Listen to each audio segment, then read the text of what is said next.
Thanks for sticking with us here on ABC 24 as we continue coverage of President Trump's visit to the Bluff City. He's, of course, addressing the efforts of the Memphis Safe Task Force. Taking a live look right there at I believe that's Air Force One, the airplane. It's a little bit behind that building. You can't quite see it other than that tail sticking out. But the president has landed just a few moments ago.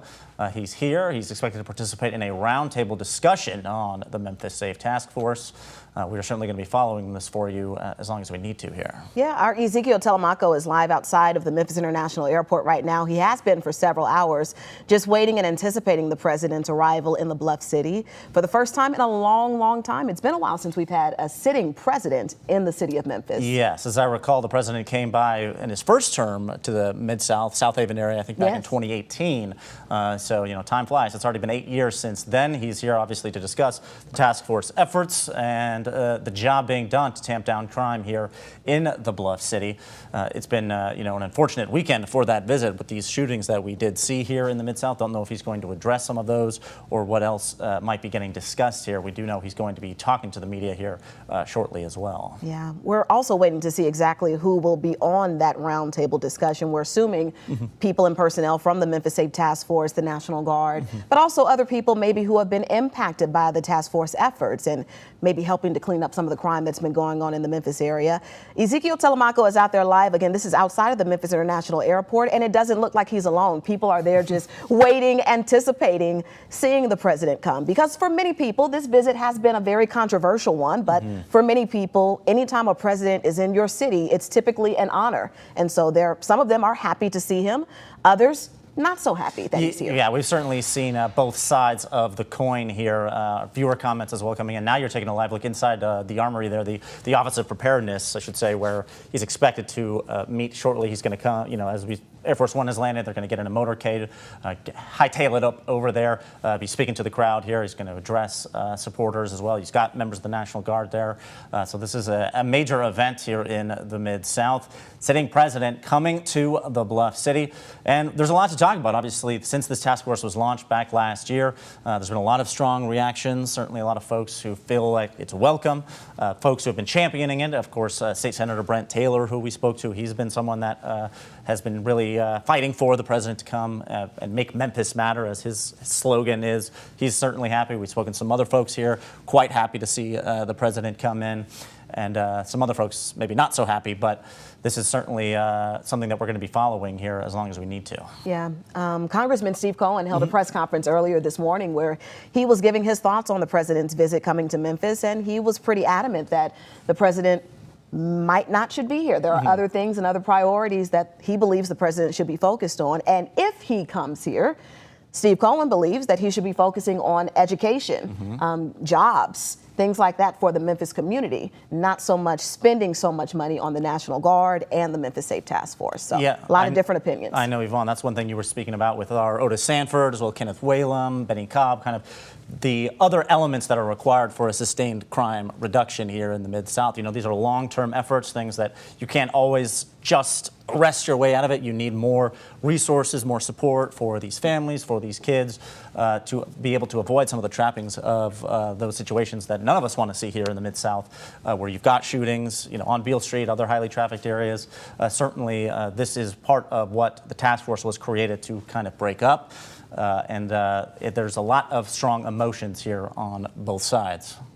Absolutely. And our conversation also dwelled on success. What does success actually mean when it comes to the Memphis Safe Task Force? And for a lot of people, it looks very different. For some people, it is success all about the numbers and seeing the numbers and the crime trends continue to dwindle and decrease. But for other people, it's about perception. How do people feel in the city of Memphis, and how do they feel about the dwindle of crime or feeling safe, but also perception from people who don't live in the city of Memphis? How do people around us perceive how safe the city is? Would they come and visit? And some people believe that's what needs to change. versus just seeing numbers and stats. Yeah, I mean, there's no doubt nationally Memphis does have a perception problem. You know, just this past week again, you've had NBA players come out and say, you know, Memphis is a city, they don't have the hotels, they don't have the infrastructure in place to thrive that goes beyond just those crime statistics.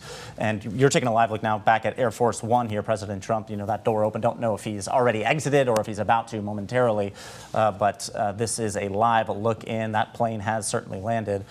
And we are going to keep following this for you. But you're right, Yvonne, you know, this is about, you know, not just the perceptions, but actually getting real results for families here, especially those that have, you know, been hurt by the specter of crime here, some of whom, you know, lose family members. This is such a personal issue for so many people. It's not surprising to see strong reactions here on both sides of the coin. All right, we have been told that the president is still on Air Force One at this moment. So we will wait to see him deboard and make his way onto the Armory, where we know he will address a crowd of several people. There are dozens of people there waiting on him and anticipating his speech. We are expecting that the president will tout the efforts of the Memphis Safe Task Force. I do believe it will be some type of riveting speech. I think we know how the president speaks and his audience.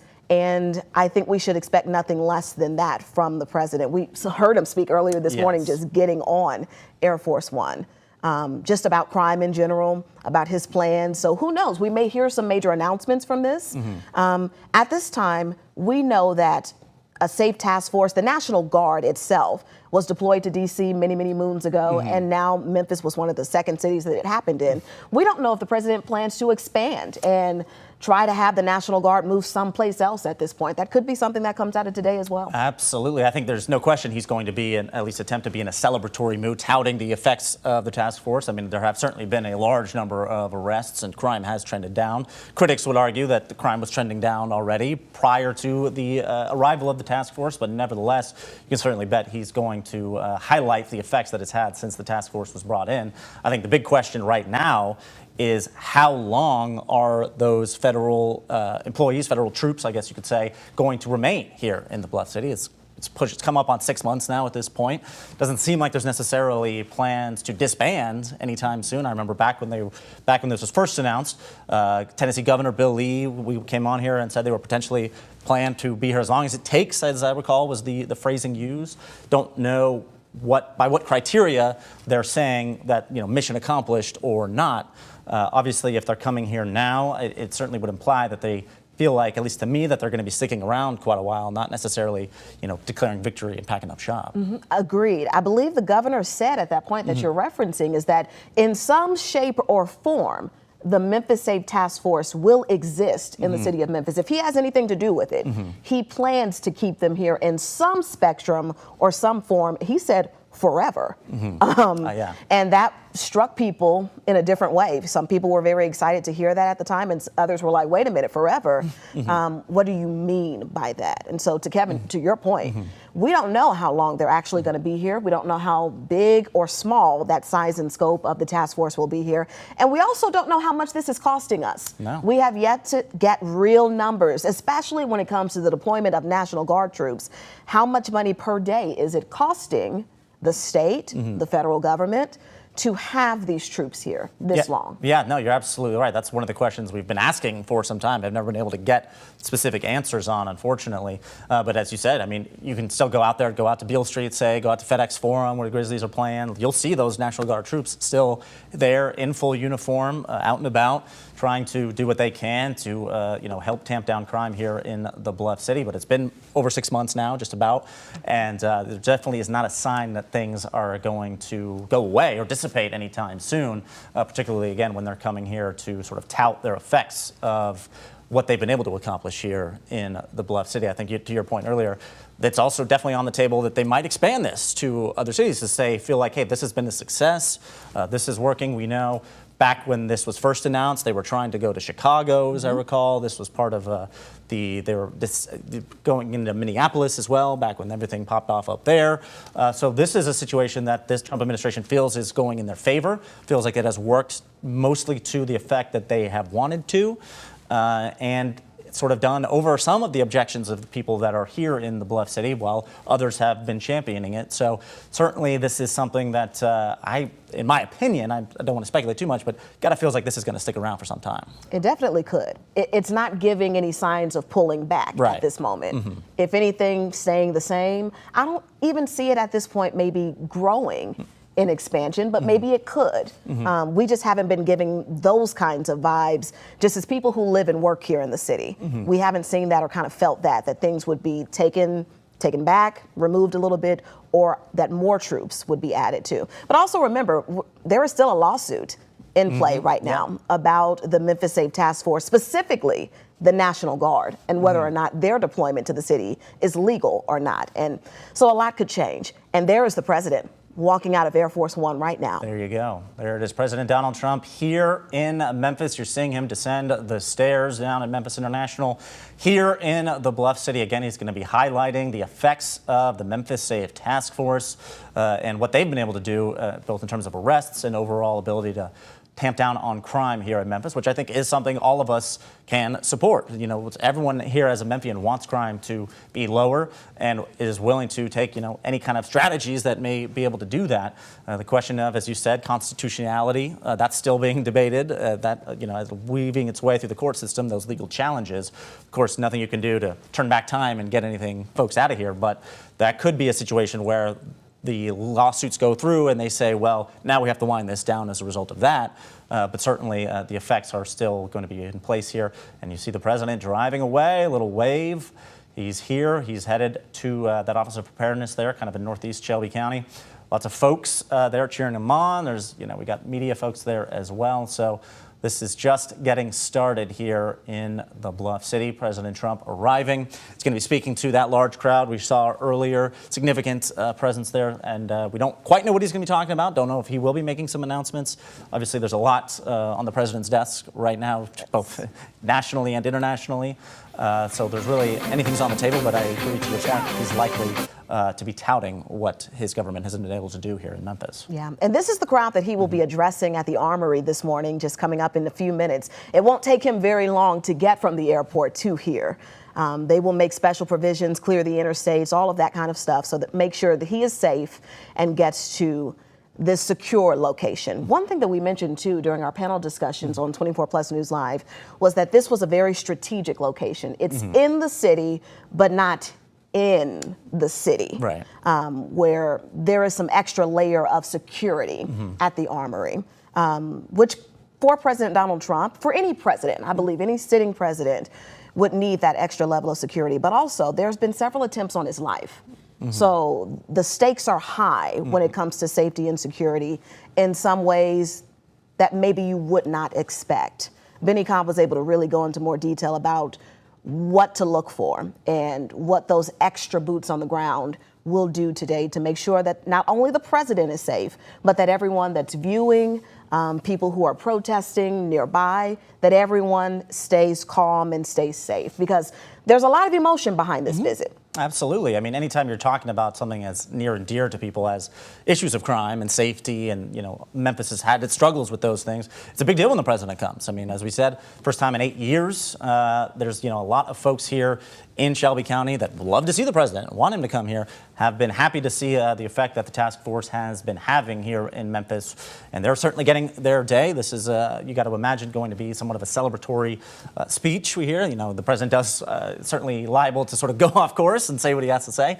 He loves to get in front of a microphone, loves to get in front of the camera. So you never know quite what he's going to talk about, but we certainly get the impression this is going to be here to highlight all the things that the task force has been doing and been able to tamp down crime here in Memphis. So certainly we hope that's what it is, and things are staying positive. Again, you're taking a look at that scene right now. And another thing that you can expect today, of course, is this address, this speech that the president will give. But also, we do expect to see a roundtable discussion that he will have with members possibly of the Memphis Safe Task Force, other people who have been possibly affected by crime in the city of Memphis as well. So he does have a pretty busy schedule for what he will do in front of others and also in front of different cameras, just talking about the Memphis Safe Task Force. And we plan to be there and be with you through all of it. Yes, we are here for you right now again on ABC 24, taking a live look at this scene where President Trump is going to be speaking momentarily.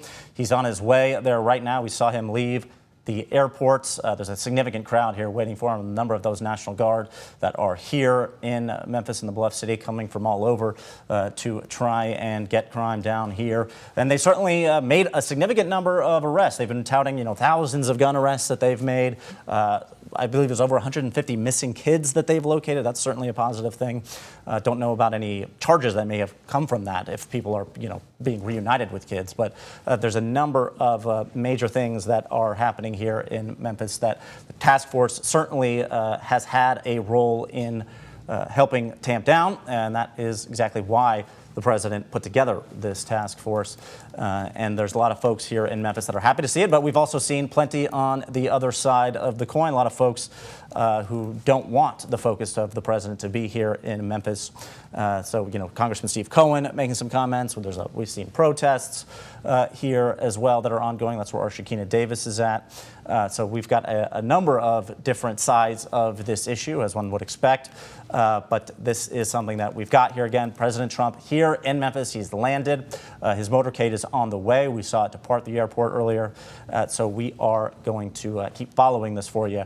But we do know that our Ezekiel Telemaco is outside live at the airport right now with what he's seeing. Ezekiel, what can you tell us? That's right, Kevin. People were really excited here to see President Trump arrive in Air Force One, but I can tell you that the streets are closed. They're not letting anybody through this specific area of Sweeney and Shelby Drive. So if you're planning on coming in this direction, I'd recommend that you turn around or figure out a different alternative. In regard to some travel plans, if you have to go anywhere near the airport, everything is shut down in this area. So please just make some plans in regard to that. But when it comes to what I've seen here at the airport so far, there's been a lot of development in terms of just people coming in to see. I mean, this is a car wash right here. We have people selling hats, we got people with American flags, and we have people just celebrating the arrival of the president. Very unlike Shakina and where she is right now in terms of people that are protesting against President Trump and his arrival. But I'm just very curious as to what he has to say. But we're going to continue to monitor all of those developments with our reporter Desmond Nugent actually inside of that briefing, and we're going to continue to provide updates on this. Again, he's expected to speak at noon, and he's expected to leave Memphis around 2 in the afternoon. But we're going to be here to cover that all. Reporting in Memphis, I'm Ezekiel Telemaco, ABC 24. All right, Ezekiel, thank you so much. We appreciate that. And again, he's not alone. There are several people that are out there with him as well, just watching the president land and drive off to the Armory for this big day. Yeah, seminal moment again. The president here in Memphis, first time since 2018, or the Memphis area. I believe it was South Haven that time around. So obviously, anytime the president is in town, it's a big deal, and we've seen a lot of reactions from folks, both sides of the aisle. Plenty of folks here in the Memphis area in Shelby County, very excited to see the president here, very excited to see the effects of the Memphis Safe Task Force and what they've been able to accomplish in their 6 months here. But plenty of folks on the other side of the coin as well. We've seen there's a protest ongoing that our Shakina Davis was at. I believe that's certainly still ongoing. Congressman Steve Cohen making comments, a number of other folks, viewer comments that we've gotten in, so many messages since Trump's visit was announced, folks that would prefer his focus to be elsewhere. But certainly we are following all sides of this issue. You had a great conversation with Otis Sanford, Kenneth Whalen. They really kind of went at it from both perspectives, huh? They did, and it was the best, respectful, thoughtful conversation that I think I've had about the Memphis Safe Task Force in a while, because emotions have been just so high about troops being in place, leaders being in place, and making decisions that not everyone agrees with. But the one thing that I think unifies us all, regardless of where you stand, if you're a Democrat, if you're a Republican, if you're independent, if you're undecided about how you feel on several key issues, everyone wants Memphis to be safe, to be better. How can we do that? Crime is just one layer of the piece. There's just so many other things to talk about, so many other things to discuss, and so many other ways that we can help outside of the Memphis Safe Task Force. But I think in general, everybody in that conversation, everybody here in the city wants Memphis to be better. Absolutely. So how do we do that? Couldn't agree more. And I think, frankly, that the effects, the long-term effects of the presence of the task force, we're not going to know until years down the line, right? People are making arrests now. Does that, if they do leave one day, do things just revert back to how they were prior? There's a more longer-term investment needed, as you guys were talking about earlier, in education, services, infrastructure, all these things that can help make Memphis the city that we all know it can be. Right now there's this acute short-term phase here where you've got all these federal guardsmen here, you've got all these other different agencies that are here in the Bluff City. Really, a task force, literally, right? All of these agencies that came together and are still here. And then one of the things we've been talking about is how long is that going to be the case? I mean, are they saying that they are going to be here in Memphis for years? Governor Bill Lee had said as long as it takes, potentially forever, back probably about 6 months ago when this started. Don't know if that's changed or has remained the same, but we are certainly have a lot of questions that we still need to get answered here. And hopefully, potentially the president can speak to some of those today. Agree. And a lot of our panelists mentioned earlier today, we talked about a big buzzword, transparency, and the need for it to make sure that people are aware of exactly what's going on. And to get more information about what the Memphis Safe Task Force is doing. We know that they've made more than 7,000 arrests. We know that they've rescued and helped reunite 150 children back to their families. But what else do we not know? What else, what other data, what other things are happening that we are still waiting to get clear understanding of? What mistakes have been made that they can correct and admit if they happened in the way in which a lot of people are telling us they did? There are some people who are saying, I had agents show up at my home and they searched my home without a warrant. And the Memphis Safe Task Force hasn't always been super available when it comes to media asking questions, or some of these citizens who are saying, I've been asking what's going on because I don't think that was supposed to happen to me, and I'm suffering the ramifications from that, but I don't know what to do next. Who will help me? Yeah, we've certainly, to your point, there have been issues that we've seen, folks that we've spoken to, task force coming to their home, coming to their business, as I recall, another issue, just sort of showing up, because they're not really operating in the bounds of regular police work. They don't need the warrants in the same way they do. The immigration enforcement, that's part of the task force. They are kind of operate under a different legal structure as well. So there's just a lot of questions about their day-to-day that we don't really get access to in the way that we would typically. And I think it's fair to question, what exactly are some of these things that are happening to people that we speak to, saying that, task force has done things, detained them, arrested them, let them go, no explanation. Obviously, those are very personal and very real for folks here in the Bluff City, and those are concerns that were brought when the task force was first established. That was one of the concerns that people had, and I think it's kind of one of those situations where whatever side you are on that issue, you can kind of either let it go or have that be very personal, right? Folks who are saying, this is worth it. Yeah, there's going to be a couple of bumps in the road, but that's the price that we have to pay. And then other folks, hey, if that happens to you, well, none of this is worth it if they're going to come to my house and threaten me or anything like that. So you can certainly understand both sides of this issue. Absolutely. And people are making their voices known. Right now you're taking a live look inside of the Armory where the president will speak, but there are protests that are happening in the city as well. I believe our Shekinah Davis is live outside and viewing one of those protests now. It'd be great if we can speak with Shekinah or if we can see a live look.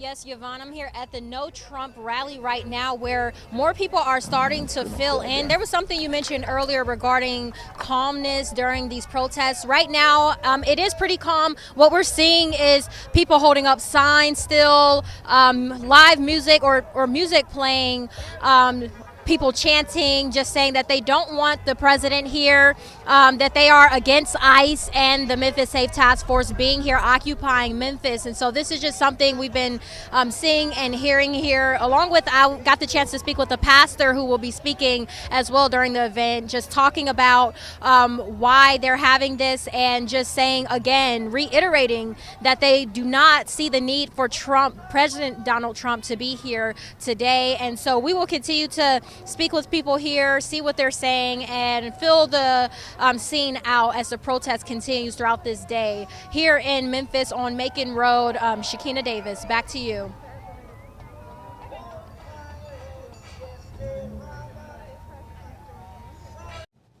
All right, thanks for that, Shakina. Appreciate your perspective. Again, now we're taking a look inside at where the president will be speaking here in just a few minutes. He's got to be pretty close by now here, huh? Yeah, I agree. It shouldn't take maybe about another 10 minutes or so, 10, 15 minutes, at least for him to arrive at the Armory. To get him situated and set and ready to go and speak, it may take a little bit longer, but we'll be here and we'll wait. Yeah, and it's up to, I don't know if he's going to be taking questions or if he's just going to be speaking. Obviously, there's a lot of issues happening here, not just in Memphis, but across the country, both with what's happening at airports, TSA. There's a big funding battle right now happening with DHS over, in fact, a lot of these agencies that are here as part of the task force. So it really is a connected issue. You've got Democrats who want to block funding for DHS, and that has been part of what the task force has been doing. So we are certainly here, and it looks like the president is here, and he is getting ready to speak. He's getting to his table. You got all folks there at the dais, and we are just awaiting his arrival.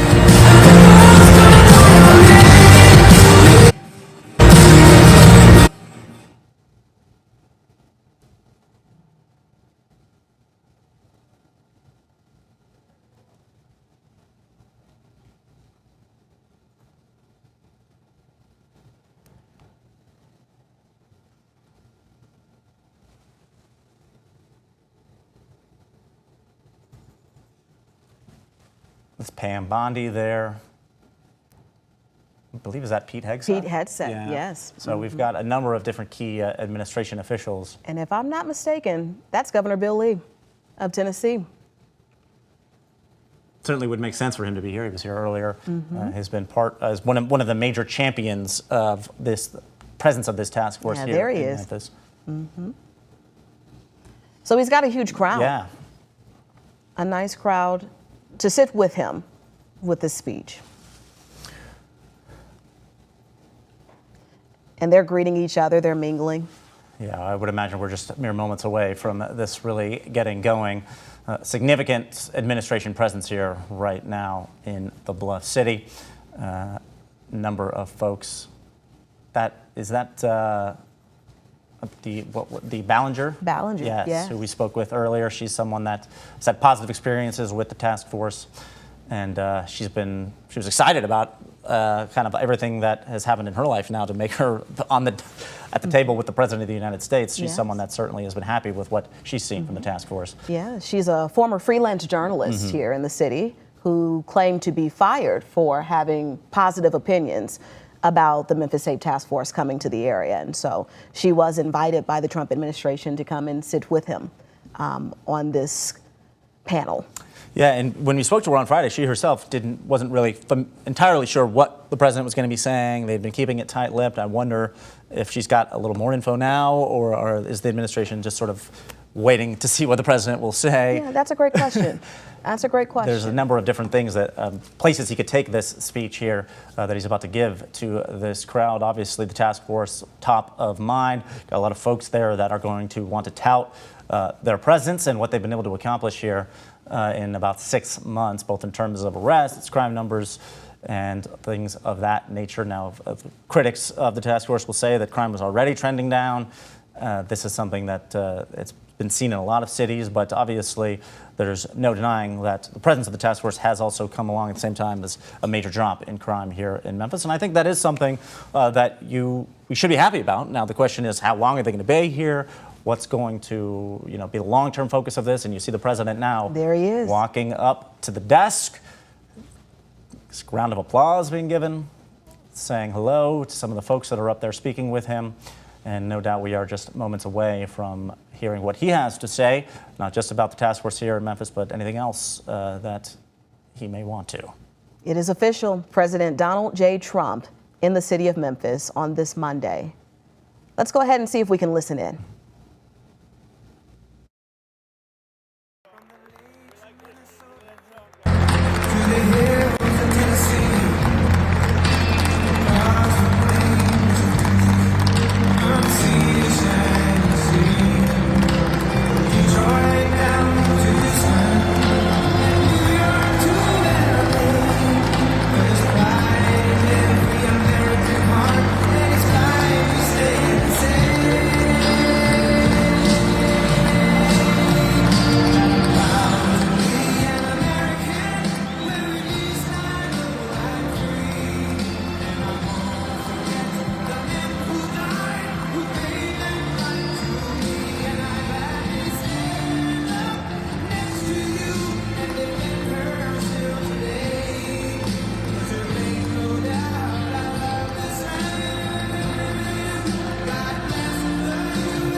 this place with the best sound system. I don't know. It sounds like the finest opera hall anywhere in the world. Let's come back here more often. So often you have sound systems that aren't the greatest. There's nothing worse than making a speech when nobody can hear you. This is beautiful and it's a great place. And Memphis has to like me because I have a lot of friends here and they were not happy a year ago, 2 years ago, 4 years ago, and now they said, we can't believe what's happened in terms of crime, in terms of what's gone on and the job that these people and some of the great people, many of the great people in the audience have done. And that's why I'm here today. In fact, we were going to cancel because we have a couple of events going on, as you probably noticed. So they said, oh, we'll cancel Memphis. I said, we're not canceling Memphis for anything. We're not canceling.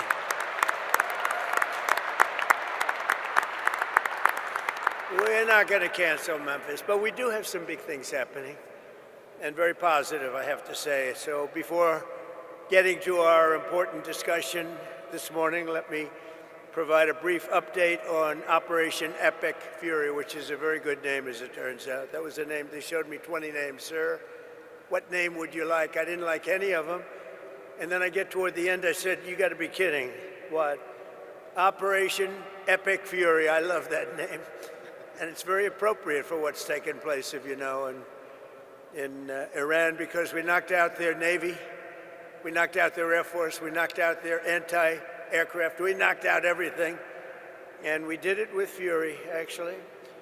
As I announced earlier, based on preliminary conversations between the United States and Iran over the past 2 days, I've directed the Department of War to temporarily postpone planned strikes against major energy and electricity targets in Iran. They have very, very big, new, actually, and very expensive, billions of dollars it costs to build them. One missile, one of our powerful ones, and it comes down to the ground like it was made out of dust. But to determine whether a broader agreement can be reached, we've had very good discussions, very, very good discussions. And you have to understand, I know my whole life has been a negotiation, but with Iran, we've been negotiating for a long time. And this time, they mean business. And it's only because of the great job that our military did is the reason they mean business. They want to settle, and we're going to get it done, I hope. So, hopefully this will be possible, but no matter what, we'll ensure that Iran never obtains a nuclear weapon. They can't have a nuclear weapon. They would have had one if we allowed the Obama deal to stand. That was the Iran nuclear deal, they called it. They would have had one. Marcia 3. Well, I'll tell you what, Martha, we would have nuclear weapons up there when, would you say, 2 years ago, 3 years ago, or 4 years ago? We would have been in a position that nobody wants to be in. We won't allow ourselves to be in that position. Over the past 3 weeks, the United States military and our partners have been decimating Iran's military capabilities with overwhelming firepower, skill, lethality, and force, and we're destroying their ballistic missiles and drones programs with launchers down by more than 90%. We're hitting their launchers at a level that nobody even thought of before, 90%. They can't launch them, and they don't have very many of them, because most of them have been annihilated. But we've annihilated their defense industrial base, eliminating their Navy. We had 158 ships that down. I said to my people, why didn't you capture the ship? I said, were they good or not? They said, they were great, sir. So why didn't you capture it? We could have used them. They said, it's more fun to put them at the bottom of the sea. But they're not there anymore. So we eliminated their Navy, Pete, right? And that's gone. We eliminated their Air Force. We eliminated all of their air defense, everything. We eliminated everything there is to eliminate, and we eliminated them. We eliminated their leaders. We had the first set of leaders. They're gone. Then they met, 88 people met. And it's sad. I mean, it's sad they couldn't have made a deal. We could have made a deal with them a long time ago.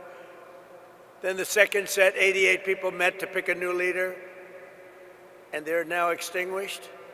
and then they're meeting again, but now nobody wants to be the leader. It's one of the few political jobs that nobody wants anywhere in the world. Nobody wants it. It's a very dangerous job. My job is dangerous too, but their job is worse. In other words, we're systematically dismantling the regime's ability to threaten America. They're not threatening us anymore. As Commander-in-Chief, it's my sacred responsibility to protect our country from all threats. For decades, Iran refused every opportunity to renounce its nuclear ambitions, and in recent months, its own negotiators bragged to our representatives about having enough material to make nuclear weapons. And that was supposed to deter me, but it didn't deter. It made me more anxious, and it just made it much more important. This mission that we're all on together was much more important, and we did it quicker. Iran's missile capabilities were also growing so fast that it would soon have become virtually impossible to stop them. Once they have a missile, once they have what they were building was incredible. And you got a little glimpse of it by the fact that when they came out, they started shooting all of their neighbors. Their neighbors weren't fighting with them. They were getting along okay with their neighbors. And I was surprised. Everybody was surprised. And it actually worked in reverse because their neighbors then turned against them. Now Iran has one more opportunity to end its threats to America and our allies, and we hope they take it. Either way, America and the entire world will soon be much safer and will be a much more secure planet. In addition to all of this, we're working on so many different things. You know, our economy was fantastic. We had a Dow at 50,000. They say it couldn't happen in 4 years. It wouldn't happen during my term. But if I got anywhere close, it would be a great success. Well, in my first year, we hit 50,000. And with the S&P, they said, even more difficult. They said it would be impossible to hit 7,000 on the S&P. And we hit that in our first term. And then, unfortunately, I called Pete, I called General Kane, I called a lot of our great people. We have great people. And I said, let's talk. We got a problem in the Middle East. We have a country known as Iran that for 47 years has been just a purveyor of terror, and they're very close to having a nuclear weapon. We can keep going and get that 50,000 up to 55 and 60, there's no end, or we can take a stop and make a little journey into the Middle East and eliminate a big problem. And Pete, I think you were the first one to speak up. And you said, let's do it, because you can't let them have a nuclear weapon. So we are now having really good discussions. They started last night, a little bit, the night before that. And I think they're very good. They want peace. They've agreed they will not have a nuclear weapon, et cetera, et cetera. But we'll see. You have to get it done. But I would say there's a very good chance. And it began when I said that we were planning tomorrow on shooting down some of their power plants, and we're going to hold that up. Hopefully we won't have to do it, and hopefully we can make a deal that's good for all of us, including the Middle Eastern allies that have been very good to us, including Israel, that's been a great partner in this fight. They've really been a good partner in the fight. They fought hard. But we'll see what happens. I think there's a very good chance we're going to end up in a deal. And so we're giving it 5 days, and then we're going to see where that takes us. And I would say at the end of this period, I think it could very well end up being a very good deal for everybody. As good as if we went all the way and just literally annihilated the place, which if we don't have to do that, that would be a good thing, not a bad thing. In addition, after the appalling lines and massive disruptions at major airports nationwide last weekend, I am again demanding that Democrats in Congress immediately end their disgraceful shutdown of the Department of Homeland Security and restore the full funding for airport security and the TSA. They are holding it up because they want to take care of illegal immigrants coming into our country. They want to take care of criminals that are in sanctuary cities. They want to take care of transgender for everybody, literally the mutilization of our children, men in women's sports. But what they don't want to do is give us anything to do with citizenship for voting or voter ID. Can you imagine? We're the only country that doesn't do voter ID. Every country does voter ID. You know, brought to my attention today that we're the only country that does mail-in voting. Mail-in voting means mail-in cheating. I call it mail-in cheating. And we got to do something about it all, and it's part of Homeland Security. And I'm suggesting strongly to the Republican Party, don't make any deal on anything. The most important thing we can have is what's called the Save America Act. Don't make any deal on anything unless you include voter ID, and you have to be a citizen to vote. You have to show citizenship to vote. Very easy to do. It's very insulting when they say people can't do it because they don't know how to do it. Anybody that can't do it, I think it's a very insulting thing to say. The Democrats are fully to blame with the struggle of the great American public is going through at the airports. They're going through a big struggle right now, and we just put ICE in charge, and they're helping TSA, the agents, and they're working together so far very well. I actually suggested that in the airports they take off their masks, and they did that. In the airports, I'm a big believer in the mask because we have, you know, Biden allowed hundreds of thousands of killers into our country. We're rapidly getting them out, by the way. But they would go after these people if they knew exactly who they were. But in the airports, it's different. I didn't love the look in the airport as you get off the plane. So I made a request and they agreed to it. So they're not going to be doing that. We would also bring out, if we don't have enough, we will bring out the National Guard in, you know, where we need it to help out at the airports. But we're not going to let this happen.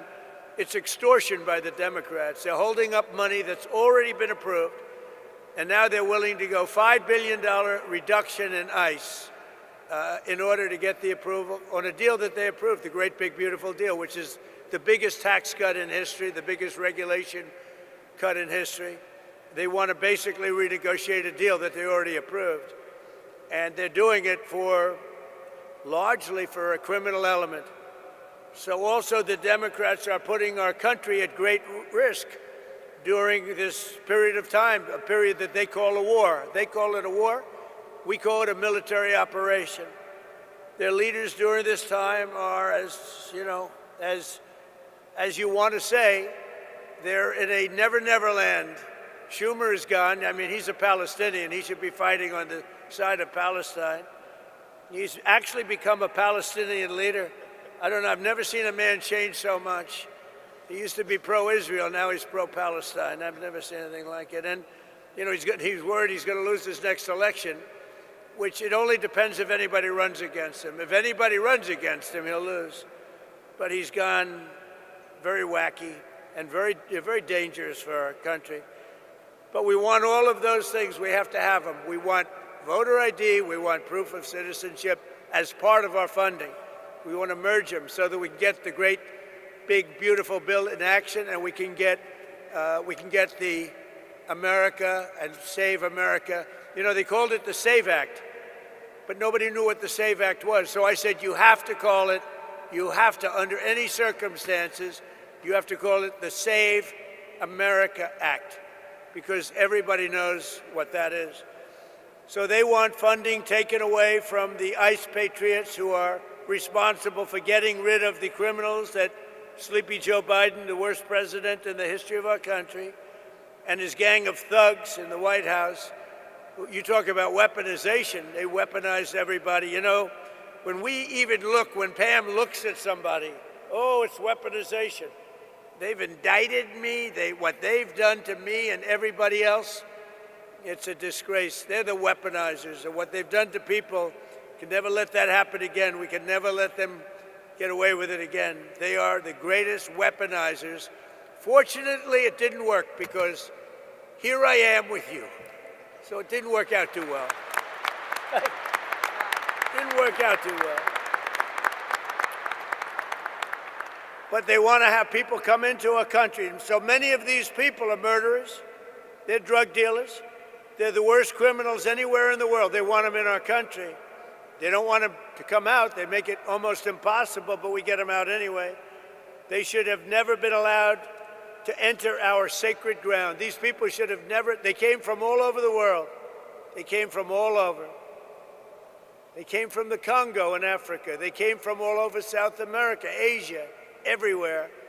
And they were from jails and mental institutions. They were drug dealers. They were murderers. 11,888 murderers. In any event, the Democrats are being blamed by the American people for the catastrophe going on right now at our airports and at other points of transportation and beyond. And we want the public to know we're not going to let them out of this trap that they created for themselves. And I'm suggesting very strongly that the Republicans, in going for the Save America Act, that you weld it into exactly this, because voter ID is part of Homeland Security. Think of it. We're talking about two separate items, but they're really the same. Voter ID is part of Homeland Security. And citizenship, proof of citizenship, is part of Homeland Security. So I think it should be welded in. I think it should be together. You should vote together, because the public has not liked what they've done at the airports. And they've done it, and the public understands it. They've gotten wise to them. Republicans do not settle with Democrats and let them out of this hole that they've buried themselves in. You have to take the votes in the Senate to approve. You need votes to approve. We have to get Democrat votes. And at a certain point, if you could get rid of the filibuster, it would be great. It would be great. Get rid of the filibuster and get it all done. So we'll get it done. We want another thing. We can, or we don't have to, add those other items. And by the way, they say they're 80-20 items. They're not 80-20, they're 99-1. Men playing in women's sports is a 99-1. You look at transgender mutilization of our children, that's a 99-1, and we have that in the bill too. So they won't sign it, then let the people reject them, and what we have to do is we have to win the midterms. This is the most important election, because all of the gains that we've made, we built the greatest economy, the greatest military. I built the military in my first term, and we built the greatest military in the world. We're showing it now with Venezuela, with Iran. Everybody knows we have the greatest, most powerful military in the world. And we're in a position that we haven't seen. We're respected. You know, our country now is respected all over the world. A year and a half ago, we were a laughingstock. We were a laughingstock. The King of Saudi Arabia told me a year and a half ago, he said, "President, I can't believe what's happened to America. 1 year ago, you were a laughingstock. Nobody thought you could ever survive. Now you're the hottest country." He used that expression. He said, "Now you're the hottest country anywhere in the world." And we are now. Congratulations, because we're all partners in this deal. You're the hottest country anywhere in the world. It's really amazing. So I congratulate you. It's a great feeling, because we were laughed at for 4 years with this guy that should have never been president. So I'm tying Homeland Security into voter identification with picture and proof of citizenship in order to vote. And those two items are the most important thing having to do with Homeland Security. So it should be part of the Homeland Security bill. And I'm requesting that the Republican senators do that immediately. You don't have to take a fast vote. Don't worry about Easter going home. In fact, make this one for Jesus, okay? Make this one for Jesus. That's what I tell them. That would be a damn good thing. The most important part of Homeland Security is voter ID and proof of citizenship.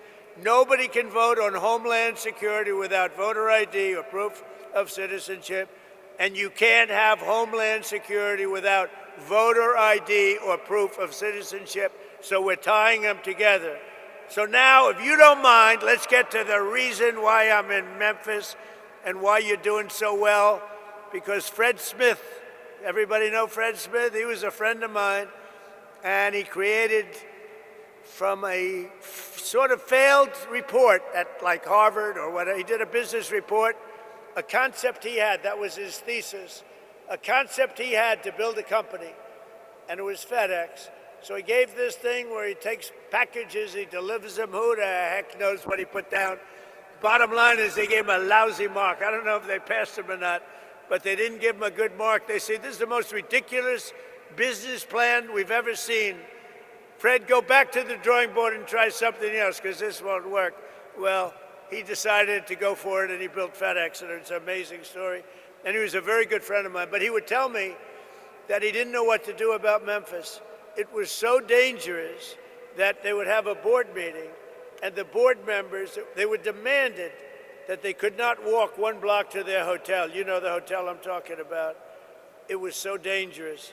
And now they tell me this is a place. It's like Washington, D.C.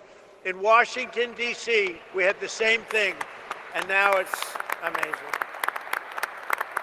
It's such an honor to. If only more governors, your governor called, and he said, we love it. Your mayor has been terrific. Your mayor has been terrific. But look at the results that you've got. Look at the results. And everybody should do it. You know, if I was Chicago, Pritzker, he's a failed governor. All he has to do is say, President, we're having a problem in Chicago. Could you come in and fix it? We'd have it fixed in 2 months.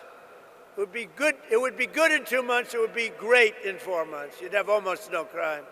But he can't do it. And it just keeps going the same way. So that's the reason I'm here, to tell you how well you've done, how well we've done. I mean, I just came in and people greeted me, sir, thank you very much for what you've done. I said, oh, where are you from? Memphis. What did I do? You stopped crime. And your sheriffs are so thankful. And, oh, you haven't seen it yet. You know, we've just been here a short while. In another 2 or 3 months, you're going to have, like, no crime. And, you know, we take these criminals. Is that our handsome senator down there, Bill? Is that our handsome Senator Bill? You got both of them down, but you're going to have a new governor here soon, I guess, huh? You're going to have a very new governor. Would you two stand up as senators? Please stand up. Two of the greatest people. Two of the greatest people. They never let me down, you know? Some let me down. They never let me down. Thank you. Last September, my administration launched the initiative modeled on D.C. Safe Task Force in our nation's capital. One of the most amazing things, I mean, I hate to say it, now I can say it, but our nation's capital was one of the most dangerous places on earth. People were being killed. They'd go in from Iowa, they'd go from Indiana to see the Washington Monument, and their parents would get a phone call they'd been killed. And it was happening a lot. It was really bad. And like this, actually, yours was at a level higher, to be honest with you. It was really bad. But it was happening a lot. And now you walk down Washington, it's like everybody that sees me in Washington, we've been doing that another couple of months longer. Everybody sees me in Washington, they say, thank you, sir. Thank you.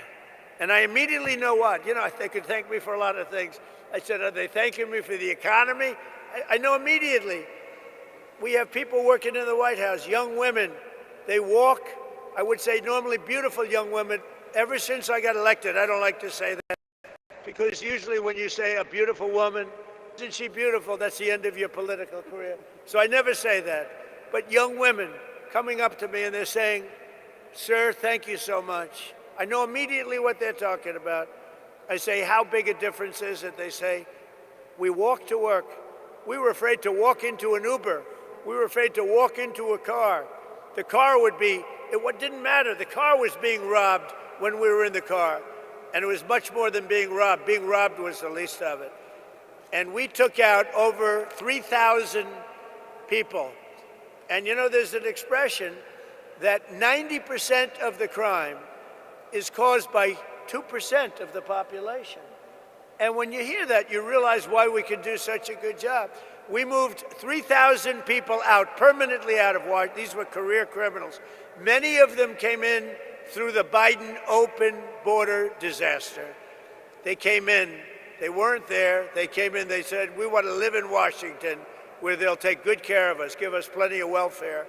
And we got them all out. We moved them back to their countries. Sometimes we'd put them in prison because they were so dangerous. We had one person who killed 4 people in a short period of time.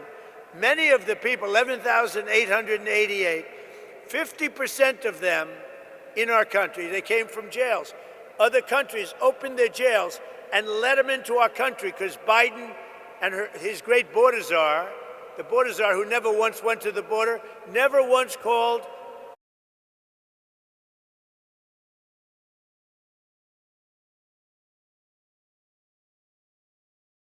like having nothing as a border czar.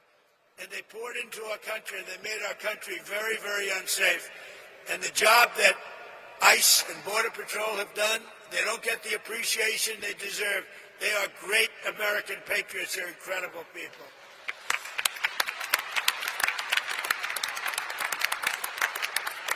So we brought together 22 federal agencies, state and local police, and 1,500 members of the incredible National Guard to smash the grip of the violent criminals on this iconic American city. The city is incredible. People love it so much, but they're just fed up. They can't stay, and now they're staying. I had somebody backstage say, "Sir, I was ready to leave, and now we're staying." I said, "Don't worry, it's going to get much better. Just takes a little more time." Like our D.C. efforts, the Memphis Task Force has been led by our Director of U.S. Marshal Services, Gaddy Seralta, who's incredible. Where's Gaddy? Gaddy, you are unbelievable. And I want to thank you for the work. We did a job in Washington. So when I heard Memphis, I said, I want the same guy that did Washington. Because that went, you're going to tell us when you get up which was more difficult, all right? But members known all over the world as the home of Graceland. You know I'm going to see Graceland after this? I think, is that right? I love Elvis. I never met Elvis. Everyone said, did you? I met them all. I met Sinatra. I knew all of them.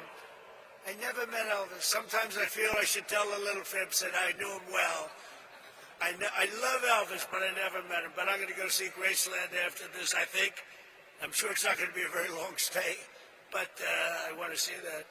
But for years prior to our involvement, Memphis had become known for something else, being the murder capital of the USA. That's not a good title. It was averaging far more than one murder per day, with a crime rate higher than Colombia, Mexico City, or Baghdad. In the year, I shouldn't be saying this, but here's the good news. It's been fixed, all right? I hate to say this because it's so negative. It's so negative. In the year before I took office, Memphis saw more than 12,500 violent assaults, 429 rapes, and 7,600 burglaries and armed robberies. And I mean, it was getting worse. This catastrophe was a result of years of local politicians, judges, and prosecutors who sided with violent criminals over law-abiding citizens. Basically, liberals, or now they like to go with the word progressives. You don't hear liberal. They're liberal. I don't like progressive because it's a beautiful word. You know, they use progressive because that's the only thing they're good at, politics, I guess. You know, they're bad at policy because all these policies are bad, but they're great at politics, and they do stick together. They stick together, they're good at politics, but they're bad at policy because they can't sell open borders, they can't sell transgender for everyone, they can't sell men and women's sport, so they can be the greatest politicians in the world, and that's why I'm here instead of them, I guess. But just as we have in D.C., here in Memphis, we've achieved one of the largest, fastest declines in violent crime ever recorded. So that's something, right? Ever recorded. In fact, you're half a percentage point away from the record, so we'll catch them in the next month or two, all right? I think that's going to happen. But that includes a 60% drop in robberies, a 74% drop in carjacking, and motor vehicle thefts. We have always achieved numbers that are good. These numbers are right on line to be among the best that we've done, and wherever we do this, we have very similar results. We were in New Orleans, where the governor called us, as you know, and we went to New Orleans. They just had Mardi Gras. They said it's the first, it sounds terrible, but it's the first Mardi Gras we've ever had where there was no murder. Can you imagine? Doesn't sound too good, but, you know, we're talking about the facts. And they said we had the lowest crime. that we've ever had on Mardi Gras, which is almost nothing. We went there about 4 months ago. We did a great job. So we've achieved a 70% reduction in murders from the peak in this place. In total, we've arrested 7,000 criminals, seized more than 1,100 illegal guns, taken more than 1,000 pounds of illicit narcotics, and rescued more than 150 missing children, making their parents beyond happy.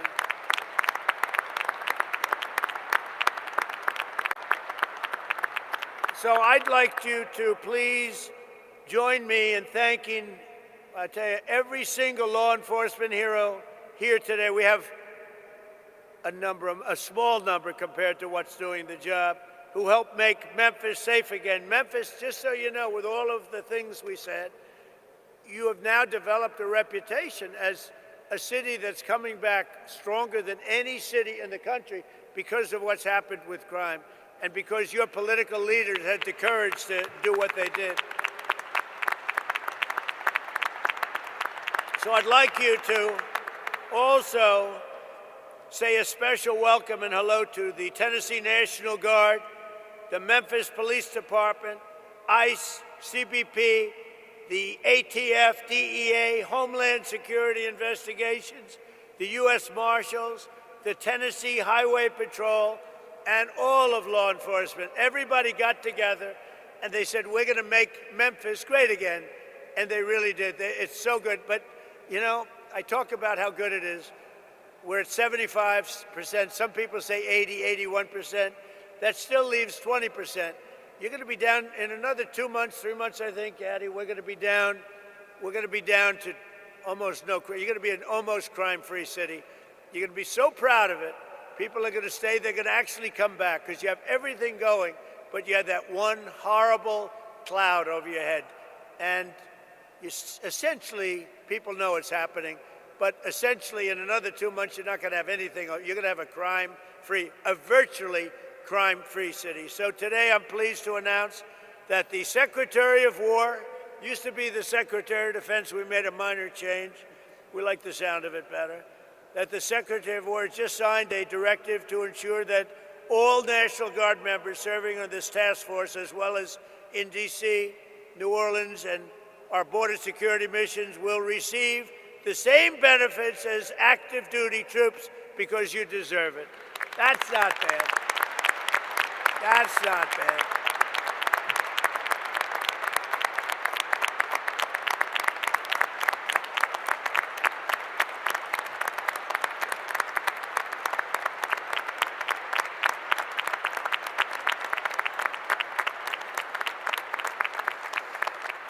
So before we leave, I want to thank Attorney General Pam Bondi, Secretary of War Pete Hegseth. These are great people. Chief of the National Guard Bureau General Stephen Nordhaus, FBI Director Kash Patel, wonderful guy, actually.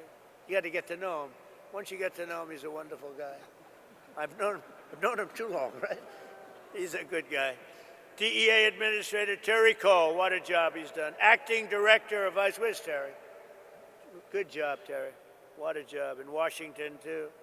Acting Director of ICE, Todd Lyons. Todd, great. Thank you, Todd. Good job. Head of the ATF, Rob Cicada. Rob. Thank you, Rob. Head of the Tennessee Highway Patrol, Colonel Matt Perry. Thanks, Matt. And head of the Tennessee National Guard, Major General Warner Ross. How are you? You guys look Central Casting. These are Central Casting people. What did you need us for? You didn't need us. Anyway, they had to let you do your job, right? They're letting you do your job now. Thanks as well to Tennessee Governor Bill Lee for the outstanding job. Thank you very much, Bill. We appreciated you for it.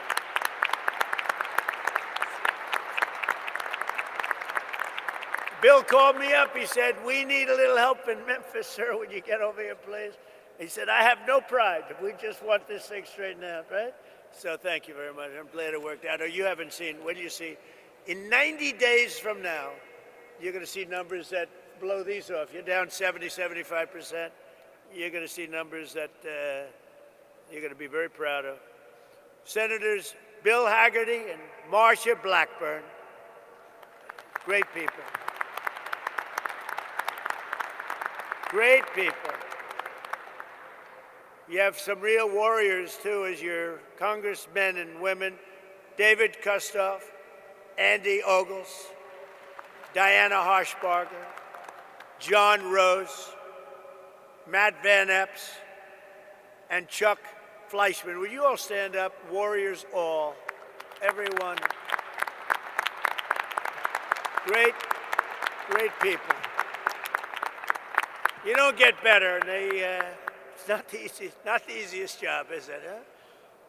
Speaker of the, you know what I like about them? They're not 3 o'clock in the morning. Sir, I get a call from Mike Johnson, Speaker. Sir, we have a problem. What time is it, Mike? 3 o'clock, sir, morning. We vote at 9. We need, it's always the same, it's like 8 or 9. Sir, could you call them for us and see if you can get their vote? 3 o'clock, call them up. Hey, Jim, how you doing? Hello, sir, I'm not there. I'm not there. Well, you got to get there. 9 o'clock, you got to vote. Sir, could I have a little breakfast so we could discuss this bill? Like a perfect bill, like, voter ID or something. The bill didn't have to be too great to do it. He said, could we have maybe a little breakfast at the White House, sir? So, because I can get there, but I'm just not there. Come on over for breakfast, Bill. I got a lot of them, too. I have about 9 of them. But these are the people we love. These are the people we love. So I want to thank you all. Speaker of the Tennessee House of Representatives, and I hear this guy, I hear he's fantastic. Cameron Sexton, where is he? I have heard such good things about you. And you're working on a very specific bill right now. I know all about you. That's great. Let me know when it's finished, You got to send me a copy, okay? That's great. Thank you, Cameron. You're doing a great job. Shelby County Sheriff Floyd Bonner. Thank you, Floyd. National President of the Fraternal Order of Police. Oh, that's a big one. He gave me his endorsement. Patrick Yost. Where's Patrick? He gave me his endorsement. I said, well, what's your endorsement worth? How many members? He said, sir, we have 490,000 members. I said, that's a good endorsement. Patrick, do you think anybody outside of, within law enforcement, did anybody vote for Kamala that you know of? Don't say it. You're going to get yourself in trouble. Don't say it. But thank you, Pat. That's great. We had an unbelievable, I do believe we got 98, 99% with law enforcement. And why not? President of the National Sheriff's Association, Chris West. Chris, thank you very much. Thank you, Chris. Stand up, Chris. Thank you. Well, why are you so far? You deserve to be in the front row. The National President of the Federal Law Enforcement Officers Association, Matt Silverman. Great guy, too. All great guys, all guys we know. All guys, thank you, Matt. They're all guys that supported me, Pam, every one of them. For years, our leaders allowed entire cities in America to be destroyed by crime, drugs, and gang violence. Tolerating this violence was always a choice. 19 of the 20 most dangerous cities in America are run by Democrats. I'm surprised. I thought it was 20 of 20. I don't know why it's 19. I don't believe it. It's like, I heard it was 25 out of 25. Well, I'll find out about it because I don't believe it's right. Whoever wrote that statistic is wrong. But under the Trump administration, we believe that no city or neighborhood should be left behind. In Memphis, the crime became so horrible that residents were made prisoners of violence in their own community, in their own home. But with the help of the great people right here at this table and right here, it's a whole different story right now. It's changing fast, and it'll be record-setting in a very short period of time, and I'll be here to celebrate it with you. You know, it's a very special state to me. I won this state, Bill, by numbers that nobody's ever won it before. We have the all-time record for votes. So I happen to like the state. I love Tennessee. Maybe someday I'll move to Tennessee. I might have to move there. No, I love it. You never know what that is. You know, you just have a relationship with the state. It's a lot safer than relationships with other things, I can tell you as a politician. But I especially want to thank Speaker Sexton, who's working with the task force to pass model bills that will be toughen crime, to deliver permanent safety to the people of Memphis. And really, I don't know if you know, but they're looking at this all over the country, what you're doing. They're studying it. That's why I know your name so well. And all over the country, they're studying it. And so I hope you do a great job, as simple as you can and as complex in the sense of we want to be tough. We want to be strong on crime, because that's the thing. We want to have heart. We want to have fairness, but we have to be tough, because some of these people are bad people that should have never been allowed to be here.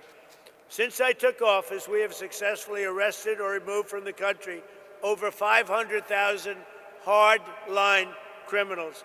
And under our leadership last year, the murder rate nationwide saw the single largest decline ever recorded to the lowest level in 125 years. That's something.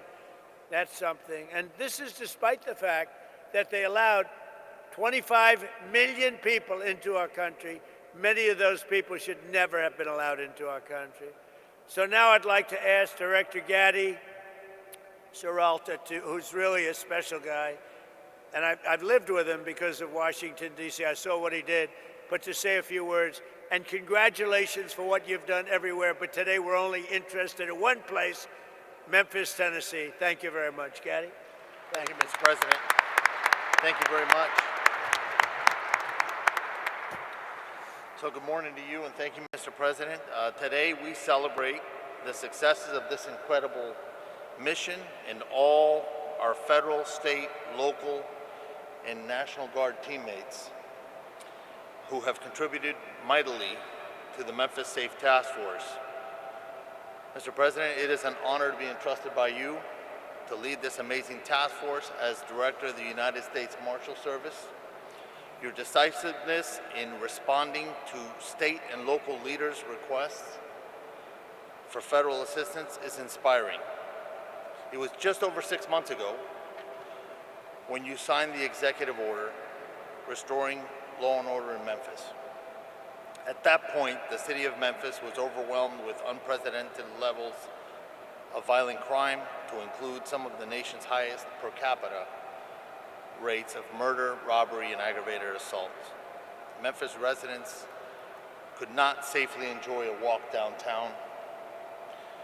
Parents were fearful of their children playing outside, and local businesses struggled to prosper. The mission you gave us was clear and concise. Crime will not prevail in Memphis, period. The city will not be surrendered to lawlessness. President Trump, thank you for your leadership. We had a blueprint, quickly restoring order and reducing violent crime, given our success with Operation Make DC Safe and Beautiful, as you mentioned. We began our deployment to Memphis and commenced operations on September 29, 2025 with 20 partner agencies and 200 task force members. Now we partner with 33 multi-agency teams throughout the Memphis area. We have the support of over 2,700 officers and National Guard members who comprise the Memphis Safe Task Force, most of which are out here in the audience. In just over 6 months, the Memphis Safe Task Force has made over 7,342 arrests, this is last week's numbers, with charges ranging from homicide, there was 44 of those, 812 drug offenses, and 757 gang-related offenses. We have seized over 1,200 illegal firearms and located and returned 150 missing children. Each of these arrests and seizures of illegal contraband have a ripple effect, bringing justice to victims, relief to communities, and the prevention of future offenses or deadly accidents. Our work, however, has not just been about arrests and the seizure of illegal firearms and narcotics. Our Tennessee National Guard partners have made a significant impact while serving on the task force by administering several life-saving doses of Narcan to overdose victims, chasing down and detaining a fleeing murder suspect on Christmas Day, providing immediate life-saving medical aid to the occupants of a vehicle collision on I-40. That's just a few of the things they've done. Similarly, our Health and Human Services Tactical Med, we call them TACMed, they're our doctors. Their team has treated almost 500 task force officers and related injuries during our operations. The fraud cell, the Memphis Safe Task Force fraud cell, has been a key contributor in targeting federal benefits fraud, organized crime, and other complex fraud matters. The fraud cell has more than 80 open investigations, 33 cases active with the United States Attorney's Office. Recent efforts have resulted in 2 indictments of convicted sex offenders living in housing paid for by Housing and Urban Development, and 1 indictment for stealing benefits from a Social Security beneficiary. I would also like to recognize the work of Attorney General Bondi's incredible staff at the Western District of Tennessee. Their stats tell a remarkable story as well.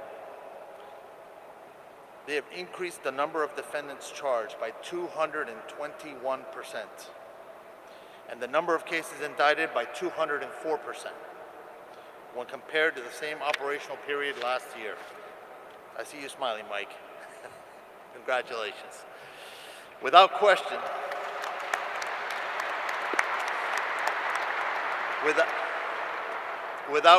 the public safety outlook in Memphis has improved dramatically. In the past 6 months, collectively, our efforts have resulted in a 43% reduction in total serious crimes, 37% reduction in murder, 40% reduction in sexual assault, 56% reduction in robbery, 68% reduction in motor vehicle thefts, and the most impressive of all is a 65% increase in the solvability of the crimes that have been committed. These numbers are so impressive that it's often easy to just recite them without reflecting on significant positive impact that we have had on lives of Memphis residents. The city's residents and visitors are now more likely to venture downtown, and our local businesses are rallying back. Large-scale public events have shown improved safety outcomes, as demonstrated during the December 6, 2025 St. Jude Marathon, where 22,000 runners gathered without a single reported downtown burglary, compared to multiple incidents in the prior year. Perhaps the most telling of all is one of our Special Assistant United States Attorneys recently reported that a traveling emergency room doctor expressed his appreciation for all that the task force had done. You see, he said that in years past he would see 3 to 5 gunshot victims per shift, and now he sees an average of 1 gunshot victim every 3 or 4 shifts. Mr. President, the Memphis Safe Task Force underscores one simple truth: when federal, state, and local agencies work together as genuine partners, we can reclaim even the most troubled cities. I am extremely grateful to you for the opportunity.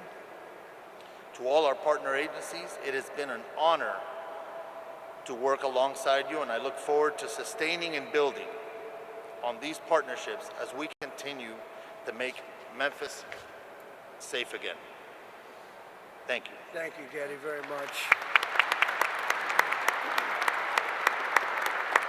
And Pam, I think, thank you. What a great job. And I think, I see them sitting out there, your U.S. Attorney and your Assistant U.S. Attorney. You do a great job. Would you please stand up? Michael Donovan. Michael Donovan, Thank you, Michael. Thank you both. Great job. Thank you. Pam Bondi, please. Thank you, President Trump. Some people choose to tolerate crime, but you chose law and order. And that's why this task force worked. It was all of us, as Gaddy said, working hand in hand with my FBI, DEA, U.S. Marshals, ATF, with Cash, with Terry, with Rob, with Gaddy. Not only that, with Pete, with Department of War, with Homeland Security, with all of my agencies, working hand in hand with the National Guard. When you went out there, when we came to Memphis, you could not tell who was with what agency because everyone was working so well together. Our U.S. Attorney, Mike Donovan, was out there. And not only this, everyone needs to know, we met with this president multiple times about this endeavor.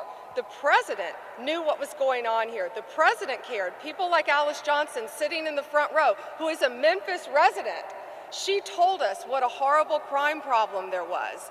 And I think the unsung hero in all of this is Stephen Miller. Stephen is the architect of making all of these plans work. Stephen, thank you. Thank you. And just two very brief examples. There was a horrible murderer, Arsenio Davis, who last October committed a gruesome double homicide. He killed his mother and dismembered another person. And based on this task force working hand in hand, he's off the street. Another example, a horrible monster who's charged with raping a small child. This task force, all of these members working together, arrested him. We can give you countless examples of that. Over 770 gang members off the streets. And we know there's no normal day for a law enforcement officer. We know it's so dangerous what our law enforcement officers do. But know this, Donald Trump and this administration, we have your backs. Thank you all, and thank you, President Trump. Thank you. Thank you. Thank you, Pam. And Pete Hegseth, who's been unbelievable at what he's doing, is nobody better. That was a wise choice. Pete, go ahead. Well, thank you, Mr. President. Thank you for your historic leadership on Operation Epic Fury. The success you've laid out was only possible because of the military you rebuilt, as well as the historic success here in Memphis. And I want to start by thanking every patriot in this room, in law enforcement, and the nearly 1,500 National Guard members for your heroic efforts in this operation.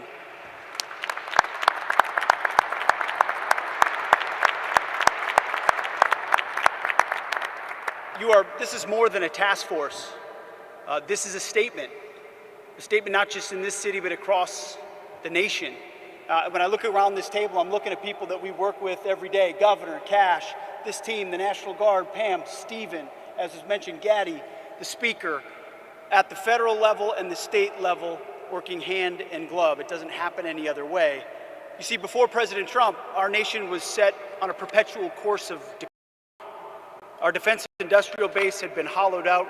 The military had lowered its standard, prioritizing equity over merit and lethality.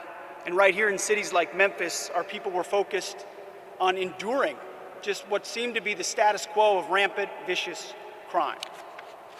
Well, they let their cities burn to the ground, literally. In the name of hollow humanitarianism, weak leaders, and that's what it is, it's weak leaders, previously provided sanctuary for hordes of dangerous, illegal aliens who preyed on our most vulnerable. Soft on crime, defund the police nonsense tied the hands of our brave law enforcement heroes while the bad guys ran wild. And the most basic tenets of public safety, the foundations of any civilized society, were labeled as too toxic to implement. Well, not under President Trump. Such engineered chaos combined with a wide open border, by the way, thank you for agreeing to sign that declaration for the Memphis troops, the DC troops, and the troops on our border. They'll now be paid and get benefits just like folks on active duty. Thank you for that, Mr. President. It's an important step of demonstrating how serious this mission is to the Department of War. It's common sense. And it was that same common sense that brought President Trump back to the White House. People were sick and tired of the never-ending crisis. And under President Trump, we will not allow depraved, suicidal ideologies to destroy our great cities. No longer will we sit idly by while illegal aliens and savage criminals rape, murder, and poison the good people of this country. Because every American, without exception, is entitled to safe, clean, and beautiful cities. Cities where you can walk in peace, cities where law enforcement can do their job. And to that end, the Department of War stands shoulder to shoulder with state and federal partners so that our streets can be defended once again. Kind of like the visual I'm looking at right here. I see a lot of civilian leaders and police, law enforcement leaders in the front, and who's behind you? Men and women in camouflage, having your back every single day like we do in this mission. So thank you for working tirelessly to protect this state and restore law and order, and the results, they speak for themselves. That your presence has led to a massive reduction in crime, a reduction the good citizens of Memphis deserve. So thank you, Mr. President, for your leadership in restoring street by street, neighborhood by neighborhood. You are saving Memphis, Tennessee, and the country, and we are grateful for it. Thank you, Mr. President. Thank you, Pete. Thank you. Mr. Governor, please. Yes, sir. Welcome back to Tennessee, Mr. President, especially to the iconic, great American city that is Memphis. We oftentimes say Nashville's the heart of Tennessee, but Memphis is the soul. And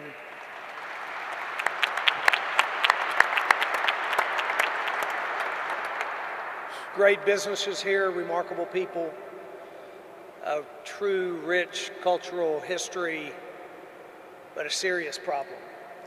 And I want to tell you, even for me, today's a very important day, even personally. I'm a man who has loved this city all of my life. My grandparents, my mom born and raised, my family here.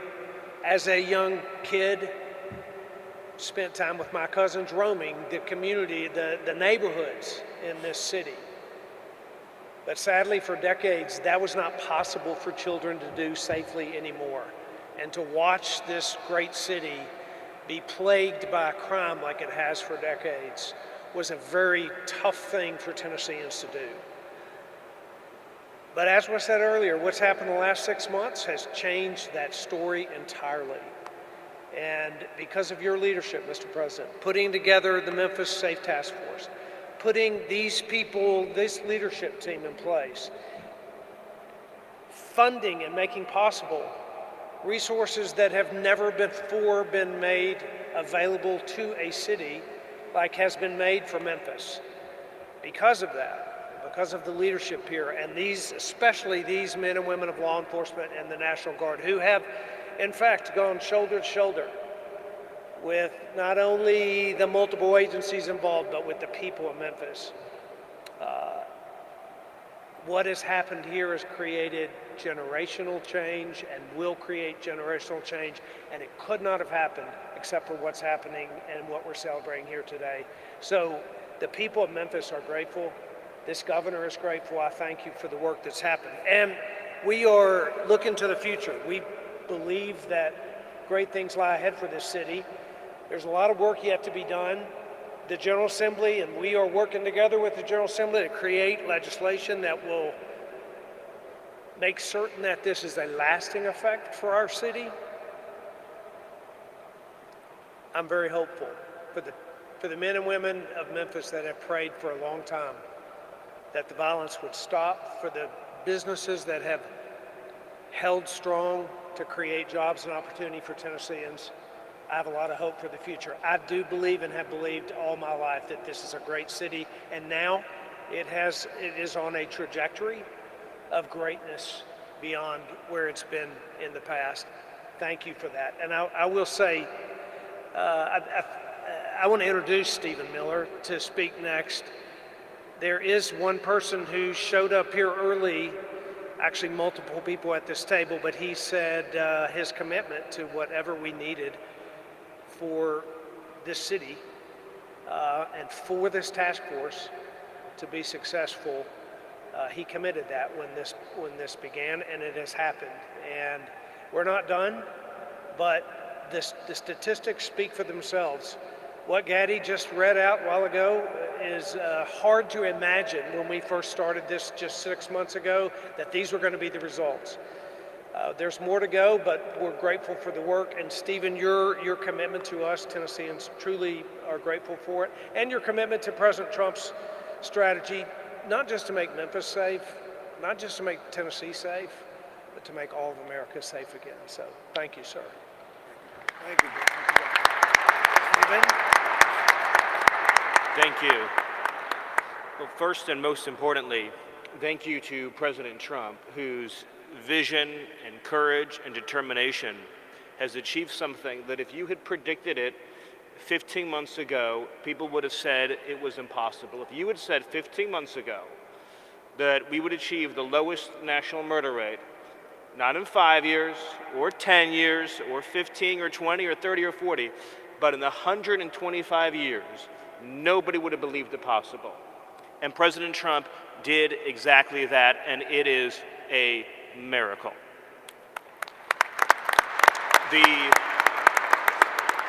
Just think about this for a second. Under President Trump's leadership, the largest reduction in murders in American history, the largest reduction in violent crime in American history, the largest reduction in drug overdose deaths in American history, the largest reduction in fentanyl in American history, the largest reduction in illegal immigration in American history, and the largest number of criminals arrested, removed, or deported in American history, all done in 1 year. If I would just say this, if we had an honest media in this country, the statistics I just gave you would be 24/7 on the news. Nobody could have ever predicted such an achievement would be possible. The second thing I want to thank President Trump for is assembling the greatest national security and public safety team in American history. Because President Trump believes in merit, in competence, in people who get things done. So you look around the table of who President Trump chose for these jobs. You start with Rob or Gaddy or Pam or Pete, Cash, Todd, Terry, the whole entire team. What President Trump put together has never been rivaled in history. That's how you get things done. He chooses people based on their skill, their competence, their ability, their determination, their dedication, and their loyalty, and you're seeing the results. So I just want to again thank President Trump, and of course thank the governor as well, who picked up that phone, called President Trump, and said, I want you to help make Memphis safe, although I bet the governor would agree he could never have imagined this safe, this quickly, this many people behind bars. And let's just remember that because of the work that President Trump is doing, not only in Memphis, not only in Washington, D.C., but all over the country, ultimately, it will save and is saving tens of thousands of American lives. It is, I'll use that word again, what President Trump has done on border security and public safety is a national miracle that will be studied not only for generations, but for centuries to come. Thank you, President Trump. Thank you, Steve.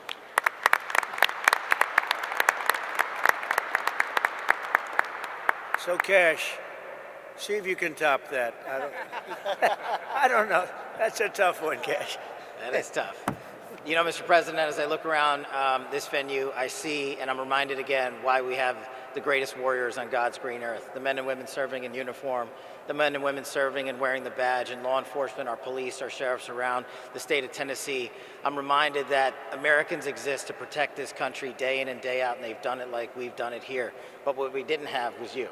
We didn't have a commander-in-chief who backed the blue, who resourced the blue, who funded the military, who did whatever it takes to safeguard every single life. And here in Memphis, Tennessee, you have put on a show for the world. You have allowed us to go out there and capture gangbangers, rapists, murderers, drug dealers at record historic levels. And for me, a first-generation Indian-American kid whose parents fled a genocide in East Africa to become the 9th director of the FBI, I'm living the wildest dream you could possibly imagine, sir. But it's thanks to you. But more importantly, what I see when I look out across our great partners here in the interagency and our great legislatures and our great prosecutors and our great attorney general who has the guts to go out there and make arrests, turn them into prosecutions, and put people in prison, you are giving that dream to every single child in the state of Tennessee. You are inspiring the nation and law enforcement to come up and wear the badge and wear the colors of this country and safeguard our men and women for generations to come. This is an enduring mission, Mr. President, because you have made it enduring. It is going to go on for generations to come. They are going to try to achieve what you accomplished here, what Stephen said, in just one short year, and they're going to be doing it for decades because America was smart enough to elect you as our commander-in-chief. So while we're out there fighting for the dreams of our children, just know, Mr. President, how many millions of dreams like mine are going to be lived thanks to your brilliant leadership. Mr. President, thanks for delivering America the safest country on God's green earth. Thank you very much, Greg. Pretty good. He did pretty good. Thank you very much. Mr. Speaker, please. Thank you, Mr. President. It's great to be here with you today. And obviously we're in the hottest country, in the hottest state, and now the hottest city, thanks to you. So we appreciate your leadership in that endeavor. Also, it takes strong leadership, Mr. President, to do what you do. We thank you for that and have a strong team as well. But I'd like to say that I appreciate how resolute you are in your belief and your attitude. And I think that's a testament to making America first. Also, I want to thank you for delivering freedom. When we talk about crime, a lot of times we talk about normalcy. But people get used to high crime. They don't understand what low crime is. And in this city, unfortunately, it became a normal thing, seeing high crime. But you deliver freedom to the residents here in Memphis, as well as Governor Lee did. And it's as little as watching a kid or a child who said they had a bicycle in their living room, and now they're able to ride it outside. We take that for granted. We take that freedom for granted, but because of you, now here in the city of Memphis, kids can ride their bicycle outside, which they never had experienced before. And now what has happened, when you have freedom, Mr. President, you have opportunity. You now have hope, you get independence, and then comes prosperity. And that's what making America great is all about. They can be anything they want to be. It doesn't matter where you start out. You can end up wherever you want to be, and that's exactly what you're doing, Mr. President. And then we can talk about crime statistics, but I want to thank you for saving hundreds of lives. And I mean by saving hundreds of lives is those individuals who were not shot and killed in the city of Memphis. Those are saved lives that have something else that God's going to give them to do in their life other than be a crime statistic. In your short period with your team's approach, there are 10,000 less victims in the city of Memphis. Think about that. Hundreds of lives saved, 10,000 less victims. That is an accomplishment that you have never seen in this aspect.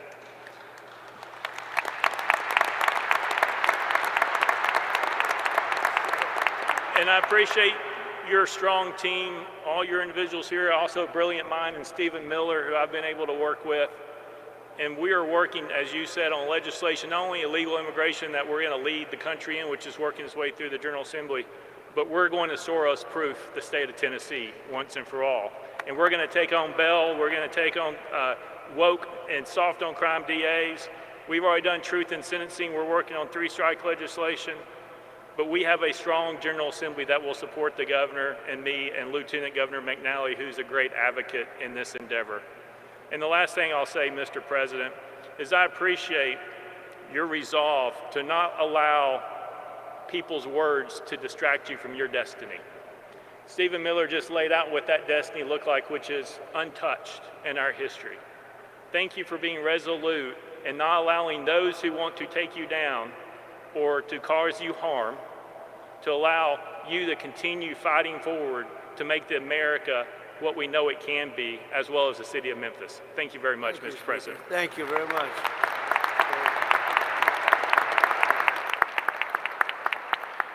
And now we have the ICE director, very important. He's done a fantastic job. Todd, please. We're a law enforcement officer. Thank you for letting us do our job again. That's the key thing. The men and women in this room that wear the badge every day, we know that we have a president that has our back. So because of you, we can go out and we can make America safe again. But honestly, sir, if you just look at what we did, this is what happens when strategy actually meets execution. Your model is delivering real results, securing communities and making neighborhoods safe. And if more cities would just take the lead and have the strength and constitution like the governor does to make their major cities safe again, this is a prime example of how to do it. This is a direct reflection, sir, of the model that you put in place. This and the Homeland Security task forces that you put into action with your executive order are really what's going to make a difference to this country. One thing, and Gaddy brought it up, was the Memphis Interagency Fraud Cell. That's key to your promise to the American people that honest Americans that need that funding will get it. What we're doing is we're having a reduction in fraud when it comes to SNAP benefits, mail fraud, and Medicaid fraud. And that's key and important for true Americans that believed in you that you're going to make a difference to make this country great again. While this wasn't an immigration-led operation, sir, we did have 619 illegal aliens arrested, 7 of those which were Venezuelans that were paroled into this country, or TDA gang members, 1 El Sal that raped a child, and another Honduras male that raped several children. Because of your leadership, we were able to get these violent criminals out of our neighborhoods. And sir, Memphis going forward is going to be the example, as Mr. Miller said, for decades to come. So on behalf of the men and women of ICE, the special agents of Homeland Security, we thank you for your leadership. Thank you very much, Chad. And just, if I might, so you're at the front of a storm. The Democrats have caused lots of problems at the airports and all other places too. We shouldn't be in this position, especially when we're in conflict elsewhere. But how are you doing, and how is ICE doing at the airports and helping out? Oh, you know, sir, to just have the opportunity to help our other fellow officers at Department of Homeland Security, we're doing great. We're going to make sure that your promise is kept, that we're going to help those lines move, and we're going to make people safe. And no one should be nervous to go to the airport, because we're going to make sure that every traveler in spring break has a safe journey. I appreciate it. Great job. You're doing a great job. Thank you very much. Rob Cicada, please. Rob. Mr. President, thank you for your assembling of the Memphis Safe Task Force. Your leadership empowered ATF and all of our state and local partners to focus on the most dangerous criminals operating in Memphis. Violent repeat felons, many walking the streets despite having 3, 4, and 5 felony convictions, are no longer doing so. They're no longer walking these streets without the fear of federal and state local and state law enforcement getting together and taking them off the streets. We focused our efforts on the most violent gang members operating in Memphis, so much so that we've decapitated the leadership of the Rich and Ruthless gang and the Vice Lord gangs operating here in Memphis. Their leadership, their membership is currently running the streets without any sort of direction. The gang members are falling apart. They're weakened. Their ability to coordinate and commit violent crimes are broken down because of the Memphis Safe Task Force. We've also been able to identify numerous firearms trafficking task force. Some of the evidence items that you see here were recovered from violent gang members. Many of these firearms were converted from semi-automatic weapons to be able to accept machine gun conversion devices, which now allow these rifles and pistols to shoot full auto. Those weapons were used by the gang members to terrorize this community and commit numerous homicides and numerous aggravated assaults. Those networks were identified and removed from operations. One in particular was operating 3 3D printing machines, making machine gun conversion devices in his house when search warrants were executed by ATF and our Memphis Safe Task Force partners. We are continually focused on preventing violent crime. In one instance, while we were out on patrol with our state and local partners, our agents responded to a shooting that had just occurred, located a victim that sustained serious gunshot injuries. Agents were able to render first aid on the scene and prevent that victim from bleeding out. Victim was transported to the hospital and ultimately survived because of the Memphis State Task Force here. Our agents regularly talk to the members of the community. The community, when we first arrived, was in visible fear. They were afraid to walk out of their homes to the corner store. They were afraid to sit in their front yards because of being in fear of being victimized of a drive-by shooting. Those people are now approaching our agents and our partners, thanking us every day for being out there and taking the fear away from them so they and their family members could walk their communities and sit in their front yards and talk to their neighbors without fear of being killed or shot. So thank you for your support of law enforcement and for creating the Memphis Safe Task Force. Thank you, sir. Thank you, Rob, and you do a fantastic job. Thank you very much. One of the best crime fighters I know really from personal experience, because I've watched him more in D.C. than here, but I get the reports on what's happening in Memphis. And Terry Cole, please say a few words. Great job. Mr. President, thank you for your leadership. It has given law enforcement the tools and the support to take this fight directly to the local street gangs, but also the cartels, the designated terrorists that are killing Americans. Your leadership is attacking not only the local street gangs here, but it's attacking the cartels in Mexico It's attacking the cartels in Venezuela. It's attacking the cartels in Colombia and Ecuador. And it's setting the example for the world to see that they are designated terrorists. They are fueling the violence in our streets. The DEA, along with our local task forces, are disrupting the supply chain, dismantling networks, and saving American lives. This is America first. This is Americans first. The DEA is proud to stand along with our federal, state, tribal, and local partners here in Memphis with our amazing military and National Guard. The work has just started, Mr. President. We will take the battle wherever the battle leads us. But one thing can be rest assured. After you take Maduro out of Venezuela, after you take Mencho out of Mexico, after your diplomatic pressure forces the Mexicans to make a record seizure last week of 270 kilograms of fentanyl that was destined for the United States, this is truly due to your leadership. It's due to your partnership with law enforcement that enables us to do our job. A few small seizures from this task force is represented in front of you. Close to 190 kilograms of cocaine, close to 50 pounds of methamphetamine. But more importantly, this task force seized enough fentanyl to kill in lethal dosages close to 20 million Americans. 20 million Americans.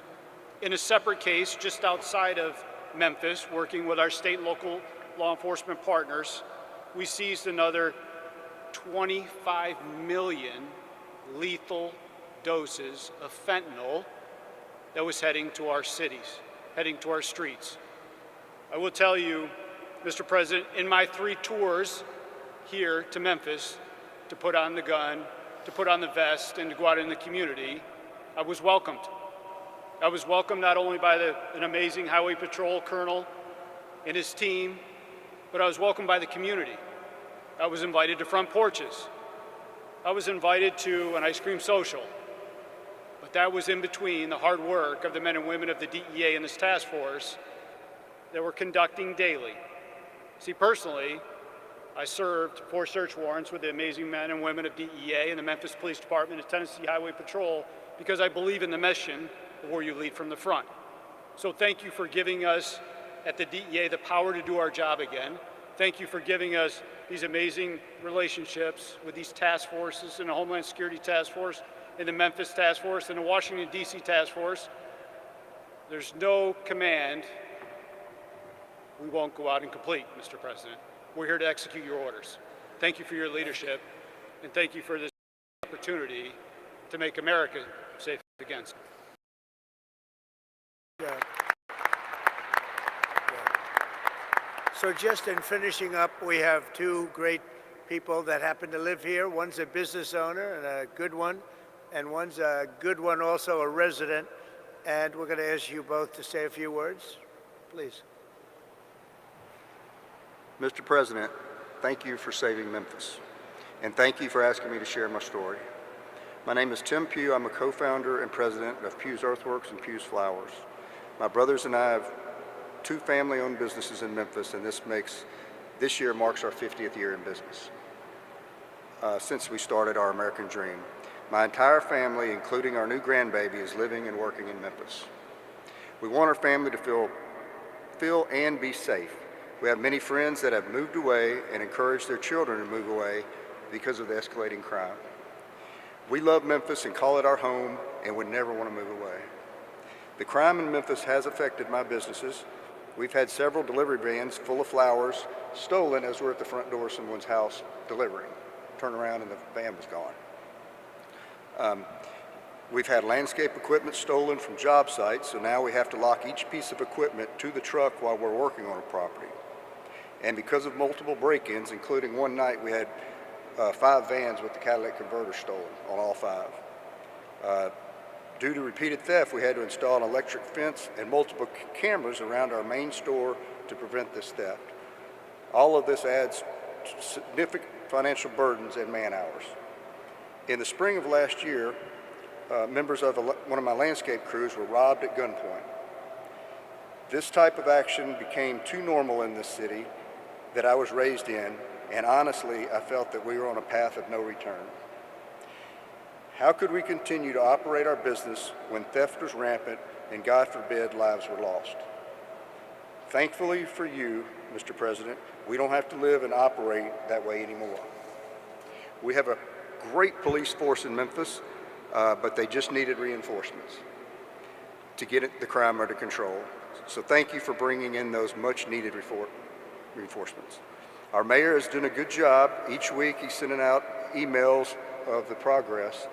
And just last Friday, he reported that crime was down well over 40%. Honestly, Mr. President, I feel like crime is down 100%. And that is because of what you've done.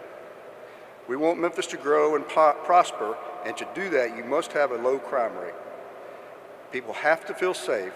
That wasn't the case before, but now it is.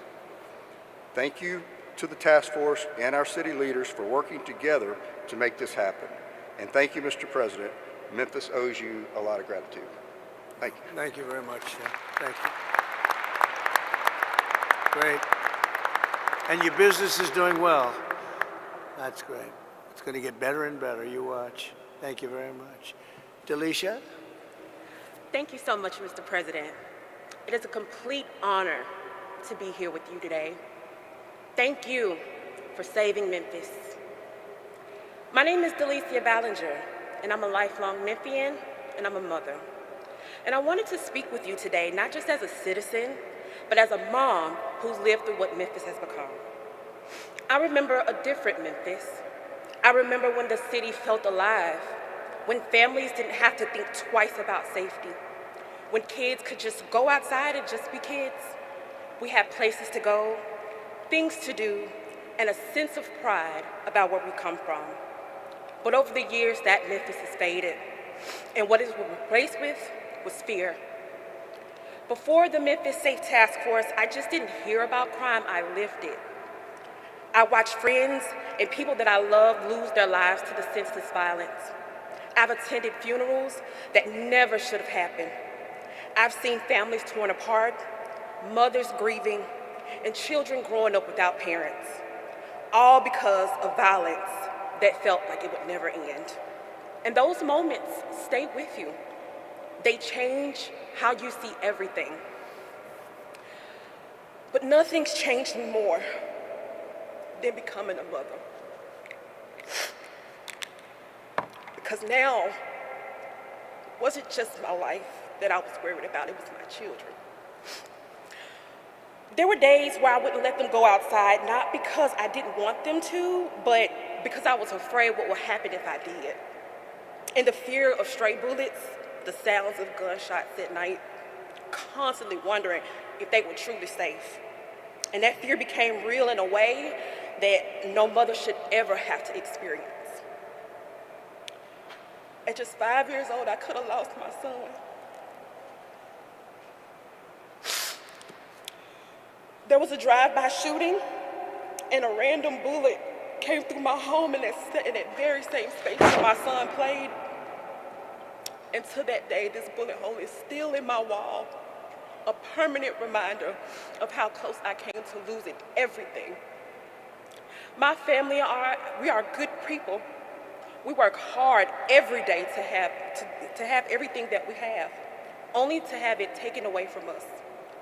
We've experienced multiple burglaries in our home, and it wasn't just the material things that were stolen, it was our sense of security, our peace, our livelihood.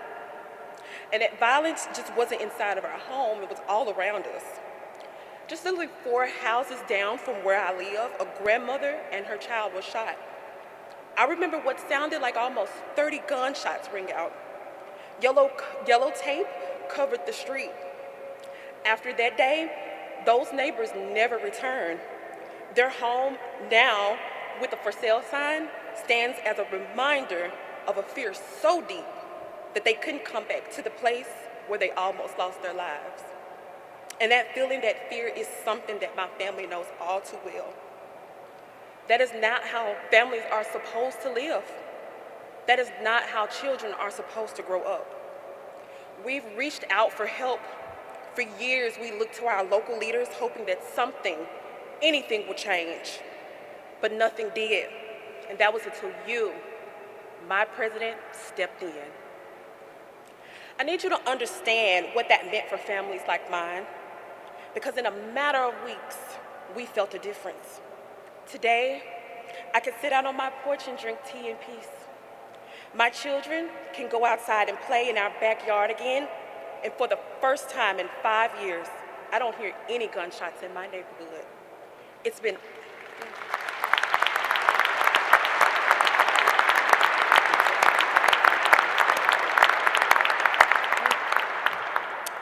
almost 6 months, and it's like a whole new world. That silence means everything to me. It means safety. It means peace. It means that I can breathe again as a mother. What years of waiting couldn't fix, you did it in just 3 weeks. And I'll never forget that. My family will never forget that. And what's even more powerful is that that impact did not stop there. Because of the Memphis Safe Task Force, it has sparked continued efforts right here at home, like the Make Memphis Matter movement, led by the incredible, the most awesome State Senator Brent Taylor, starting in 2023, who is putting his best foot forward every day to continue the mission to make it a safer Memphis and to hold our sorors back DA accountable at a state level, and partnering with amazing Senators Hagerty and Blackburn on the federal level. And it's because of leadership like that, I believe that Memphis can become that place that I once remembered. So from the bottom of my heart, thank you. Thank you for seeing communities like mine. Thank you for taking action. Thank you for putting Americans first, especially right here in Shelby County in Memphis. Because this isn't politics for me. This is my life. This is for my children. In fact, President Trump, my son, my beautiful son is here today, and he would like to wave and say thank you because now he's free to live a normal childhood. Braylon, stand up for me, baby.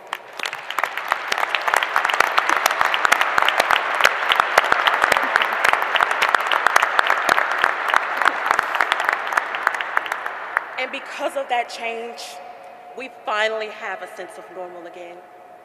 Again, from the bottom of my heart, I truly don't have the words to share how much I appreciate you. Thank you so much, sir. Memphis loves you, President Trump. Thank you. Thank you very much. Wow. I don't know, Delisha. I think we're going to have to give her MVP, right? MVP, Delisha. That's a great job. Thank you very much.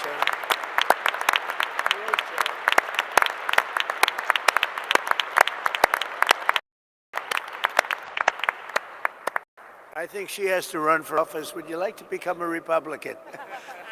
She said, I am a Republican. I love this. Anyway, great job. Thank you very much. Appreciate it. Really beautiful.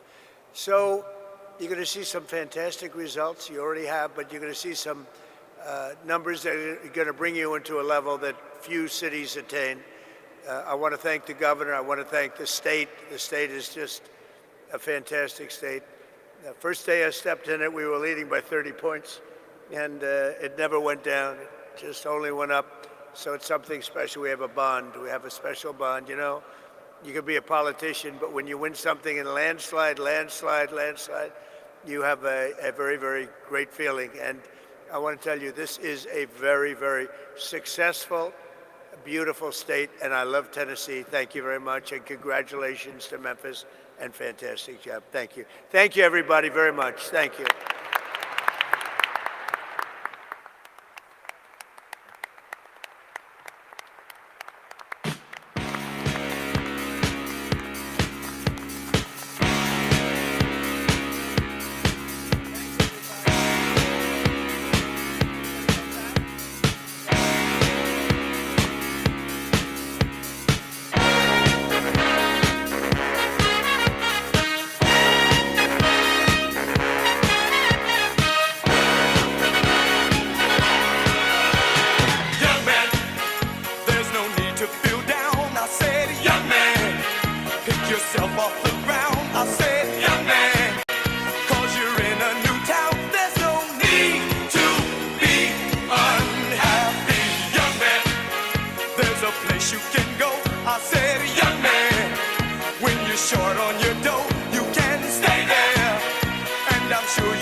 but you got to know this one thing. No man does it all by himself. I said, young man, put your pride on the shelf and just go there to the YMCA.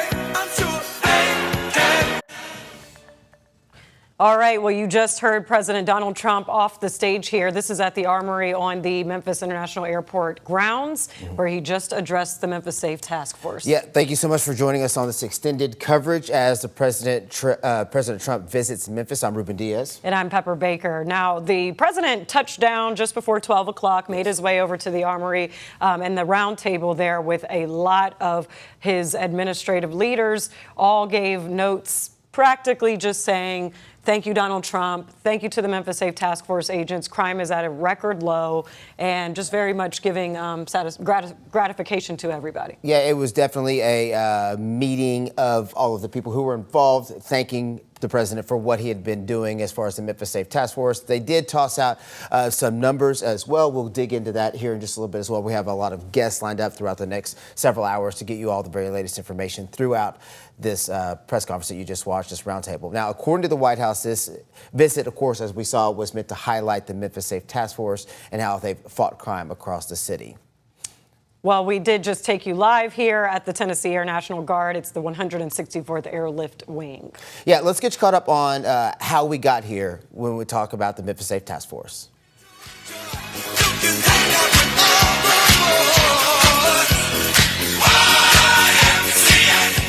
So this just wrapped up. Again, President Donald Trump just took the stage moments ago with all of his fellow White House cabinet members who have been a part of the Memphis Safe Task Force. Attorney General Pam Bondi was there, FBI Director Kash Patel, Governor Bill Lee. Yes, an entire list. Marsha Blackburn, Bill Hagerty also in the audience as well, and we got to hear from several members of the Memphis Safe Task Force, the heads of those departments. I believe it started off with 22 departments that were involved in the Memphis Safe Task Force. That number has jumped up to 33 at this point in time.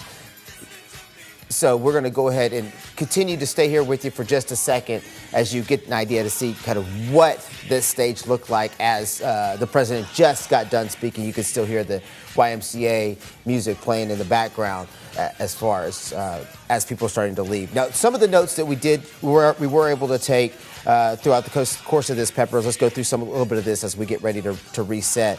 Again, the president praising ICE, also tossing some of the numbers: 60% reduction in robberies, 74% reduction in carjackings, 70% reduction in murders. Now, these are all numbers that the president tossed out during this roundtable. They have not been verified by us on the desk at this point, but we're just telling you what the president said during this conversation. And they all touted the numbers that we also reported last week, the most recent numbers we had from the task force, which was since the start of this, which was at the very end of September. There have been over 7,000 arrests. 1,000 illegal guns seized, over 1,000 pounds of drugs seized, and 150 missing children found. President Donald Trump saying this is the largest decline in violent crime ever recorded. And this all started back when Kash Patel deemed Memphis the murder capital of America. So a lot of progress that they were talking about here in the short amount of time. And President Donald Trump even said that maybe even in the next couple of months, just 2 months from now, it would be almost a no-crime city. Yeah, he used the term crime-free city a couple of times in that reference where he was talking about how if at the current pace, you could see where there would be no crime left in Memphis. And then, of course, that was reiterated by a couple of the people on staff as well. Another thing that was mentioned during this roundtable was the change in what they're doing for the Task Force National Guard members who have been serving now throughout the course of this task force, that they will now be getting the same benefits as active military members get right now, which I thought was a very big announcement to make during the middle of this roundtable. Yes, they'll get benefits and paid just the same as active duty military. And they also mentioned Border Patrol agents would also get that same benefit. So Pete Hegseth, the Secretary of War, had a lot to do with that with Donald Trump. So they both collaboratively came up with that. I also wanted to mention how This is a little bit of a lighter note, but President Donald Trump mentioned going to Graceland after all of this, which is where he might be headed after this. Yeah, we are actually trying to pinpoint that down, I think, as we speak. As you might imagine, when it comes to a president, they don't exactly tell you the exact itinerary just for safety reasons. But he did mention that he thought he was going to be taking a tour of Graceland. So we have positioned one of our reporters out in that direction just in case that actually does happen. Let's talk a little bit more about some of the other items that were mentioned today during this press conference, this roundtable. 44 homicide arrests, 812 drug charges, 757 gang members arrested, and 1,200 guns seized, and 150 kids recovered or found during the course of this task force. Those numbers mentioned several times throughout the course of this roundtable. Yes, we're going to get into all of that as well as what every individual member said. But right now we are going to leave you on cable network and we are going to switch over to our live stream. So please join us on 24 Plus as we continue debriefing President Donald Trump's visit to Memphis.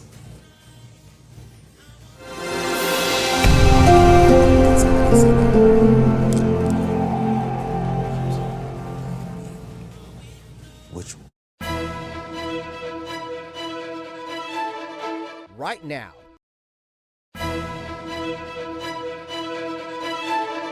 Right now, Memphis has been on President Donald Trump's mind for months. I think maybe I'll be the first to say it right now again.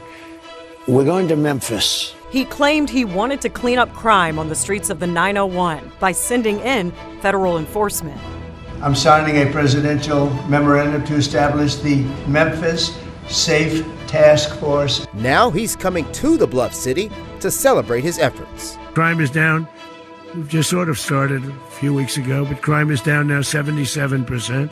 It's been nearly 6 months since the Memphis Safe Task Force rolled out. From the support, we're here to back you up, to be your partner. To the pushback. If it is in fact safer, it's not because they came here.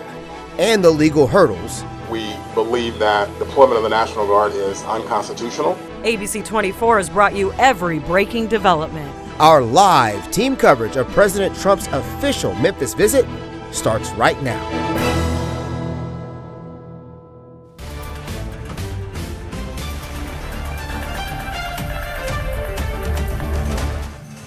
All right, thank you again for joining us on this extended coverage of President Donald Trump's visit to Memphis. I'm Ruben Diaz. And I'm Pepper Baker. Now, the president arrived in Memphis at Memphis International just before 12 o'clock and then just wrapped up moments ago speaking in front of the Memphis Safe Task Force agents as well as other Tennessee State Memphis city officials and, of course, federal White House cabinet officials. We had been told that this visit was to tout the Memphis Safe Task Force and some of the numbers and the progress about the crime across the city, and that's exactly what this ended up being. That's right. So we're going to take our Ezekiel Telemaco live, who has been in the field for us, tracking Donald Trump's every move. So Ezekiel, what can you tell us about what you're seeing out there now? Yeah, there's tons of people that have been out here supporting President Trump.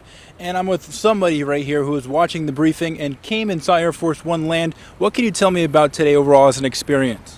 Well, you know, the president is here. He is the president. And hopefully Memphis can get some additional resources to increase the population of the Memphis Police Department so we can sustain the resources and the sustainability of what actually is going on with the task force and the National Guard being here.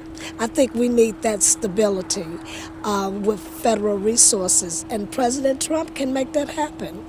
And do you like what you've seen so far from the Memphis Safe Task Force and what you've heard today? Well, I haven't heard everything in essence, but the roundtable seemed to have been informative. The young lady who actually experienced crime, her story was very compelling. She had her son there with her, and she was affected by crime, and you know, she speaks for maybe a lot of people in her community that, you know, she feels much safer now. Absolutely. And would you consider yourself a Trump supporter? I know that we were speaking off the camera about, you mentioned praying for leadership. Can you speak on that? Well, I cover a lot of events, whether it's a Republican event or a Democrat event. This is a big event with the president coming to Memphis. And a lot of people, they don't respect the president or his policies. I get that, but respect the office. I don't agree with everything he does. The tariffs, the gas prices, the war that's going on. There are a lot of things, that are affecting everyday Americans, not only here in Memphis, but across the United States. Absolutely. And then in terms of seeing Air Force One, was that the first time that you've seen Air Force One? No, actually, when VP Pence was here, Mike Pence was here, I actually covered Air Force One landing here at the National Guard hangar. And what was that experience like today for you? Well, it's a big event, and I cover big events. I'm a digital creator. I'm a community leader, so I go where the action is. Absolutely. And then in terms of actually, let me just take a quick look at this motorcade coming out real quick. We're not sure if the president is going to be leaving through this street or if he's going to be taking Air Force One back somewhere else or back to the White House. But we're seeing a giant motorcade right now in terms of Memphis police officers driving around the airport right down Shelby Drive right now. That's what we're seeing at the moment. And you can see a bunch of people supporting President Trump here. Some people that are just recording on their phones, and they're awaiting for President Trump to come out. But as of right now, we're just going to continue to cover and monitor this situation in particular. The Roundtable finished not too long ago, and we're going to continue to provide updates and talk to people here in Memphis. Reporting from the Memphis International Airport, I'm Ezekiel Telemaco, ABC 24 News.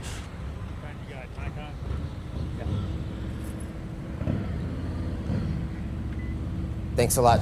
Thanks a lot for that, Ezekiel. We were able to obviously see that motorcade go by as well. We'll be monitoring the president's movements throughout the course of the day as we continue to find out kind of what the next step is. Again, after this extremely, this longer roundtable, we'll call it, where there was a lot of discussion from several different members of the cabinet and local and state leaders as well, all involved in some of that. We're going to continue our live team coverage here as we continue to go through our reporter. Shakina Davis joins us now. She's been following a protest that's been happening all day long. Shakina, what's it look like out there where you're at right now?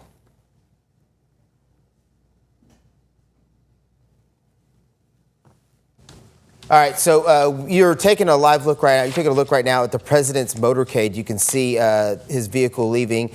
We're trying to get confirmation on where he's headed as far as in Memphis, if he is indeed going to Graceland or if there's another area that he's going to go visit. But you can see the Secret Service vehicles, that entire motorcade of motorcycle vehicles, motorcycle police and officials there in front of him to lead the way. Obviously, the road completely blocked off in front of him. You can see some cars behind them as well, but the presidential motorcade headed down the streets of Memphis at this point in time, leaving the airport area, as you can tell by the fencing and just the location.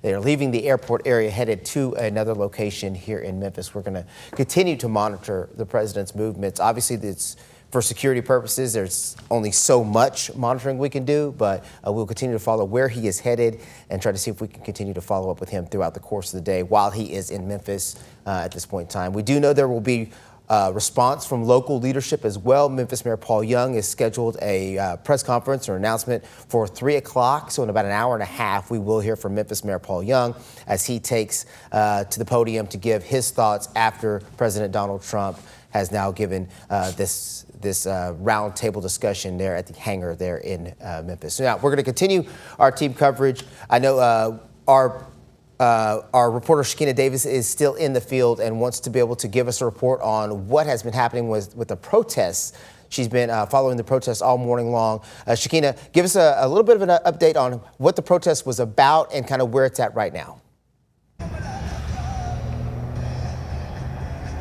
Yes, Ruben. So the protest, of course, was about no Trump here in Memphis. A lot of the protesters here were completely against President Donald Trump coming to Memphis today, and against the Memphis Safe Task Force also rallying against ICE. And so right now what we're seeing is it's cleared out now, right? But earlier we've seen a lot of people that were out here. I'm not sure about how many, but this whole area was pretty filled. It's now lowered right now. You can see Memphis police along with some state troopers. They're out here right now still, but there were quite a dozen state troopers here earlier as the protesters marched up Sycamore View Road here. We saw them march all the way down, and then we saw just straight state troopers flying up the road. But for the most part, it was a very diverse group here, older, younger, all walks of life of people out here, along with we heard from Representative Justin J. Pearson, along with a few pastors and county and city leaders that were out here today as well.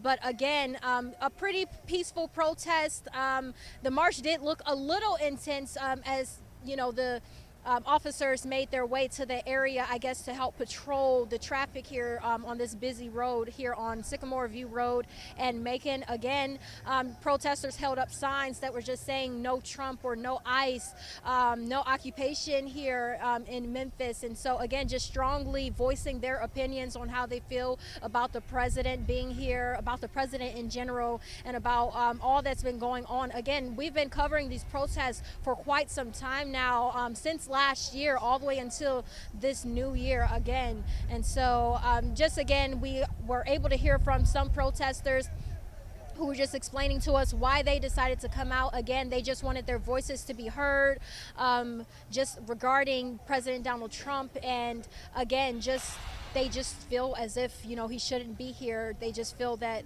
this whole situation with the Memphis Safe Task Force that they have been voicing for a while now, they don't feel heard. And so they are making sure, from what I'm hearing, that they want to be heard and continue to be heard. Again, they are also, I'm hearing from some of the organizers here that they will also hold another protest this weekend on Saturday. And so they will be back out, I'm not sure in this area or wherever they will be in Memphis, but again, just protesting the same thing even after President Trump leaves here today. And so again, quite just a few people here. It looks like more are beginning to leave, so the area looks like it'll be cleared out very soon here completely. But again, they have stood out here for quite some time, again, just having their voices heard. And so I guess we will continue to follow and see what happens after today, as Trump is here again, and just hearing from more people about how they feel. And so we will continue to bring those updates. And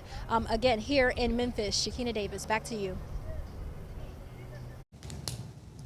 All right, thanks a lot, Shakina, for that update. We will continue to check back in with you throughout the course of the day as the president has not left town yet, and we're sure those protests will continue. Now, we want to continue all morning long. We've been bringing you conversations with leaders in Memphis and people who have kind of some of that inside knowledge as well to help get you to understand and dissect some of the information we've been processing. Pepper Baker joining us now with Otis Sanford, and Otis and Pepper will break down a lot more of what the president had to say during that roundtable. Pepper? Yes, big day here, Otis. Thank you for sticking around with us. You were here this morning, and now you're back in the afternoon. So, yes, he landed just before 12, made his way to the armory, and spoke for a long time before anybody else did, but overall about an hour and 15 minutes. So, right off the top, just what stuck out to you? Well, the fact that you said he spoke for a long time before anybody else did speak. He touched on a lot of other issues before he even got to Memphis. Obviously, there's a lot going on with the war in Iran right now, so we had to talk about that. He also talked about the SAVE Act, the effort in the Congress to sort of overhaul voting. So he talked a lot about that before he ever even got to the Memphis SAVE Task Force. Honestly, Pepper, what stood out to me was the love fest that we saw there. Yes, we've been saying all along that crime has been going down, and it's been going down even more after the Memphis Safe Task Force. So we have to give credit to the Memphis Safe Task Force. And I would have liked to have heard a lot more.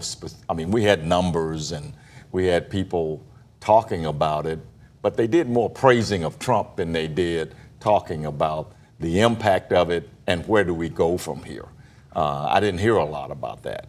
But, you know, it was what I expected it to be, a lot of congratulatory conversation specifically to the president. Yeah, I kept a running list of all the people. I mean, you had the FBI director, Governor Bill Lee, AG Pam Bondi, Secretary of War, you had DEA, ICE, ATF, the Tennessee Highway Patrol, U.S. Marshals all represented, all at the table, and they all got some time to say something. I did want to talk about the two Memphis-based people. So they had the Pugh's Flowers owner, right, and they also had Delicia Ballinger, who we interviewed before here, the freelance journalist who claimed she was fired after praising Donald Trump.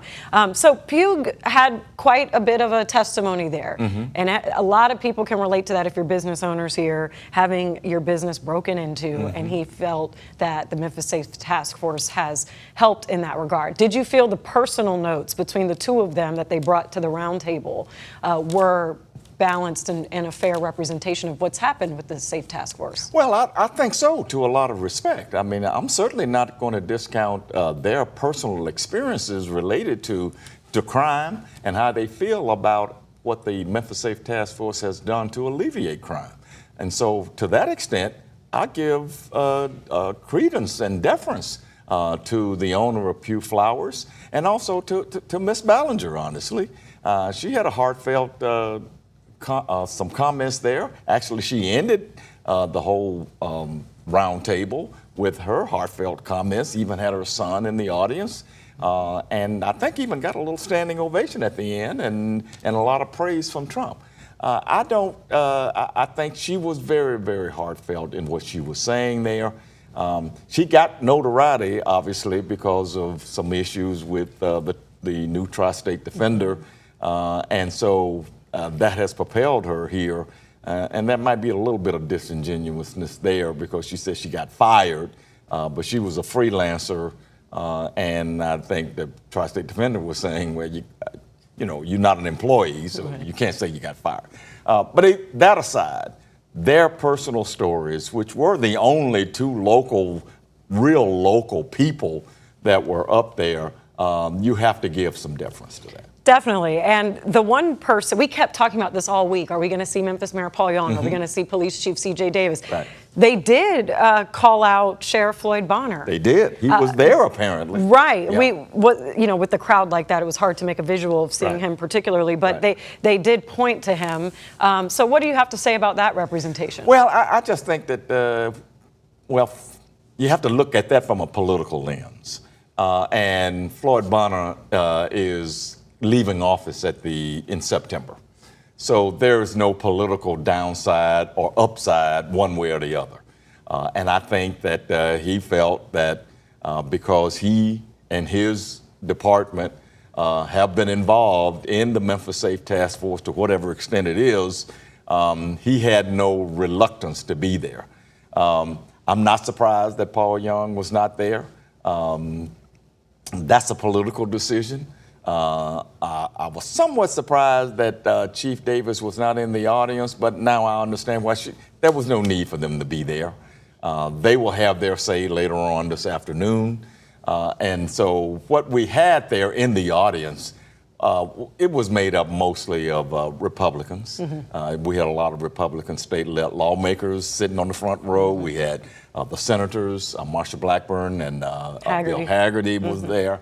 And so I saw who I expected to see there, with the possible exception of Floyd Bonner. I was a little surprised, but now I understand why. You know, there was a lot of messaging around what Memphis was before the task force. So much so that had I not spent time in Memphis, I would have probably thought that it was a third world country or something. Right. I just want to say that because as much as these numbers are great and moving in a positive place, you know, how would you have described how they were making Memphis out to be? Well, I think they went overboard talking about just what an awful place Memphis was in the past. And as a matter of fact, there was someone who, it was Pete Hegseth, that said that Memphis got in the place that it was prior to President Trump because of weak leaders. Well, who was he referring to there? Because the mayor, prior to Paul Young has only been in office since January of 2024. So he hadn't been in there all that long. And so is he talking about weak leaders? Is he talking about Jim Strickland? Is he talking about all of the members of the city council? Who are you talking about here? And honestly, I discounted a lot of that, Pepper, primarily because they were using rhetoric to talk about how awful Memphis has been, to say how wonderful it is now, and then to give Donald Trump the credit. Let's be honest here. Yes, we experienced some high homicide rates. In 2023, we went to the highest ever. Okay, Otis, just want to interrupt you for 1 second. This is live right now. It looks like he made his way to Graceland from I can tell the inside. So we are looking at this live. If we can listen in, let's go ahead and do that. Oh, we're working on audio at the moment. Here we are. We can listen. Well, he said he was going to go to Graceland. He did. We'll have a very, one of the safest cities. So Memphis went through a terrible thing. And like in D.C., we're doing great. And every place we go, we're doing great, to be honest with you. So, Frank, I'd love to go to Chicago. I'd love to be invited to Chicago. We would get rid of crime in Chicago very easily, but the Democrats don't want to do that. I'd love to go to San Francisco, would make it something, would bring it back to where it was. And the mayor's working hard. He's a Democrat. He's working hard there, but we could do things that they just can't do. But every place we go, and Memphis, I guess you probably heard the crime numbers are way down. Most of them are down by 75% and more. And within 2-3 months, we'll have it down to over 90%. So you have to be happy. Elvis would be very happy about that, right? Everyone loves Elvis. I love Elvis. Elvis, they all say, did you know Elvis? So I knew Frank Sinatra. I knew most of them. Unfortunately, I never met Elvis, and that would be one I would have liked a lot. But I do like his music, I will say. So thank you for inviting me. I appreciate it. Thank you for coming and visiting us. Okay, let's take a look. All right. So welcome to the living room. Go ahead. I want you to meet Joel Weinstein. Okay. Sounds good. Nice looking. So we're seeing President Trump's visit to Graceland. He stayed on that, or he kept his promise. And it's funny because I was asking people, where do you think President Trump is going to go? Do you think he's going to get barbecue? Do you think he's going to go to Graceland? And he sure made his way. He mentioned how much he loved Elvis in his opening statements there. So, people always like to say these leaders come in, they make a pit stop, they might do a speech, and then they go out. And I know native Memphians have whatever they feel about Graceland, but what do you think about him, making a tourist stop? Well, I think it was a nice gesture here. Obviously, Graceland is the iconic tourist attraction for Memphis, along with Beale Street, maybe the National Civil Rights Museum. It would have been great if he had gone there, but I wasn't expecting that. But Graceland is very close to the airport, so he didn't have to go that far away. And the fact that he says he's always loved Elvis, I thought it was a little bit of a genuine moment there for him to say that he's always loved Elvis, but he never met him. And it is the kind of thing that he would appreciate. Elvis was pretty ostentatious and flashy and showy, so I think Donald Trump likes that. Plus, I think he recognizes just what Elvis means to the city. And I thought it was a good gesture. I certainly don't have any criticism. Right. I mean, who can be mad at going to see Graceland? Right. One thing about transparency with the Memphis Safe Task Force, so they say a lot of numbers. They threw them out at us, all the way from not only just the arrests and homicides, but illegal immigration and drugs. But one thing I want to ask you, if it was fair to maybe compile data where we're seeing these arrests more heavily in certain parts of Memphis, because maybe it would have been more interesting to see where he would have visited, where the Memphis Safe Task Force is being more impactful. That's a good point, Pepper, but I don't think we have any numbers, or at least I haven't seen any numbers that talk about arrests and detentions by neighborhoods. I haven't seen that. They just throw out a bunch of numbers, and we're talking about 7,000 this and 1,000 that, and children rescued. We don't know where they came from. So that's the level of transparency that we don't have.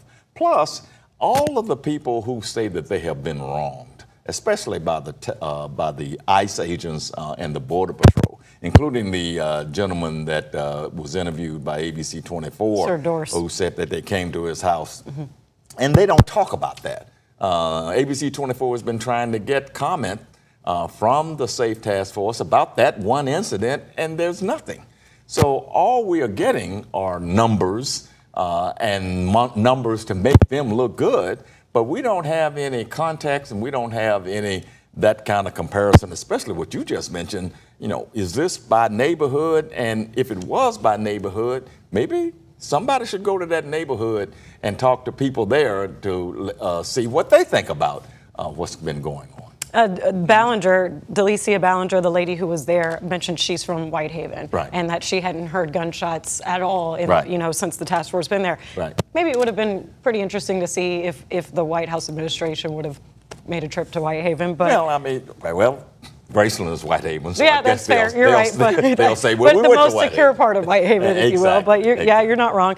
There was another thing that President Trump mentioned was being friends with Fred Smith. And this was a story that he mentioned that we heard about early on, was that FedEx execs had told him that they couldn't walk 1 block away from getting out of their hotel into the car. And President Trump almost opened up his address to the task force with that story. And that even when they got in the Uber or their car, that the car was robbed. While it just kind of seemed pretty odd, but also maybe a very real experience there. But he brought that back up, and I just thought that was an interesting place to start. Oh, I think so. Well, of course, Fred Smith is one of the most well-known businessmen in the world, who passed away last year, and so I'm not surprised to see that.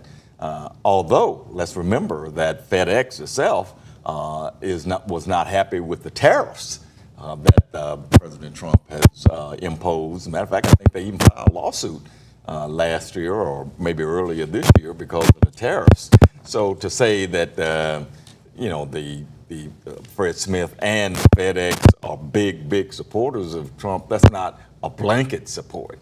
Fred Smith was known to be a big contributor for a lot of Republicans. He also gave some money to Democrats as well. He was the biggest supporter of John McCain back in 2008 when he ran for president against Barack Obama. The president liked Fred Smith. Fred Smith tolerated him. But the fact is that FedEx itself has not been all that happy with a lot of the tariffs. Okay, well, that's a fair point there as well. Some other quotes that stuck out to me were that Memphis residents were prisoners of violence in their own home. That was made, and then by, I believe, Cameron Sexton got on there, and President Donald Trump actually pointed to Cameron Sexton, Tennessee House Speaker, saying that he is confident he will pass tough on crime bills. So when we talk about moving forward here, one of the things that you also mentioned was that President Trump wants Republicans to prioritize that Homeland Security bill, where no one can vote unless you have voter ID and proof of citizenship. And then we know that there's just a number of things going on with the Tennessee legislature. So tough on crime bills when we talk about Tennessee Republicans, but then there's also that other side of the debate of not as tough on gun control. Absolutely. As a matter of fact, that's pretty much they conflict with one another. The Republicans in the state legislature have been saying, and have been saying it for more than a decade, we want guns everywhere. And the more recent legislation that's being floated around in Nashville is to have guns available. People can carry guns into state buildings, and except for the Capitol, and also carry guns in parks. And they're not going to limit the age to 21. 18-year-old can carry guns. Well, that would be a terrible thing to happen.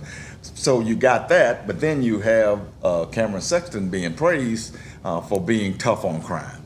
The two just don't go together. Cameron Sexton got a lot of praise there. I think he was even on the podium there, and he was talking about what he was going to, how wonderful the task force has been and what the legislature hopes to do. Okay. Well, so looking forward to the rest of the day now. We do know that President Donald Trump is in Graceland at the moment, and we could take him live too if you all still have that with us. But we also know that Memphis Mayor Paul Young is going to be having a 3 p.m. press conference. What do you expect him to say?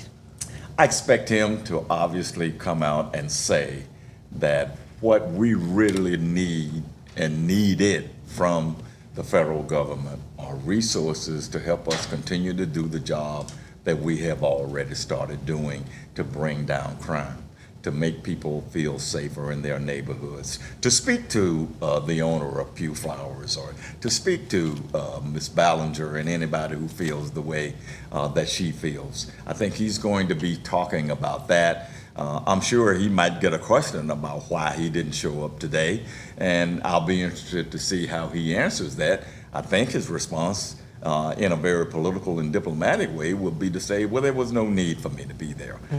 There was nothing that I could add to that.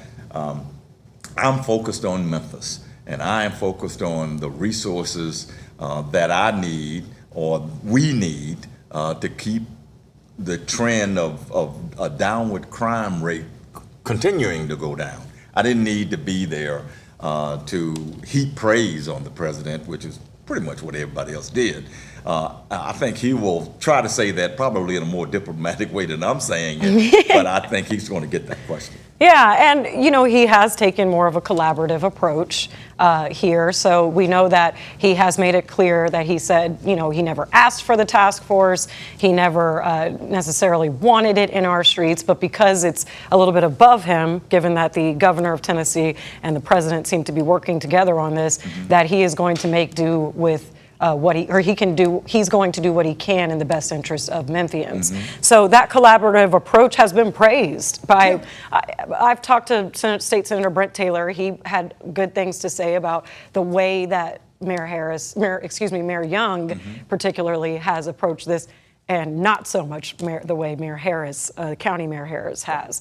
So I'm sure he'll continue on that message. Oh, I think so. And yes, I mean, just any notes about the collaborative approach? Yeah, I think so. I think that, first of all, Mayor Young was in a tough situation here. He knows he has to work with people in the state legislature. He knows he has to work with the governor. And so he was not in a position to be sort of reluctant or recalcitrant the way the mayor of Chicago maybe, or the mayor of Minneapolis, because those are blue cities. Blue cities and blue states. He knows that he's a mayor of a blue city in a very, very red state. And he thought that collaboration was the best approach. And I think we will see, once things settle, Pepper, that was probably the best way to go about it, especially from a political standpoint, because he's got to run for re-election again next year. He does. And so I think he has played it as best he possibly can. Lee Harris doesn't have that burden because he's term limited, and he's not running for office, certainly not this year. So I don't know, he didn't have anything to lose. Yes, we're going to keep monitoring Donald Trump's visit in Memphis. You can see AG Pam Bondi's actually in Graceland along with him. If we have sound of this, let's listen in a little bit to see what kind of information he's getting on this tour. Here's something. Nobody like him. So now we're going to the basement. Watch your step, please. Okay. There's lots of mirrors. It's a mirrored line stairway. Okay. Press. What are we doing? We're going to reposition over here. Until we're out, Ellie is. Watch out, step. Turn around, go towards Ellie. Guys, TV on me? Ellie, right here? Yep, out right here.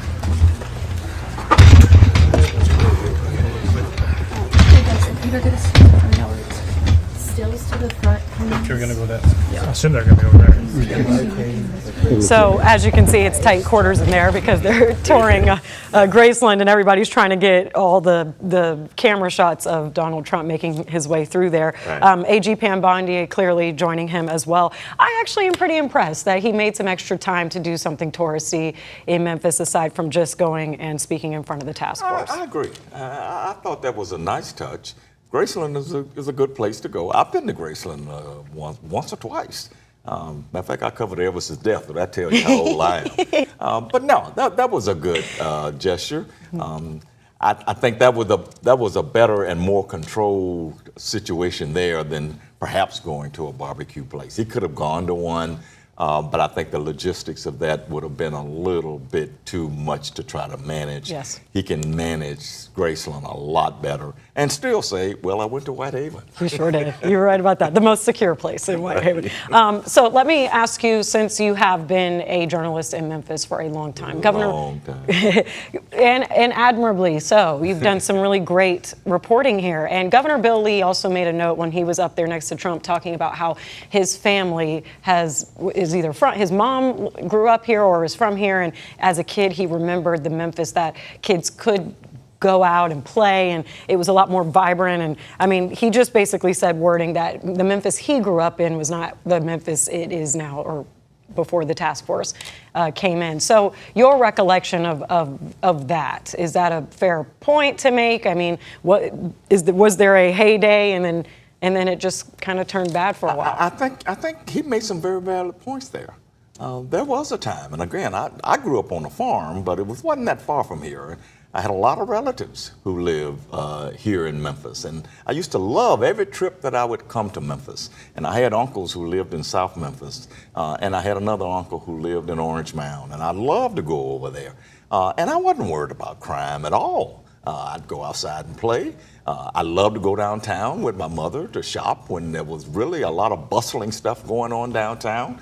So I think Bill Lee was absolutely correct on that. As a matter of fact, his comment was, we consider Nashville to be the heart of Tennessee, but Memphis is the soul. I loved that. I love that. I did too. That was actually, Pepper, probably the best statement that was made at the whole event. Mm-hmm. Because it is true.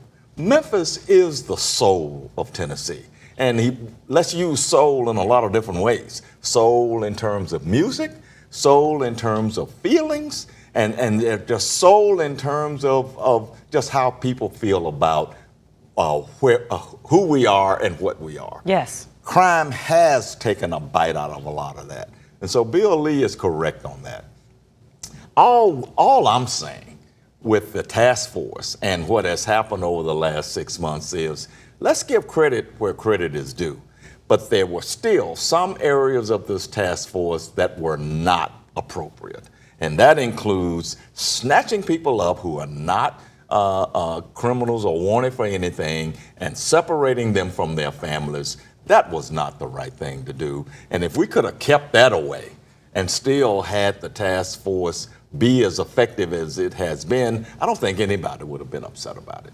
I think, to be fair, policing to this level hadn't really been a norm. I mean, we did see the different deployments to Washington, D.C. and the efforts made to Chicago. And so as much as I think that there was no rubric exactly of how this was going to roll out. Mm-hmm. And I think we made those points early on. We didn't really know exactly the step-by-step process and how enforcement was going to be too aggressive in some ways and not. But it is important to note that some of these cases were not fair. To the people who found themselves, in those situations. Yeah, and that's just adding the balance to the whole story. That is true. That's what journalists do. We're not there to praise. We're there to report, and we're there to assess. And when we make an assessment here, in general, you can say that the task force has been effective in assisting and even pushing forward the effort to reduce crime in this town to the point where people feel safe, to the point where some of the criminals decided, I don't want to be a part of this right now. Mm-hmm. You get to give credit for that. But when you add the balance the balance is some people have been hurt by this. Right. And we can't discount that. And that's a good point to make, because there was a couple numbers that the ICE director, Todd Lyons, had thrown out about 619 illegal immigrants arrested. 7 of them were Venezuelan, 1 Honduran. So there was a lot on, when you talk about that, a lot of that kind of, that came around a lot of the immigrant communities feeling like there were productive citizens here, or not citizens, but people who were contributing to the city in a productive way, not committing crimes, and being snatched up and separated from their cities. And a lot of the Republicans we've talked to say that being here, point blank period, illegally, is a crime. Absolutely. But to your point, when the messaging is violent criminals, and yet you're seeing, you know, that other side of the story, that goes into what you're saying. No question about it. And as a matter of fact, there was a lot of talk today at that roundtable about demonizing immigrants, calling them murderers, drug dealers, and it almost like it was just a broad brush to all the immigrants. Well, we know that's not true, and that's just not fair. And we do have a lot of people in this community who are law-abiding citizens. Yeah, they are undocumented. They probably came here, and they did come here illegally. But let's not call them murderers and drug dealers and rapists when we know that that's not true, and then we are separating them and mistreating them, and to the point where they are being separated from their families and thrown in a jail in Jenna, Louisiana, or even right up here in Mason, Tennessee, or somewhere down in Texas. That's just not the way to go. Okay, we're going to take a beat, Otis, because District Attorney Steve Mulray just walked into the studio, so we're going to get him set up at the table. We're going to give it back to Ruben. Diaz at the desk to give you a timeline on exactly how we got here. Ruben. Thanks a lot, Pepper, for that very insightful conversation between you and Otis, and I know we have a even more in-depth conversation coming up with Steve Mulroy as well. Now, from the first mention of the Memphis Safe Task Force, there's been strong opinions on both sides, including legal battles that occurred as well. Let's take a look back at how this all began. The first sign that Memphis was the focus of the Trump administration's crime-fighting efforts came in May of 2025. That's when newly appointed FBI Director Kash Patel called the Bluff City the murder capital of America. President Donald Trump first deployed the National Guard to Washington, D.C. Then on September 12th of the same year, the president made his intentions clear. Memphis would be next. I think maybe I'll be the first to say it right now again. We're going to Memphis. Memphis is that's the next city. Deeply troubled. Memphis Mayor Paul Young and others fired back, saying the 901 does not need the Guard's help. I want to be clear, I did not ask for the National Guard, and I don't think it's the way to drive down crime. However, that decision has been made. Then the president, with Tennessee lawmakers all around, including Governor Bill Lee, made it official. I'm signing a presidential memorandum to establish the Memphis Safe Task Force. 13 federal agencies, along with state, county, and city law enforcement, all working together. The National Guard arrived a few weeks later. Some people in Memphis supported their arrival. I do feel safe that they patrolling the street. Others questioned whether the National Guard was necessary. And I don't think that their presence makes anyone safer. That initiative became the focus of a lawsuit that's still working its way through the court. You can't break the law in the name of trying to tame lawlessness.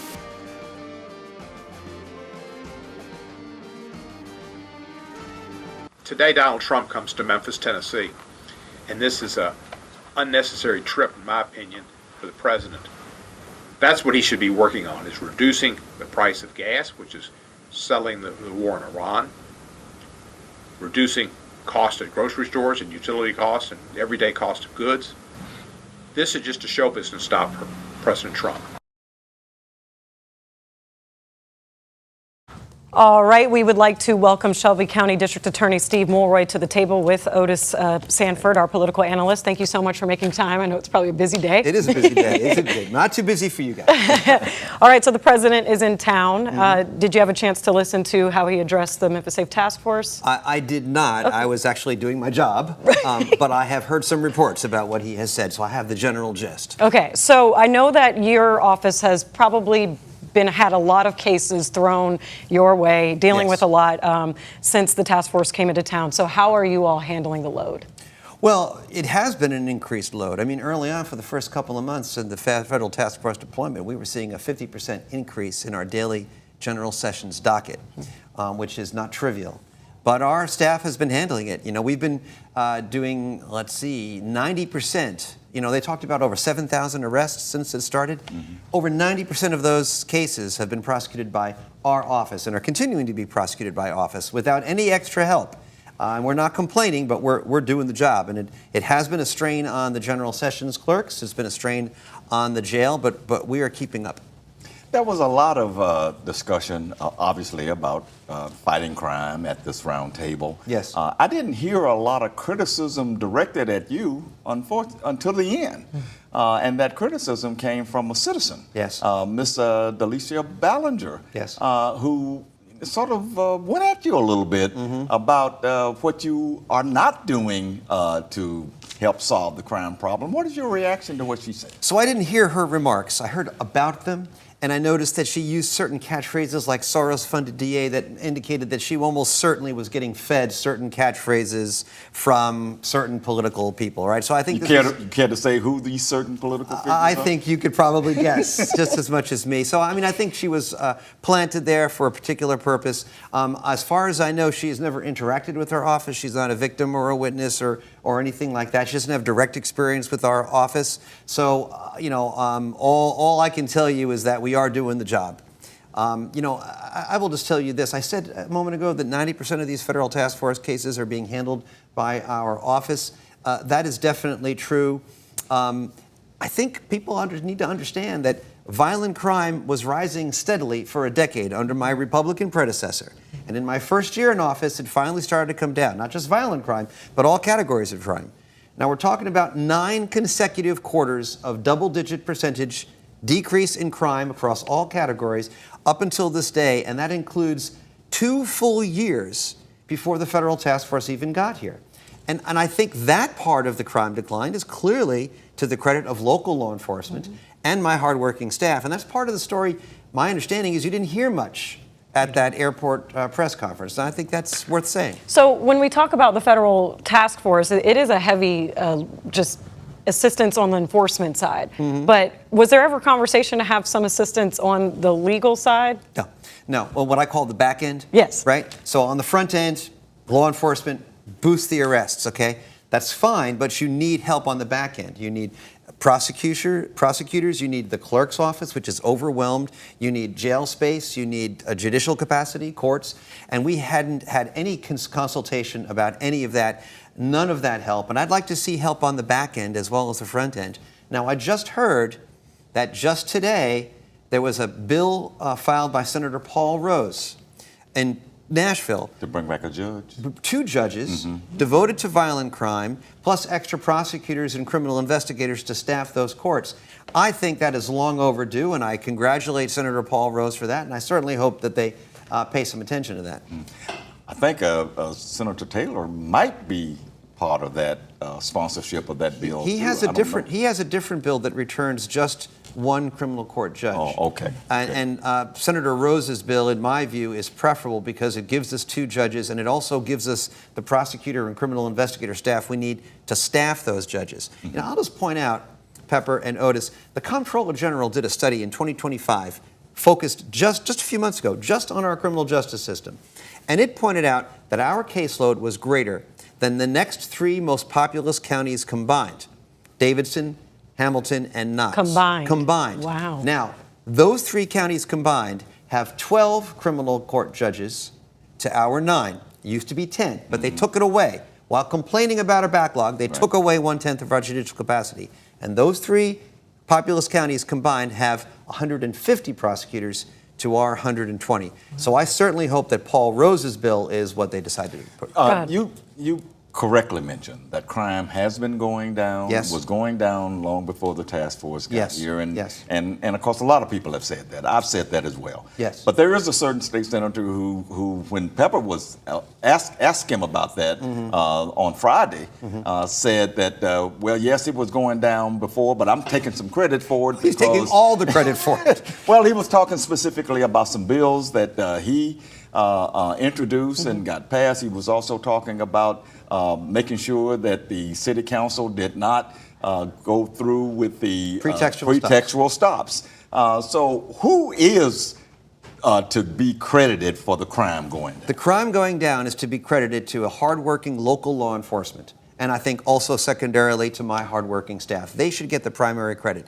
Now, you never can pin something as complex as crime on any one thing. So were there economic factors, were there demographic factors that were beyond our control that were helping? Certainly. Crime was going down across the country, right? So you don't pin it on any one person or any one entity, on everybody, all of us working together, the judges, the prosecutors, local law enforcement, our county and city partners, the state as well. But as to what you just asked about Senator Taylor's bills, the pretextual stop bill couldn't have really had that much of an effect on crime because A, it wasn't quite clear that the Memphis Police Department really did stop doing pretextual stops, right? Right. And also the data from across the country shows that pretextual stops, only about 2% of the time do you actually catch drugs or guns. So that's not really the crime driver. Whether we do it or not is not crime driving it.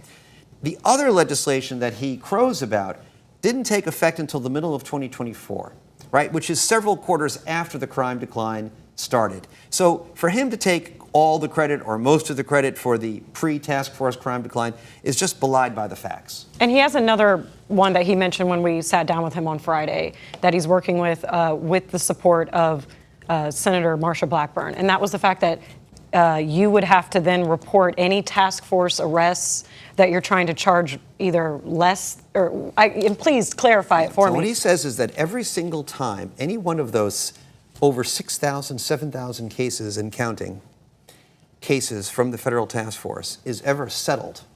Now, across every DA in the country and the federal system, over 90% of cases settle, right? So for almost all of those thousands of cases, we're going to have to pull them out and identify them separately from all the other cases that we have and report every single time we settle any one of those cases. Now, in the original version, it was every 24 hours. 1 second. I'm Sure. so sorry to interrupt you. Looks heard like this guy. President Donald Trump is leaving Graceland, so let's listen in for his final comments.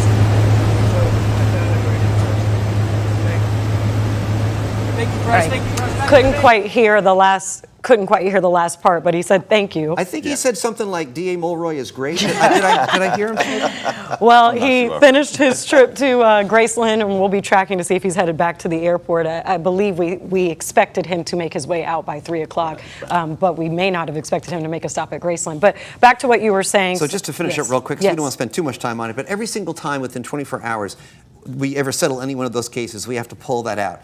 Now, the computer systems for the clerk's office and the DA's office, they don't track those things separately. So there's no way to automate this. So this is going to be a very labor-intensive process. We're going to have to look in and see which ones are federal task force cases and which ones are the many, many independent local law enforcement cases and report them out separately. It'll be incredibly burdensome. My understanding is that they were thinking about some amendments to try to make it less burdensome. I had asked for monthly reporting. Apparently that's too much to ask for. I'd asked for some extra staff to help us deal with it. Apparently that's too much to ask for. I don't know what's going to happen, but I know this. Here's the important thing. We are treating the federal task force cases the same as our local independent law enforcement cases. There's no difference. An ag assault is an ag assault. So I don't know why we have to bend over backwards and spend all this staff time teasing out those cases to report them separately. And I think the answer is because Nashville is going to make me do it. And I will, of course, comply with the law. Let me ask you a macro question here, sort of like a 35,000-foot question here, because a lot of this just seems to be mired in politics. You think? And of course, well, you ran as a Democrat for the county commission. Right.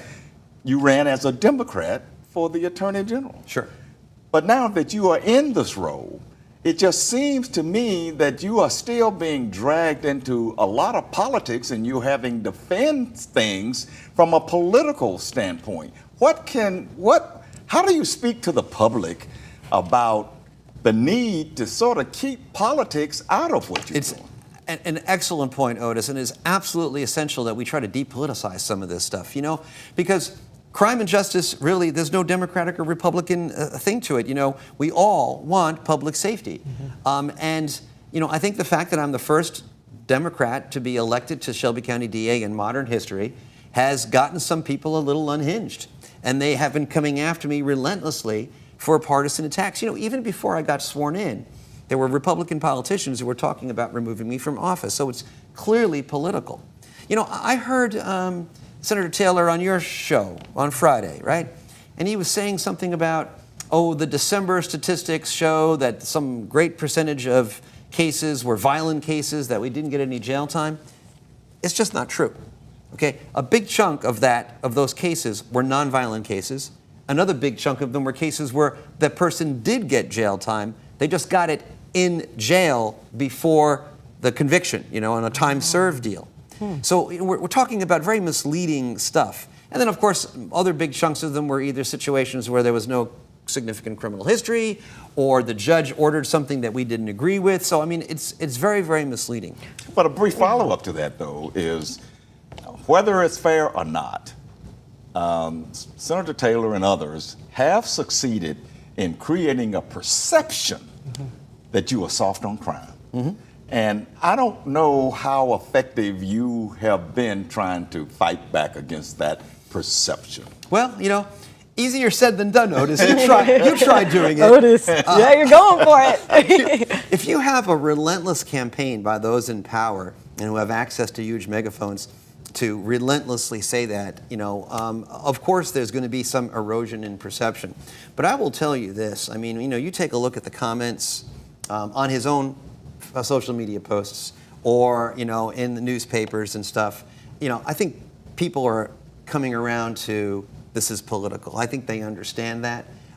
People on the street all the time come up to me and strangers will come up and say, keep doing what you're doing. We're behind you. Don't listen to all that stuff. I think there is a perception thing. I think there's going to be a hardcore right-wing base that will always believe whatever he says, no matter what. And that's true nationally, it's true here. But I think a lot of people in Shelby County are hip to what's really going on. Now, we do talk about the Memphis Safe Task Force. There's huge messaging around violent criminals. Sure. But can you speak to the cases that you all handle where maybe it's not so violent, or how many of those are not violent cases, and how many people are really... Sure. So the overwhelming majority, a large majority of the federal task force arrests have been for nonviolent crimes. Have been for nonviolent. For nonviolent crimes. That's right, yes. So there's about 20% of them are immigration related. And as we know, the Institute for Public Service Reporting just came out with a great article today. Over 90% of those immigration arrests, there was no other crime. Right. It was just unlawful presence in the United States. So these are hardworking, tax-paying people who've lived here for decades, have not committed any other crime and are being removed, right? About 20% immigration. A large percentage are vehicle related. So either traffic or DUI or reckless driving, things of that nature. Now, there have been some violent crime. There's a good chunk of them that have been assault arrests. And I want to give the federal task force credit. A lot of what they've done has been to serve outstanding warrants. We have a huge backlog of outstanding warrants, and they've helped with that. And I'll give them credit for that. They have done that. But this notion that it's, all violent crime, that's not true. That the immigrants that are being rounded up are the worst of the worst. That's not true. And, I frankly think that the immigration arrests can actually be counterproductive because you have a Latino and immigrant community and those that care about them that are so terrorized that they're not cooperating with law enforcement. They're not reporting crimes, serving as witnesses, providing tips, because they don't want any contact with the criminal justice system for fear that someone they love is going to get deported. And that really hurts our ability to deal with regular crime, the crime that we all care about. I do think that this side hasn't been reported on so much when we get past the arrests and how you all are actually trying these cases or getting to the weeds of it. So I do appreciate you being here for a little more clarity to this side. Yeah. Yeah, I will. One other thing, if I could, just No, real yeah, quick. I think we still have a few more minutes. I Okay. just wanted to give you some No, kudos. I appreciate that. I appreciate that. That December data that he's been talking about. Some of the complaint was supposedly that we were dismissing too many cases. So we went ahead and we took a look, and we did an apples to apples comparison for December data under my Republican predecessor. And to be fair, we went before the pandemic. And do you know what we found? We found that our dismissal rate was higher. Our dismissal rate was lower. And our conviction rate was higher. So you mentioned before, this political, is this partisan? You tell me, you have Republican politicians in D.C. and Nashville not saying anything about my Republican predecessor, even though violent crime had been rising steadily for a decade, and they had, as looks like, lower conviction rates and higher dismissal rates. And then the first Democrat in modern history in Shelby County is elected, and immediately they start talking about removing him, even though crime has been dropping steadily, right, for over 2.5, 3 years. Does that sound like it's partisan politics to you? It sure does to me. Well, let me ask you to put your crystal ball on here. All right. And let's look out a year, 2 years, or let's look out to when you're up for re-election, which I think is 2030. 2030. Where do you see crime? Because you are a person who follows trends. And so if it's continuing to trend, where do you see crime, say, by 2029? Yeah, so it's an excellent question. I am expecting, and I knock wood as I speak, the downward trend in crime to continue for at least several more quarters. That has been the national trend, and we tend to follow the national trend just a little bit behind, right? Okay. But can we guarantee that it won't flatten out anytime in the next 4 years? No, unfortunately, we can't. We're just, we're going to do the best we can to do everything we can to keep pushing that curve down. But, what happens 4 or 5 years from now, even I can't figure that out. Okay, I have to interrupt real quick. We don't want you to go away just yet. We're going to come back out to you, D.A. Mulroy, but we're seeing President Trump's motorcade making its way back to the airport. I believe we have our Ezekiel Telemaco sitting standby that we can toss to him, if I'm being correct. We're going to wait till he sets up, but as we can see, this is the route he was taking out of the airport. He is coming back. You have a very extensive escort here with the president's motorcade. We are also tracking at 3 o'clock. Memphis Mayor Paul Young will be having a press conference, and we will be tuning in to see exactly what he will say. But President Donald Trump landed around just before 12 today, made his way to the Armory on airport grounds to address the Memphis Safe Task Force with his entire White House cabinet officials who were involved in the task force, as well as a few Memphis resident and a business owner at that roundtable. And that went from 12 to about 1:15 before he got in his motorcade and headed to Graceland for a tour, which we showed you a little bit of, and made his way back into the motorcade and now heading this way to the airport out. But we have been talking here with District Attorney Steve Mulroy about these 7,000 arrests that then his office has to manage those cases and just how much of a heavy load that has been. But I guess I didn't ask you, D.A. Mulroy, just what you think of the president being here in Memphis. It is a historic moment. Sure, yes. And I'm just disappointed that my invitation must have gotten lost in the mail. Would you have shown up if you had gotten invited? So any other questions? Well, you were mentioned, even though you weren't present, but we did see that they nodded to Sheriff Floyd Bonner. So that seemed to be the only representation, and that's our executive producer walking in front of the camera, sorry. But we are going to go to our Ezekiel Telemaco now, who is live out there near the airport. Ezekiel, what are you seeing?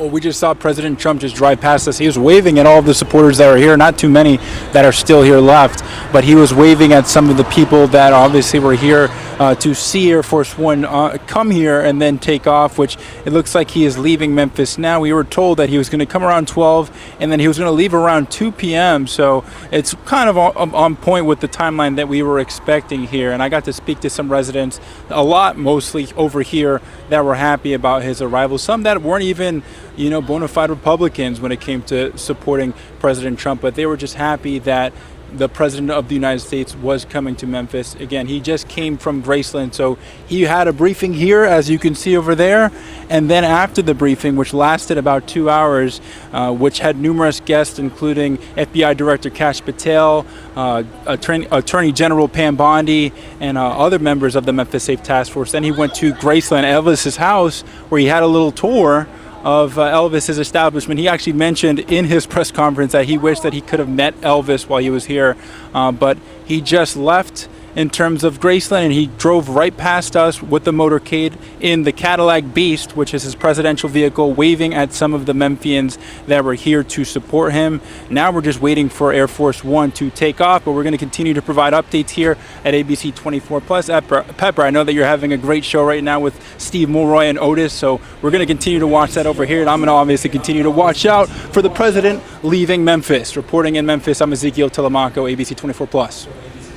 And Ezekiel, you're doing a phenomenal job out there as well. Thank you for that update. We do have Shelby County District Attorney Steve Mulroy here. We had to say not goodbye. Otis is sitting standby just because it is a marathon day. We have technical difficulties with keeping our microphones charged. So, DA Mulroy, so it seems like, yes, lots more cases to deal with. Yes. But you're not necessarily getting as far as the staff to accommodate the size of the caseload. So what does the day-to-day look like? Well, I mean, we're a lot busier for the last several months, and I give great credit to my staff because they're working hard and they are keeping up despite that. I'll point out that the U.S. Attorney's Office, who are great partners, right? Nothing bad against them, but they're handling less than 10% of these Memphis Safe Task Force cases, and yet they got, I think, 5 or 6 extra prosecutors, and then they brought in, was it 10 or 20 JAG officer prosecutors who are on, a temporary loan. I mean, they got extra resources, which is appropriate. I'm not begrudging them that, but we haven't gotten any extra resources, even though we are handling 90% of these cases. It's been a challenge, but our staff has been up to it. We've been doing what we have to do, and we'll continue to do what we have to do. Although I certainly would love some help from Senator Paul Rose's bill. Do you think that's intentional, that you haven't been kind of getting your requests granted? Well, I don't think you have to be the biggest expert in politics in the world to say that it isn't exactly the case that when Steve Mulroy calls Nashville, Nashville just gives Steve Mulroy whatever he wants, right? Mm-hmm. So that is a little bit, being a blue DA and in a red state has its challenges. But here's a good example. Republican Senator Paul Rose realizes that because of the federal task force, there's extra demands on our staff, and he is providing trying to provide extra judges and extra prosecutors. So, we'll see what happens. So I did want to go back because I feel like there's not enough reporting that goes into the specifics of each case and just how these families or people affected, especially when it's nonviolent crime or they haven't had a history. Sure. Yeah. So is there any case, and I know you can't give too much because, these are private matters, but any case that has struck you particularly or that stood out that you just felt was a little bit more on law enforcement taking advantage? Law enforcement taking advantage, meaning? Just that they were over-policing in a way that this person didn't get a fair go. Oh, I see. Well, of course, we had this case not too long ago where our Conviction Integrity Unit, our Justice Review Unit, was able to uncover a case where someone had been convicted of assisting in a murder, and he was wrongfully convicted. This is going back years. Okay, right? So this is not Memphis Safe Task Force related. This is not Memphis Safe Task Force related, but and this was before Mayor Young, before Chief Davis. But there was a 27-hour interrogation that led to a false confession, and that caused this person to spend, I believe, 10, 15, 17 years, something like that, in prison wrongfully.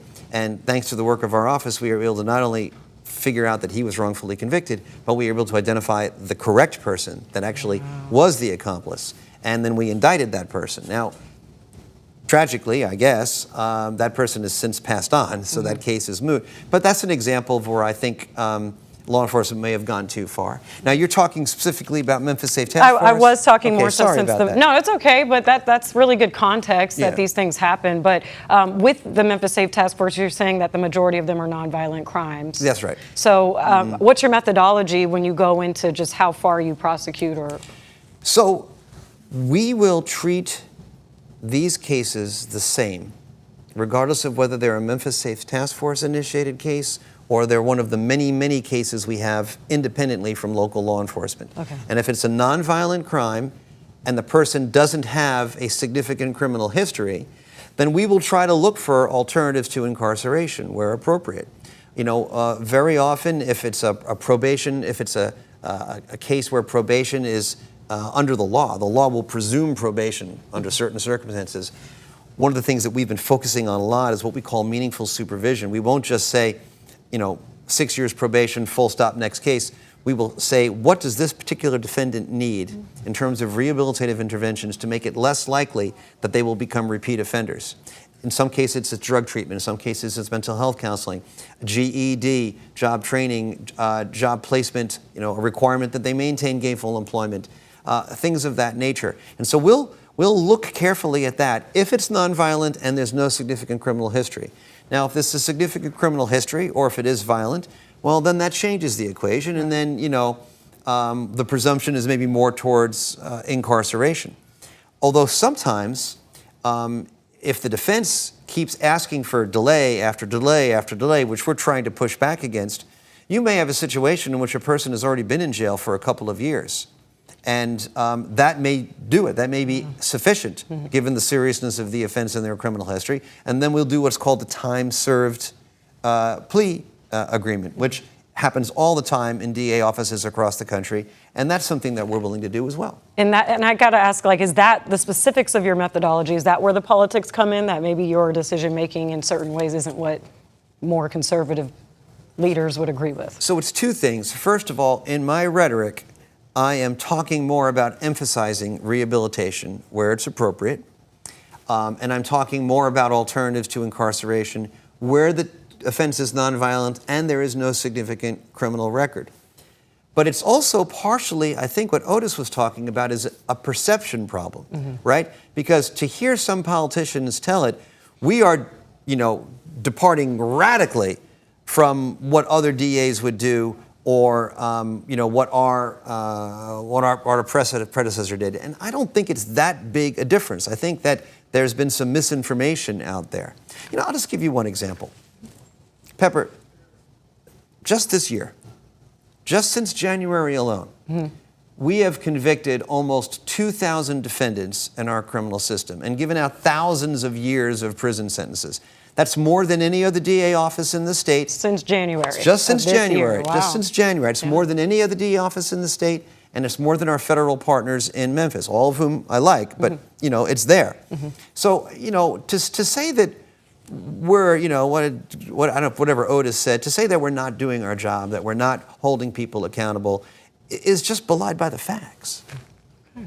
Well, we do have time for one more question. Okay. And so I just want to, with ending on the Memphis Safe Task Force vote, or the Memphis Safe Task Force situation here with President Donald Trump coming to town, the pros that you've seen and then the cons. Absolutely. And I think it's appropriate to acknowledge both, right? Yes. It's never 100% good and 100% bad. Life's more complex.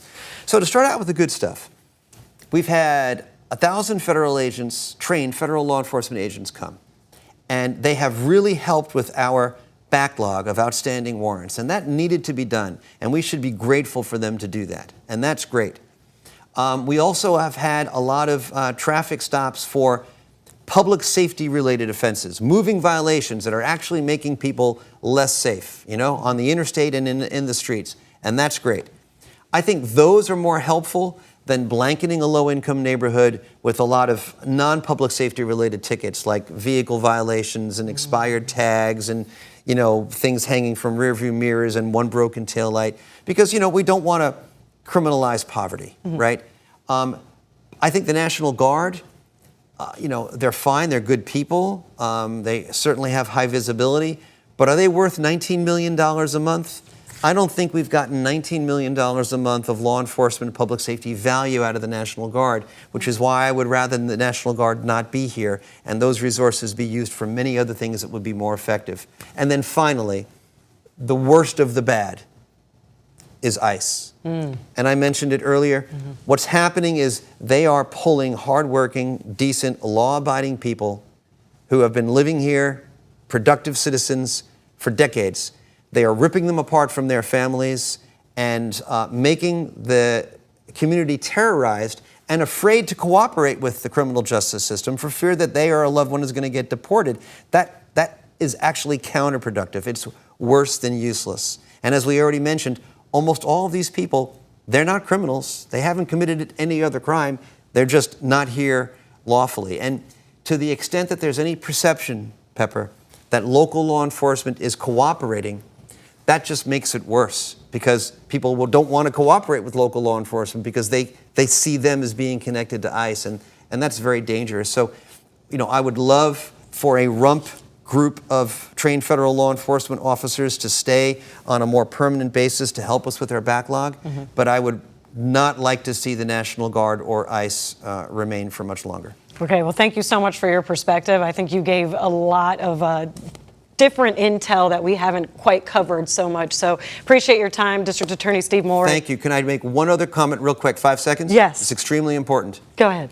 The 11th annual Shelby County Star Trek Day will be Sunday, April 12th at Neil's Bar on Quince. You are a big Trekkie. I remember that. All right, thank you so much. We're going to reset here in just a second, so I'm going to take it back over to our anchor, Ruben Diaz, to get us all set up. So, Ruben, take it away from here. All right, thanks a lot, DA Steve Mulroy, and of course, Pepper Baker. That's where Pepper would normally sit if she wasn't over there doing all that work. A lot of good information and a lot of insight that you may not have gotten anywhere else that you were able to get here. Let's take a live look right now at Air Force One. It appears as though the president is actually leaving the city of Memphis right now. So you can see Air Force One there you see the tail of Air Force One getting ready to leave at this point in time. This has been a visit that has come and gone rather quickly at this point in time. So you're talking about the president arriving a little bit before noon, around 11-ish, around 11 o'clock this morning, and then having that roundtable, and then being able to head out to Graceland, and then now heading out of Memphis at this point in time. I do believe we have some sound potentially from the president and during his roundtable. Let's listen into a little bit of what we've been able to hear so far today. 22 federal agencies, state and local police, and 1,500 members of the incredible National Guard to smash the grip of the violent criminals on this iconic American city. The city is...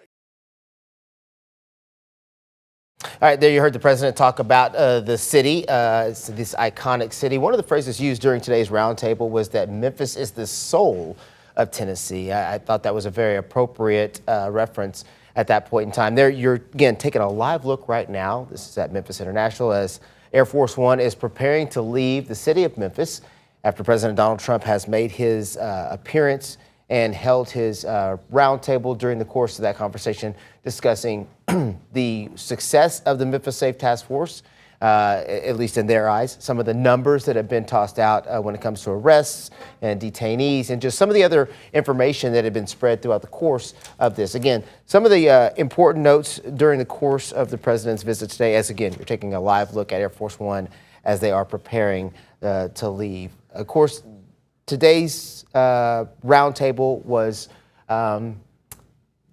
partisan, to say the least. I mean, you could reference it that way. There were a lot of Republicans there to congratulate and thank the president for the work of the Memphis Safe Task Force.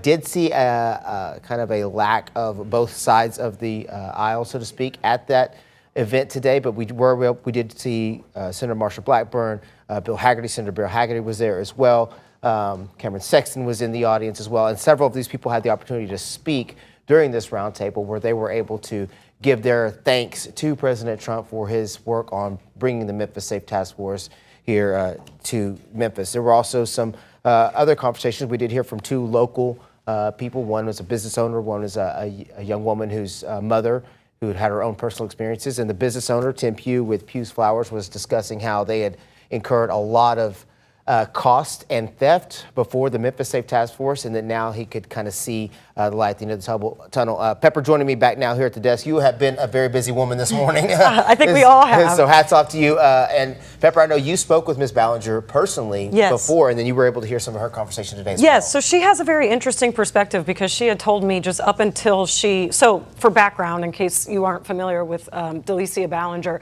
she was a freelance journalist for the local news outlet, the New Tri-State Defender.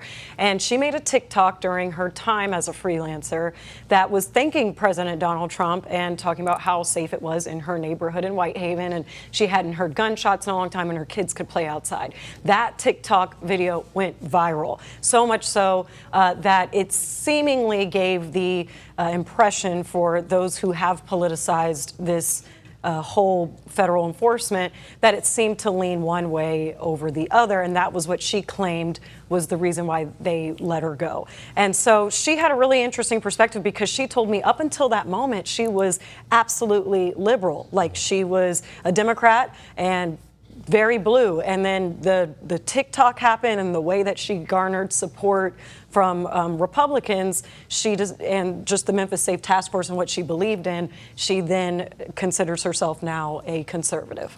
And you can see President Trump's plane, the Air Force One, is making the approach as we get ready to leave, as he gets ready to leave Memphis again. Have you ever seen Air Force One in person? No, this is as close as I've ever gotten, Pepper. So when I worked in Macon, Georgia, he came and did a rally there for his first presidency, and it's pretty phenomenal. Yeah. Like, it's an impressive plane, I'm not gonna lie. Like, that's where you wanna be if you wanna be safe from anything in the world. Yeah, well, that building got in the way, so we didn't get to see, take all the way off. But I would consider that a rather short trip for the president. Got here around 11 or so, was when they landed, and then now already in the air by 2:30. So came in, did the roundtable. Couple of hours, and made his way to Graceland after the roundtable. But the roundtable was very instrumental in the entire visit. As you said, we heard from two Memphis, a citizen and a business owner. There were a lot of Tennessee and Memphis representatives in the audience,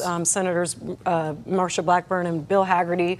And then they did take a nod to Sheriff Floyd Bonner as well, who seemed to be the very local law enforcement official present.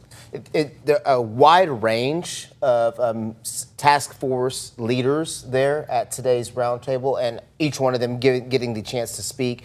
For the most part, thanking President Trump for what they were able to do. Let's, for a second, you've been able to have some pretty in-depth discussion with Otis Sanford and Steve Mulroy, District Attorney Steve Mulroy. What was kind of your take through that conversation about the president's visit and kind of summarizing what that really has meant to Memphis? Yes, it's obviously a lot on different sides. So District Attorney Steve Mulroy has been criticized largely for not being tough enough on crime, and he definitely mentioned that when we were at the table with our Otis Sanford, and that the arrests have increased astronomically, but that his office staffing hasn't. And so it has overwhelmed the system. He did praise the task force for the ability to go in and issue those warrants, because there had been a big backlog on warrants and finding those kind of long-standing cases that can sometimes turn cold with no justice. We have talked to a group of Memphis mothers over the last couple of months who had children who were killed by gun violence, and two of them have spoken with our Lauren Turman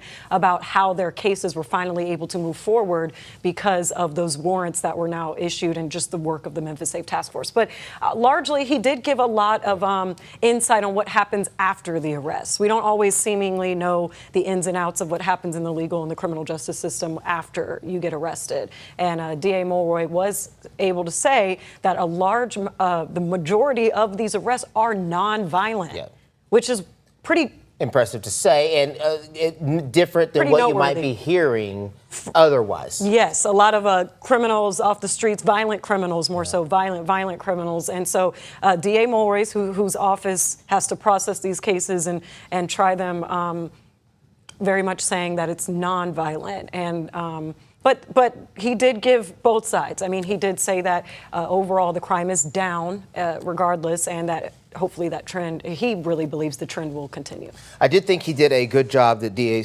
Mulroy did a good job of not getting political in any way during his conversation with you. He did seem to say very much that he's kind of had an uphill battle from the very beginning, and he's just kind of stayed the course and done what he thinks is the best. I did hear him say that 90%, that they're prosecuting 90% of the arrests that are being done by the task force, and that he does not differentiate how either kind are handled, correct? Right, yes. So that's a large amount to handle, given that we're talking about 7,100 or 7,300 arrests since October. So if the office is able, he was able to tell us that they've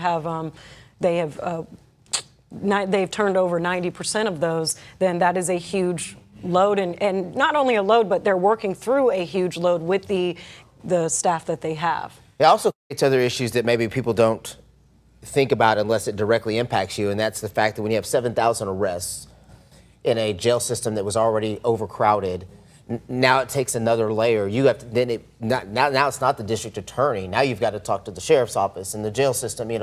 General Sessions clerk, the criminal court clerk, 100%. All of it. It just trickles downhill and bogs up the entire system. And I think that's the side that we didn't really understand from the Memphis Safe Task Force. It's a lot of added assistance to the enforcement side, but not so much to the criminal justice side, where you're actually processing these cases. So that's been a huge problem when we've talked about 201 Poplar, as you mentioned, already overcrowding, and those cases just ramping up. And then that's where the political parts of the DA versus State Senator Brent Taylor, who have kind of been on both ends of this, where Senator Brent Taylor may not be satisfied with how fast these cases are going. Yeah, I do know that we have a slew of new guests arriving for even more conversation for you, Pepper, so I know you won't be able to stay on this desk that long.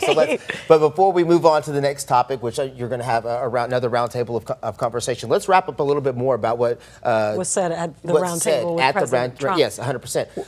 A lot of numbers tossed. I will say, hard to fact check those numbers in real time. Right. So if you were watching, those are the numbers that were given out by President Trump that we haven't necessarily had a chance to fact check at this time. But there were some interesting numbers tossed out to say. So I particularly found interest in the ICE director Todd Lyons, who mentioned that there was about over 600 illegal immigrants arrested, and he went into some specifics about 7 Venezuelans, 1 Honduran. So we talked about the immigration part of all of this, and that even Memphis Mayor Paul Young had said that he doesn't really agree with the ICE component in this whole task force. But those numbers stood out to me as almost 700 illegal immigrants arrested, and then hearing DA Mulroy say that most of those weren't violent. So most of those were immigrants who were here and giving contributions productively to the city, and then snatched up and detained. So those numbers stood out to me, but I know you took some notes on the drug seizures. Yeah, some of the drug numbers that were mentioned today were kind of astronomical as well. And we should mention that Memphis Mayor Paul Young is scheduled to speak at 3 o'clock. So when he does take the podium, we will go out live to Memphis Mayor Paul Young and get his response to today's roundtable and to President Trump being in town. Here's some of the numbers that we heard this morning. 190 kilos of cocaine seized during the operations. 150 pounds of meth seized. Enough fentanyl to kill 20 million people. And then 25 million doses of fentanyl all seized. Those are large numbers. Yes. I mean, fentanyl, it takes a very small amount of fentanyl to be lethal. So I think, most of us feel pretty at peace to know that much has been seized and off the streets. I did want to mention one personal note, and Otis mentioned it too as well, was when Governor Bill Lee was really talking about his experience as a child being in Memphis. He has family, his own mother. He has a lot of experience in his upbringing being in Memphis, and how it was just much different back then than it was before or now, or before the task force got in. And one thing he said was that a lot of people think of Nashville as the heart of Tennessee, but Memphis is the soul. And I really think a lot of us took a moment to be like, oh, we feel seen finally, because Memphis is very much known for soul in many ways, more than just one. It's music, it's food, it's history. There's so much good in Memphis that sometimes I think when you listen to certain narratives of the task force, you don't always, you may, if you're not familiar with Memphis, you would not necessarily get that part. Yeah, and I do think, to your point, and you're right, as soon as the governor said that, it did cause for pause, right? Like you stopped for a second and thought, man, that might be one of the nicest things I've heard said about Memphis since the task force started. From the governor, from the governor, 100%. Which, you know. So I do think you have a very valid point that statement definitely caused everybody to stop for just a second. But I think the flip side of that is that maybe, to your point, Memphians may feel more seen and cared for when they hear their officials, even if they don't agree with their political views all the time, hear their officials have that type of a heartfelt sentiment towards your city, right? Like, yes. I don't know that anybody's heard that yet. Well, I will say it kind of opened up with Donald Trump's messaging at first, just saying how much of a crime-ridden city and how the murder rate and the homicide capital of the world until the Memphis Safe Task Force came in. And don't get me wrong, crime is high.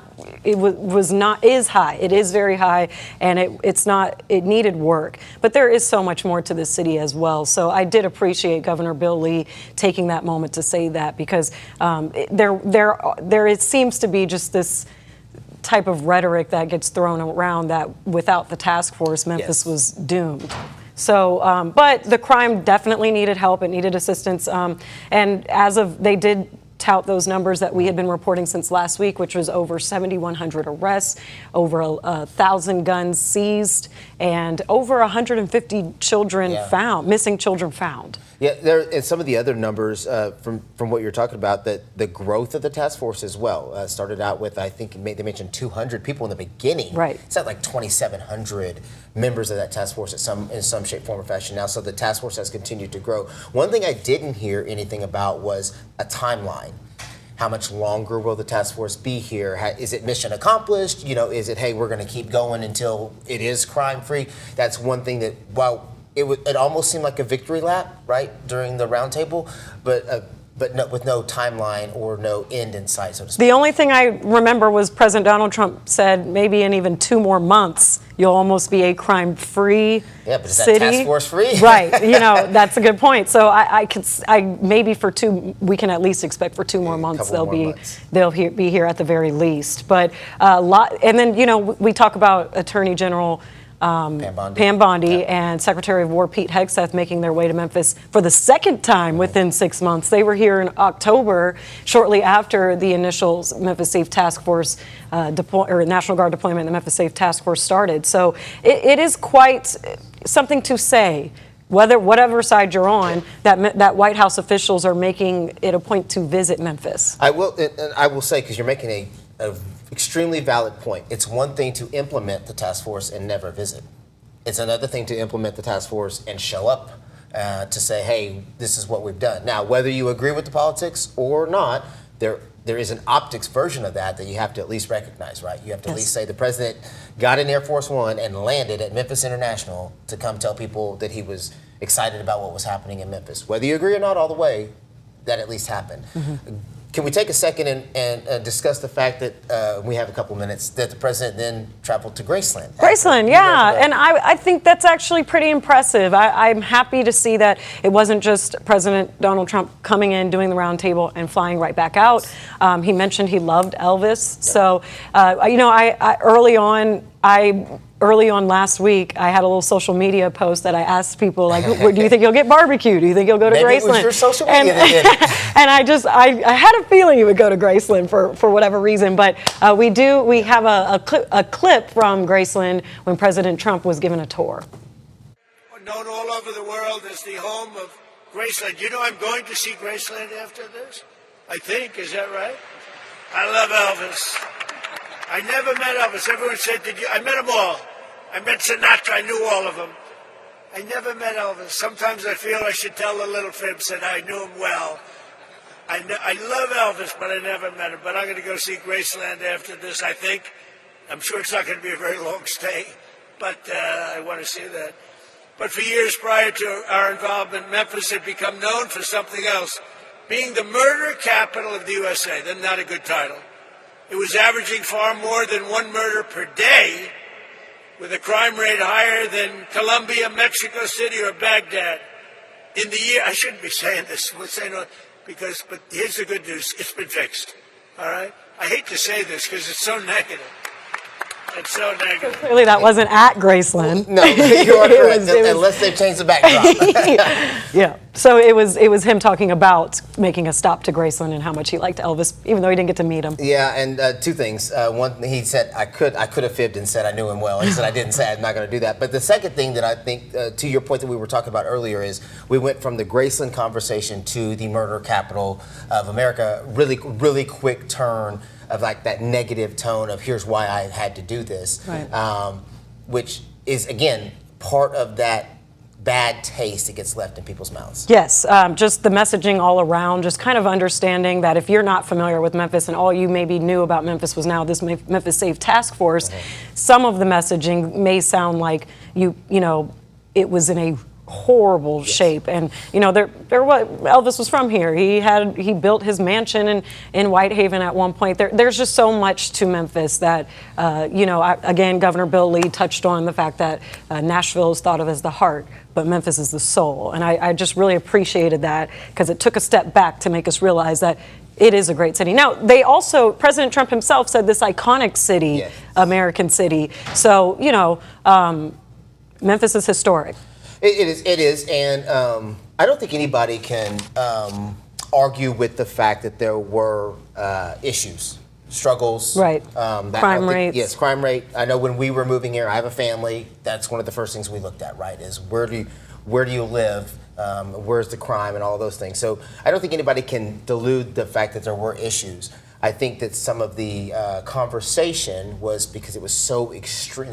Some of the rhetoric was so extreme, from Kash Patel coming out saying things that he had said, and then some of the references that the president had made before, maybe to people almost to the Stephen A. Smith portion of like, if you haven't really been there, how can you speak on it, kind of a deal. So let's circle back to the fact that the president was in town today. Yes, he was in town today to tout the work of the Memphis Safe Task Force alongside with Secretary of War Pete Hegseth and AG Pam Bondi, who were here back in October, shortly after the task force was formed.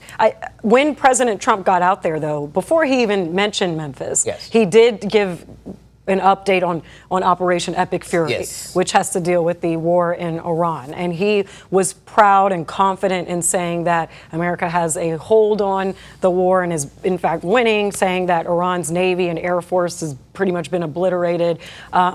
So he started out with that and then even went into two things that were pretty noteworthy. One, this Homeland Security bill that he's really getting Republicans to prioritize, where no one can vote unless you have voter ID and proof of citizenship. Yeah. And then the second thing has to do with National Guard troops now. Yeah, so the National Guard, they did make the announcement during this roundtable that the National Guard troops who are working on the Memphis Safe Task Force and the other ones working in D.C. and the other ones who are currently active will get the same benefits now and pay as active military, which is not what had been happening before. They were getting a different pay rate. So I thought that was a pretty big announcement to make during the middle of the roundtable as well. To circle into your conversation about the identity, the photo ID, Homeland Security bill, I don't know how much research people have done. Or, you know, we're still in a government shutdown. Right. And we're still in the government shutdown, and it's impacting TSA workers in airports all across the country. And all of that is because they cannot, the two sides can't agree on a few things. Mm-hmm. And one of those things would be some of this voter fraud claims that have been going on throughout the government. Point. So all of this stuff is connected in some way or another. And then we end up being the ones feeling the pain because we're the ones paying higher gas prices. We're the ones seeing food prices go up. We're the ones, the everyday person is the one who actually feels that pain every day. And when you talk about gas prices, a lot of that has to do with the conflict in the Middle East, and he did not seemingly address oil prices at all. But he did mention how they were able to move 3,000 people who out of Washington, D.C. So there was a little bit of the who committed crimes, and I believe that was tied to illegal immigrants that he mentioned. But he did talk about their federal occupation in Washington, D.C. and the success that he believes is happening there before he brought it back down to Memphis. And when you talk about the Memphis Safe Task Force growing, it started out with 22 federal agencies, and it's now a little over 30, which I thought was also notable. Yeah, interesting how they've continued to loop in new agencies and new areas to grow that task force to other things. I know Pepper. I know you have to get ready for. I'm going to start setting you up go get ready while for the we next have our interviews. panelists. I'll take care of this right here. But I appreciate the heads up.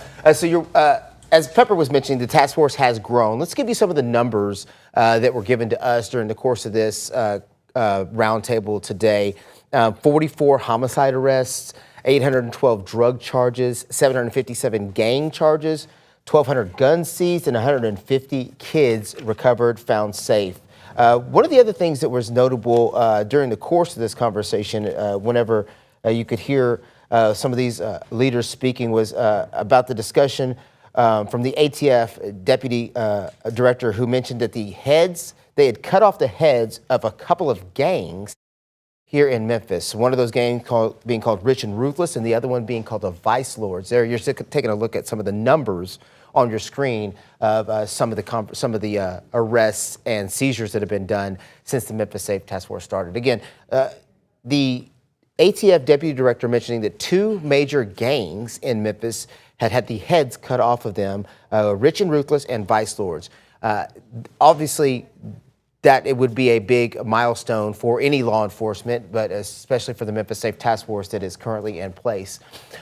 Again, some of the numbers that you're seeing on your screen, these are the numbers that have been released to us and given to us over the past several days as we continue to ask for updated numbers when it comes to number of arrests and number of guns seized and all of those things. Right now, 7,300 plus arrests, more than 1,200 guns seized, and 811 immigrants detained at this point so far with the Memphis Safe Task Force. So it's been an interesting time for sure to say the least when it comes to that stuff. So I know we're going to have to, Pepper, I know we're going to toss to you here in a second and let you introduce. In fact, let's go ahead and take a quick break. When we come back, we're going to join Pepper Baker with a group of panelists who are going to be able to break down a little bit more about what President Trump had to say during his visit and what this means to Memphis. We'll be right back.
right now. Memphis has been on President Donald Trump's mind for months. I think maybe I'll be the first to say it right now again. We're going to Memphis. He claimed he wanted to clean up crime on the streets of the 901 by sending in federal enforcement. I'm signing a presidential memorandum to establish the Memphis Safe Task Force. Now he's coming to the Bluff City to celebrate his efforts. Crime is down. We've just sort of started a few weeks ago, but crime is down now 77%. It's been nearly 6 months since the Memphis Safe Task Force rolled out. From the support, we're here to back you up, to be your partner, to the pushback, if it is in fact safer, it's not because they came here, and the legal hurdles. We believe that deployment of the National Guard is unconstitutional. ABC 24 has brought you every breaking development. Our live team coverage of President Trump's official Memphis visit starts right now. Thank you for joining us on ABC 24. We are debriefing everything about President Donald Trump's visit to Memphis. We are keeping an eye on Memphis Mayor Paul Young's press conference that's set to start at 3 o'clock, so we will interrupt our conversation when we see him at the podium. But I want to go ahead and introduce our guests at the table. Of course, ABC 24 political analyst Otis Sanford is with us. Shelby County Commissioner Mick Wright is joining us, and Pastor Keith Norman of First Baptist Church Broad. Thank you all for being here. Thank you for having us. All right, wonderful. So, Commissioner Mick Wright, I would like to ask you about Donald Trump's visit, how you feel about it, and just your takeaway. Yeah. Excuse me. I'm sorry. Right here. Here's Memphis Mayor Paul Young. Portions of it, and to your broader point around, are we done? Are we crime free? I think the answer is no. I mean, we know from this past weekend that we still have work to do, and my goal is to make sure that as a mayor and as a city that we're doing all the things that we can to keep crime moving in the direction that it's been moving. The positive thing is that we've seen a 40% reduction from where we were in 2023 prior to me becoming mayor. And that's something that we as a city should be proud of. But we also know that just last year there were over 225 families that lost a loved one as a result of a homicide. And so we know that we can't rest on our laurels. There's a lot of work that's still necessary. We need work on the law enforcement side and to support our police officers and the folks that are working from that suppression side. But we also need work on the opportunity side. That's why at the State of the City this year, I was very intentional in focusing on the things that I believe are going to allow us to see long-term safety in our community, which is investing in housing and cleaning up our neighborhoods and communities and launching this goal of 10,000 housing units for our residents, launching a goal of getting 5,000 individuals employed through workforce training efforts. Those are the things, employing 3,000 young people during this summer, more than we've ever had. And so my goal is to make sure that we are doing that.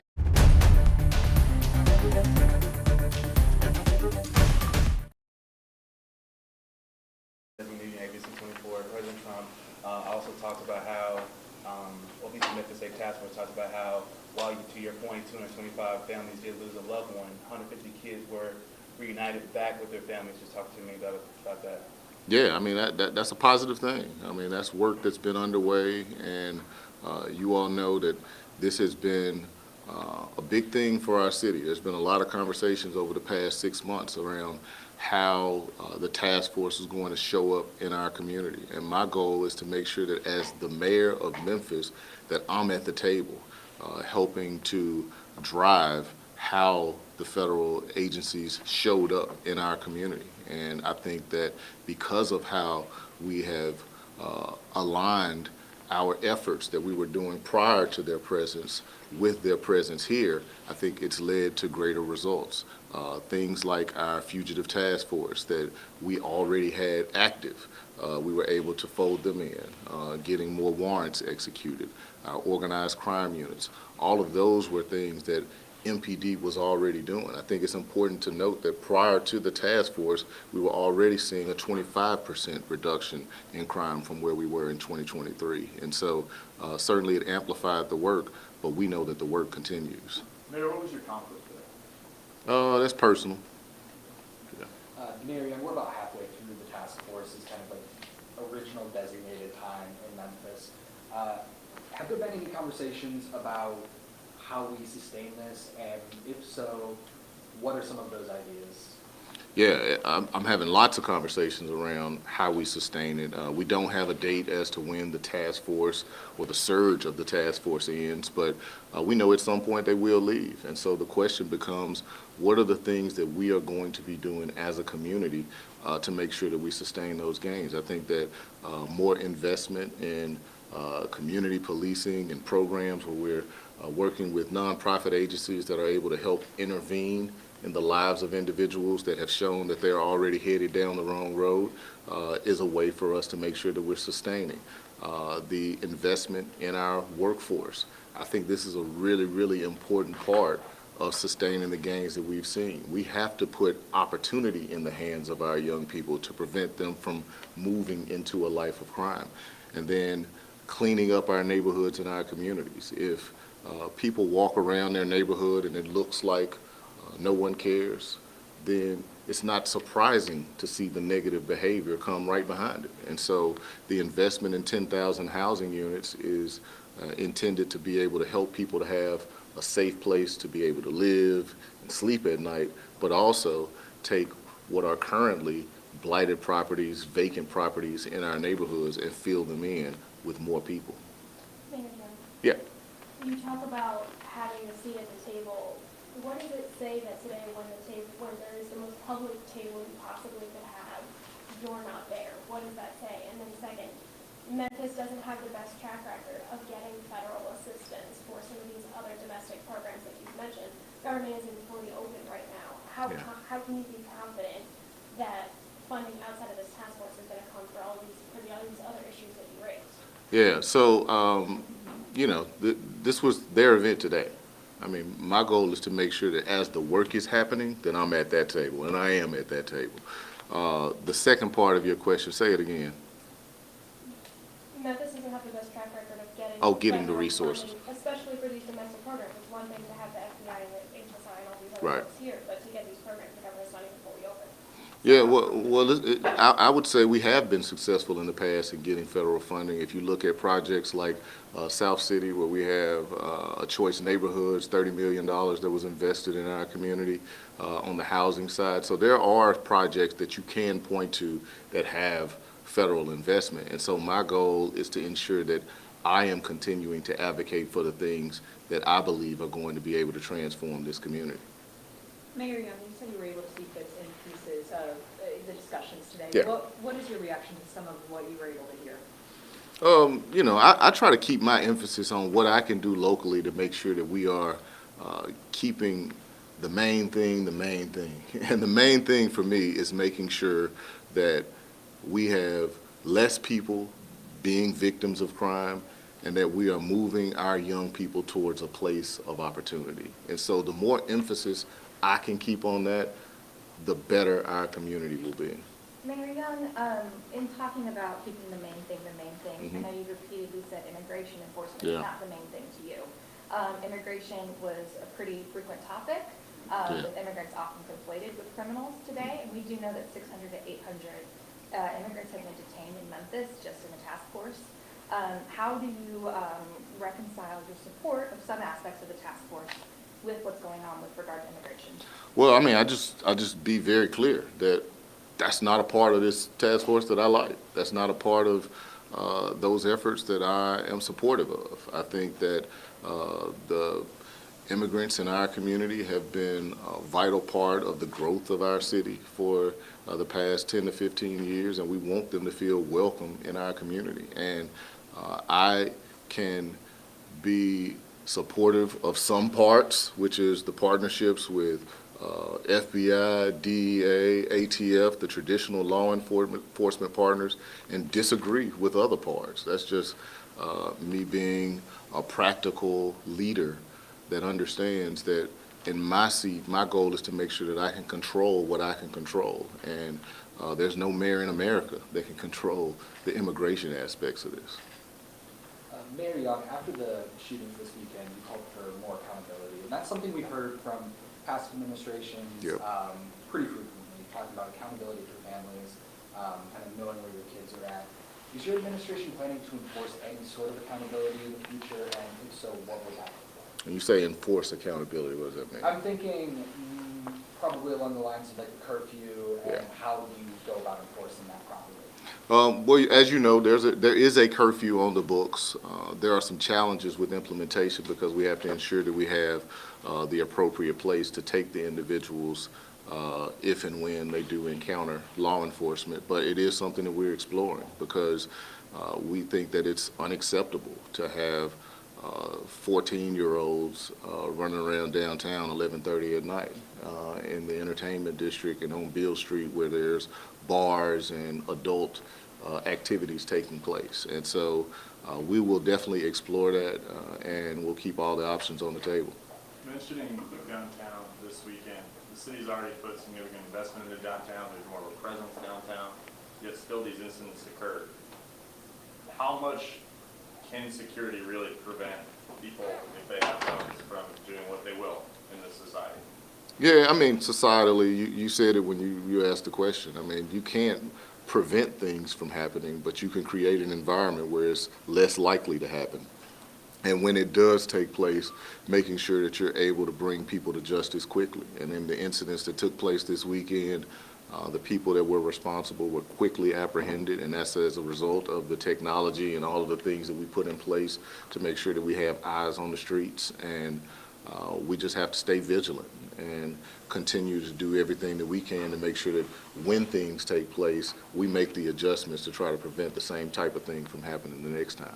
Mayor Young, there's a mother who was out of the Whitehaven area, and she was talking about that she had a bullet as a reminder in her wall just from a shooting that happened a couple years ago. How troubling is it as a mayor to hear that those are stories like that still happening here in the Memphis area? I mean, I've heard many instances of families that have suffered from violence that has taken place in proximity of their home or family members becoming victims of crime. And so it's always hurtful to hear things like that. And so it just magnifies why this work is important. We want less victims of crime in our community and want to support all the families that have run into instances like that. Mayor, before the task force even started, it was well documented that Tennessee has lax or open carry gun laws, and it seems to be. Has that come up at all during the task force conversations? Like, yeah, we'll do our part, but it would help if fewer people had access to guns. I mean, I've said it many times that we know that the gun laws in our state are what the gun laws are, and we know that there are a number of people that are walking around our community with guns in spaces that they should not have them, or at least I don't believe they should have them. But we have to operate in the context that we operate in, and the laws are what they are, and until they're changed, my goal is to make sure that we are working to bring people the justice that they need and deserve by working with our law enforcement partners when a crime is actually committed. Do they even has it even been acknowledged that that could be a problem at these higher levels, so to speak? Like I said, I've raised it, but I think the important part for me is to focus on the realities as they are, because that's what we have to do as leaders. We have to operate in the context in which we are working today, and we can work with our legislators on the things that we want to get changed. Marianne, what is your conversation to families?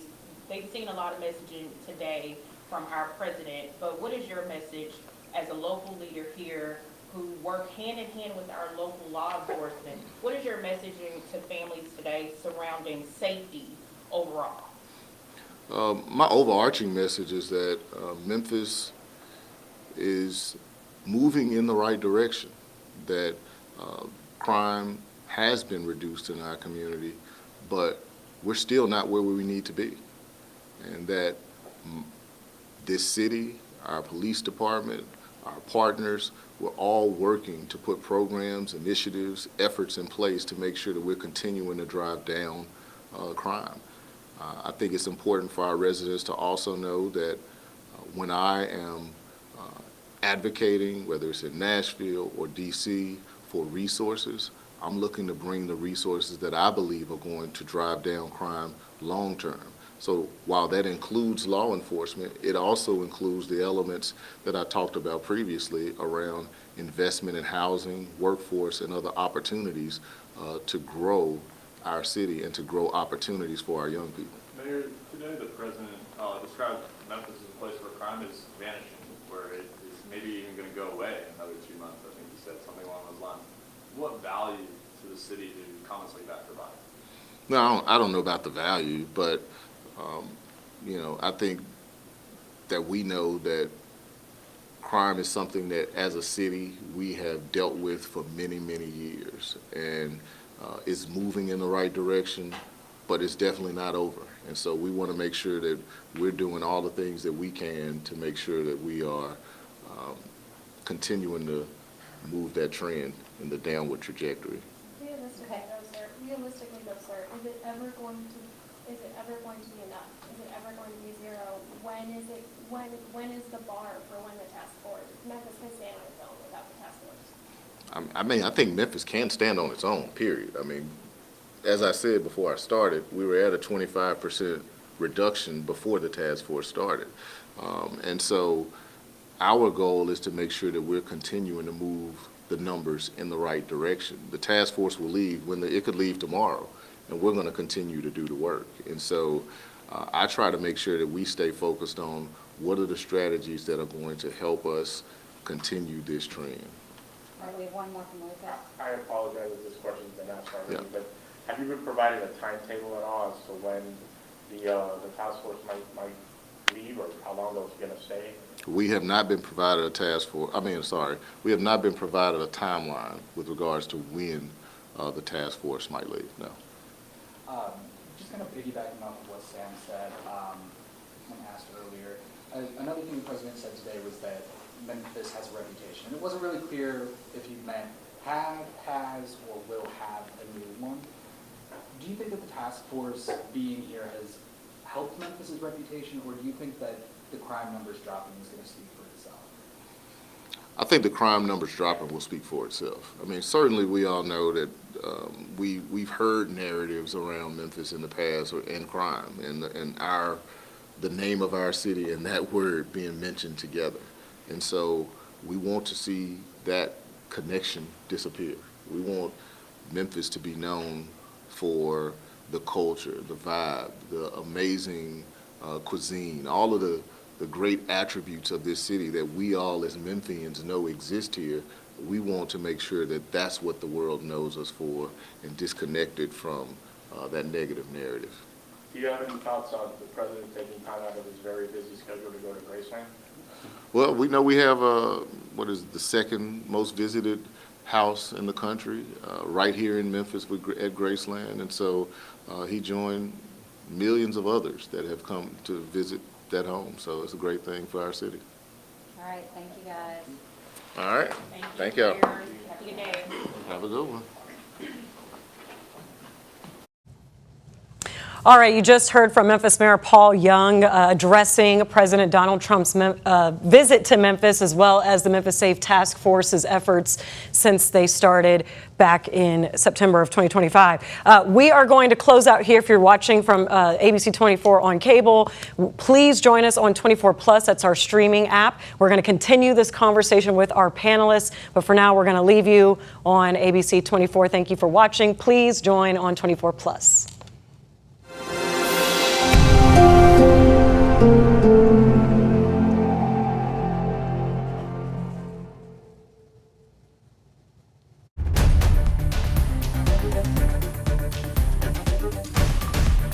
All right, thank you for joining us on 24 Plus. We are continuing our coverage of President Donald Trump's visit to Memphis. We have an excellent group of panelists here to kind of give us a debrief of everything that's happened. We just heard from Memphis Mayor Paul Young. We are going to get into that. But just to introduce everybody again, we have political analyst of ABC 24, Otis Sanford, Shelby County Commissioner Mick Wright, as well as Pastor Keith Norman of First Baptist Church Broad. So the first question I had asked before Memphis Mayor Paul Young came in was, Commissioner Wright, what did you think of President Donald Trump's visit? Yeah, it's a big day for Memphis and Shelby County. This doesn't happen very often. Maybe every few years, every few terms, you'll get a visit like this. So it's certainly a big day for our community, and it's a big day to kind of celebrate. I don't know if celebrate's the most appropriate word, but just to honor and recognize the progress that we've made with the Memphis Safe Task Force. It was a very surreal moment in the Oval Office to see our community talked about, to have the president talking about Memphis and having the both U.S. senators there, the cabinet, all of these big people talking about our community and the need that we have, and then to see them deliver on that and to see the change that it's made. So I would say it's a big day for us. Most definitely. I will say it's a historic moment when any president makes their way into Memphis. So Otis, we just heard from Memphis Mayor Paul Young. Biggest takeaways, since this is the first time we've really heard from him since the visit was announced. Yeah, I mean, I'm not an expert on reading body language here, but I just saw the mayor looking a little bit beleaguered there. And maybe that's because people have been sort of hounding him and asking him, what are you going to do? Are you going to be there or you're not going to be there? He just looked a little worn today. But he was resolute by saying that his focus is where his focus needs to be, which is on the city of Memphis and making sure that the trends that we see right now of crime going down continues to go down. Because at some point, the task force is going to leave, and we will still have to deal with issues in Memphis, and he wants to see that downward trajectory continue to go. That was his overall message here. But again, he just looked a little tired there in the fact that this has been such an overwhelming thing for him all along. He has been sort of caught in a vice grip, if you will, because you are a blue city in a red state where all of the red state leaders are saying we're doing this whether you want to do it or not. And so that's the message that I picked up from him. And Pastor Norman, this is from after the Roundtable and after Trump's visit to Graceland. Memphis Mayor Paul Young decided to have this press conference at 3, but we noticed he wasn't on the visit itself. So what do you have to say about his absence and whether or not he was asked? Well, his absence, was he invited? I mean, this is a presidential event, and while there are many people who were around the table, they were handpicked to be there. And if you notice, everyone had a script in front of them. They didn't write those scripts this morning. Those scripts were written and they were mailed and they went over those scripts. And so maybe Paul was or was not invited. I do kind of push back on the fact that he continues to be mentioned in these events, but we don't know if he's invited. So the last time there was an event, or once before, the president said the mayor invited, or the mayor invited us to the city. Today he said the mayor has been a tremendous partner. He's done tremendous with us in this process. We don't know about that interaction. And I think we deserve to know, and the president should not continue to push that narrative, because politically it could mean one thing for Paul or another thing for Paul. And so we want our mayor to tell his own story. He's done some great work. This work was already in process. 25 percentage points of the 40 points that have been achieved were already down by September of last year. The other 10 to 15% that was added on top of it has been because of resources that were already available that could have been given to the city anyway.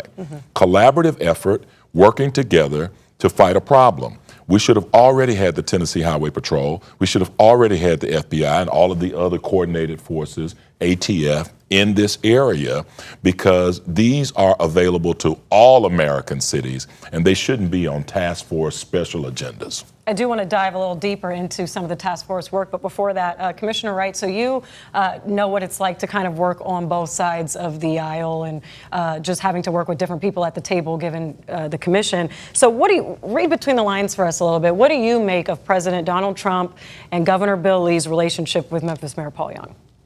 Yeah, I think that's key. I think we certainly have to work across the aisle on these issues.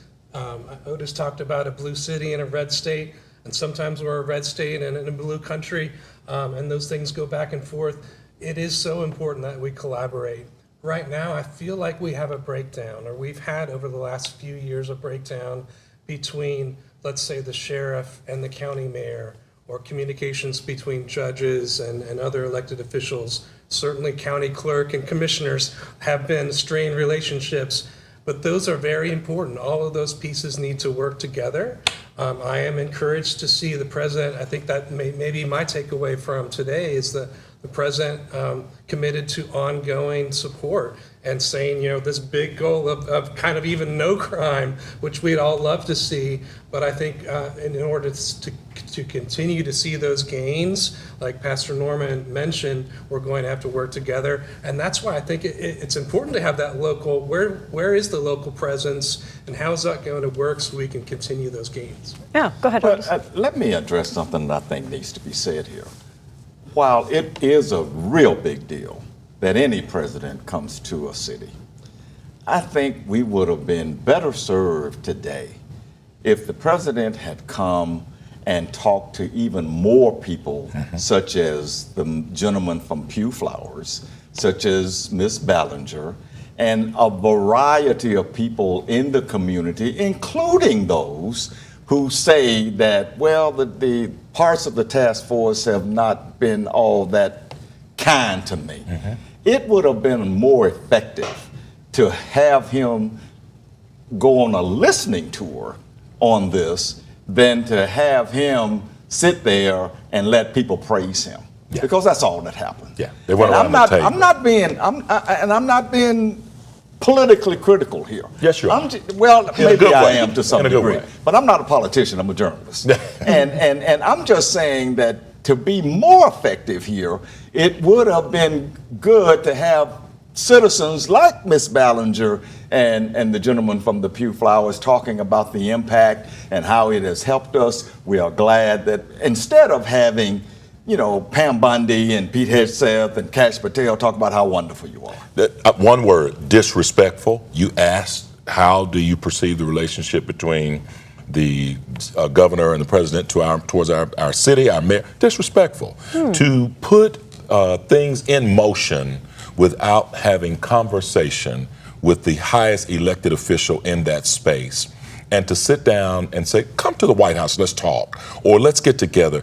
These announcements were being made a week ago and no communication had taken place with our mayor. That's disrespectful. Well, we wouldn't do that. I could argue that it was respectful that, one, it's the president, so he's going to do whatever he wants. And the fact that Memphis Mayor Paul Young did not go to the visit. The president didn't harp on that in his address. He did not say, they actually spoke highly of Paul Young, and he could have taken the opportunity to say something along the lines of, oh, I invited him, or we wanted him to be here, but he didn't want to. And so I think there's a little bit of... And since he's been the president, we've accepted that. We've accepted the fact that he gets to change the rules and do what he wants to do, but it's still a simple communication. I'm flying into your city. I'm coming into the city. We're going to have a press conference to talk about these things. Are there any things you want to discuss or talk about? An invitation and an extension of courtesy. Politics has taken on a different tone. We have people who are making decisions about our city as far as Nashville and the federal government and D.C., and we're learning about them. We learn about them a day after the decision is made. Okay, and Commissioner Wright, one of the things that stuck out to me was Governor Bill Lee's notion of how Memphis used to be when he grew up, and then how it has kind of transpired since, and saying that Nashville is the heart, but Memphis is the soul. And that was a different message than I think kind of started the whole address of this whole thing. It seems like if you're not familiar with Memphis, the messaging around the Memphis Safe Task Force is like they came in and just saved this city, like the city was, on fire. So I just want to ask you, what notes to you stood out, and does the messaging around how bad Memphis is does that ever bother you? I think for me, we got to a point with the violent crime during this term, so I'm in the fourth year of my last term on the county commission. In 22, we took office, and that right when we took office was around Labor Day, and that's when we had a couple of very violent episodes with Eliza Fletcher and with the mass shooting that we had. And at that time, my constituents it was a 5-alarm fire. It was whatever you can possibly do to make us safer. And I think it took an unconventional president, an unconventional approach to see this through. I will give certainly respect to the efforts that were taking place before. I think there are lots of hands lots of people who do deserve our thanks for increasing. I think Senator Taylor is one of them. I think Governor Lee, certainly with Operation Viper, bringing in more Tennessee Highway Patrol. There's so many people. Pastor Norman and I both serve on the Crime Commission, so we follow all these efforts, whether it's prevention, intervention, transformational efforts. There's a lot that can be said, but I would go back to why the president was here today in our city, in our county, this was an unconventional approach to bring in all of these federal agencies, to bring together a task force, to really hammer it down and get it to a place where we could breathe again. And I think we're just finally starting as a community to be able to have a handle on the level of crime to where we feel safe again to go out. Yeah, I think Mick touched on something here that has gotten a little lost in the crime situation in Memphis. The death of the murder of Eliza Fletcher and the killing spree of Ezekiel Kelly, they were watershed moments in this community because everybody was afraid. I mean, if Eliza Fletcher can get murdered just jogging down Central Avenue, then nobody's safe. Well, that was 2022. The problem that I have as we evolved here is that people are blaming people from a political perspective. Steve Mulroy made that point. He wasn't the DA in 2022. And so all of the blame is falling on partisan lines. Even the president today was talking about Democrats so evil and Democrats in the cities. There's too much politics being cast about in a blameful situation here when we should be talking about public safety in a bipartisan way and not just finger pointing all the time. And the systemic issues that drove both of those crimes in many ways were already a part of our community that we had an opportunity to respond to. Remember the young man who was responsible for the Eliza Fletcher murder? Cleo Abston. He never should have been on the streets. Never should have been on the streets. So that was a systemic problem. Ezekiel Kelly, mental health issues that have been popping up on our radar for many years. I want to go back and say something. You mentioned the Crime Commission that spoke about many of these things and often said bring together task force to work in collaborative effort across lines to solve these problems. It has been a resource issue for many years. The state has never put the money behind it that we see now. Remember when the governor came to town, he said $100 million. And when you put a $100 million deposit to bring collective, collaborative efforts together to solve a problem, you didn't hire new people, you didn't create new agencies, you just brought the agencies that were already in existence together and said share information, share data, and come up with a plan. And that's how they added to what Memphis was already doing. Why couldn't we have done that beforehand? All right. Well, some people we talked to in the week leading up to the president's visit wanted to hear President Donald Trump talk about other aspects of what causes crime. And one of those things was poverty. And I didn't hear too much about any resources or how the task force is kind of negating that or trying to focus in on that. So I guess I'll ask you, Commissioner Wright, just when we tout these numbers, are there other situations or circumstances, I should say, that we need to think about when we're talking about crime and how to get to the root of it and fixing the problem here? Yeah, I think there's certainly these massive systems and these areas, these domains of life and community life that have an influence on just our quality of life as a community. And sometimes it's hard to piece out which one is which, because a high crime environment is going to lead to poverty. It's if you don't feel safe going out to the show or the ball game or whatever it is, that has an economic impact. So these pieces work interchangeably together, and I think you've got to keep attacking. One thing that he said that I disagree with was that once we solve our crime situation, we're good. And I would say we have one more massive thing to fix, and that's our education system. I think there's a lot of work to be done there. And another area where I feel encouraged, I think the state is going to take a role in helping us untangle that issue. So I would say once we work on crime and then we work on education, we'll be 2/3 of the way down that path toward really a vibrant community. We are focused on President Trump's visit, but I know we all probably have something, or you all have something to say about the looming state takeover. So I'll let you guys. Well, he just said it. He said the state is going to take a role in that, not come and sit with community stakeholders and leaders. And to this moment, let's all be very clear. We are days reportedly away from hearing about an audit and a plan. And I can guarantee you that most of the people in this room have not had any input or design in that or communication about it, but yet we'll be asked to make it work and to live with the results thereof. I think that's what I mean when I say disrespect towards a community, towards people who are fully capable of governing themselves with proper resources. You mentioned two things, and I'll quickly pivot from this. Crime and the education system, that you said that needs to be fixed, both are directly systemically tied to poverty.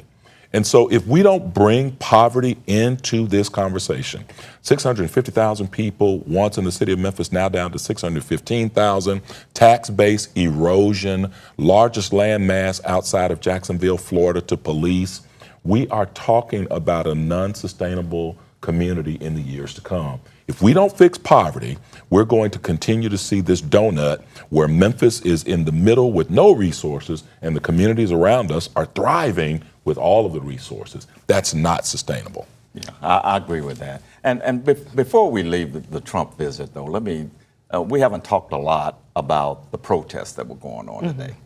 And while there may be a lot of people who watch us or who watched the president today, who would just denigrate people, why would you be protesting a president coming to your city? Well, because this whole issue is polarized. The president is a polarizing guy. And the people who are not happy that he's here, they are not happy about him and a lot of other reasons. And I'll point to one. How do you say that someone like Robert Mueller, who died over the weekend, who served his country, who has been a public servant, you're glad that he's dead? A lot of people who were out there today protesting out on Macon Road were protesting because of the demeanor of the president, not just the task force issue. And I think that needs to be said here because a president coming to town should be a great thing. Mick said it. It's a big deal. We've had presidents. We've had Barack Obama. We've had George H.W. Bush here. We've had, going all the way back to John F. Kennedy, came in 1960. Or after he got elected in 1960. So it's a good thing to have a president here. There shouldn't be any protest, but the reason there is because of the polarization. Domination of the news cycle is very important. I think what the president is doing right now is dominating the news cycle with stories that he wants to put out. It's not something that you want to, elaborate on, but I can tell you that I'm one of the few people at this table who knows another celebrity that died on the day that Michael Jackson died.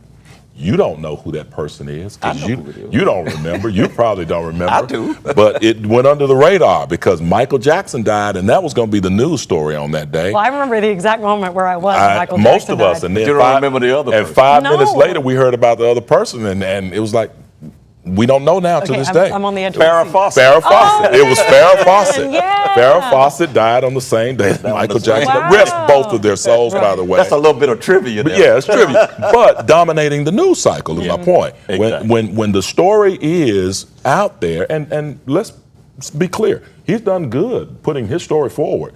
We're not talking about Epstein, Iran, and oil, right? We're talking about this. EIO. We're not talking about gas, right? President Donald Trump did open with Operation Epic Fury. He did. And an update and how confident he was that America had a good grasp on the war. He opened with his take on that, right? Not the news story. he put the story out that he wanted to have in the atmosphere. We're going to wrap that right here. We're going to go over to our Desmond Nugent now, who just listened in on Memphis Mayor Paul Young's press conference. So Desmond, can you tell us what stood out to you about what Mayor Young had to say? Pepper, that's right. That press conference ended about 20 to 30 minutes ago. One of the biggest things that stood out to me was that Mayor Young pretty much said that Memphis is going to be able to stand on its own. He said that even if the task force will leave today or tomorrow, that Memphis will be able to stand on its own now and even later on. Even though he does appreciate the presence of the Memphis Safe Task Force, Memphis will all be able to take care of Memphis business. He said they're just trying to keep the main thing the main thing. He said prior to the Memphis Safe Task Force arriving here in the Bluff City, he said that 25% of crime reduction was already down before the Memphis Safe Task Force arrived. And at this current time, according to the Memphis Safe Task Force from the President Trump's event this morning, they say that about 45 or 40% of crime reduction has been taking place here in the Bluff City area. And Mayor Young did say that unfortunately since 2023, or at least rather since last year, 225 families did lose a loved one, and that these things are just things that are happening here in the area, but they are doing their best that they can with the law enforcement and the partnership that they've been able to formulate, at least combine, since the task force has arrived. Another thing that also stood out to me was that Mayor Young did say that he was not supportive of ICE. He said that there's certain parts that federal government and state agencies he's not in favor of, and there's parts that he is very much favorable of. But again, he said he's definitely not a supporter of ICE. He also mentioned that they are going to work on, well, at least right now there is a curfew set in place, and that the biggest challenge right now is to actually implement that particular curfew, but they are working on some things with that. But for now, we will take it back to you live in downtown Memphis. Are we crime free? I think the answer is no. I mean, we know from this past weekend that we still have work to do. And my goal is to make sure that as a mayor and as a city, that we're doing all the things that we can to keep crime moving in the direction that it's been moving. The positive thing is that we've seen a 40% reduction from where we were in 2023 prior to me becoming mayor. And that's something that we as a city should be proud of. But we also know that just last year there were over 225 families that lost a loved one as a result of a homicide. And so we know that we can't rest on our laurels. There's a lot of work that's still necessary. We need work on the law enforcement side and to support our police officers and the folks that are working from that suppression side, but we also need work on the opportunity side. All right, so as we continue talking about this, what do you all think of Memphis Mayor Paul Young's message? It's very collaborative. He's had that stance from the beginning, but very clear that he's not in agreement of all the aspects of the Memphis Safe Task Force. Is this a good strategy? I mean, this is going to be a moment whenever anybody reelects him and decides to vote for him, they're going to remember how he handled this. I think this was his defining moment, to be clear that we can say, I can distinguish the difference between what we have been able to achieve and to thank the task force for what they have added with resources and manpower. He did say that there were parts of our plan that we were able to implement through their labor when they came. And so that's good. That contributes to reduction of crime. He also made it clear where his voice and the community's voice separate from parts of the task force plan, in ICE specifically. If you recall, during the State of the City address, that was one of the heated moments where he took a little pushback. But he's made it clear that he wants to deal with that, and he stepped forward. I don't think you could have asked him to do any more. And Commissioner Wright, what do you think about the way he's been able to navigate this whole task force? I mean, I guess I understand the politics. We all have to navigate the politics and working across the aisle. I guess I would just say it is a shame that we can't do this, sit at a table together more often. And just because I'm sitting next to Otis doesn't necessarily mean we agree or disagree on anything. And so I just hope that going forward we have more opportunities to do that, to create relationships with one another. Think about what we're missing out on when we're not in the room, when we're not asking for those resources that we talked about, whether it's state, whether it's federal.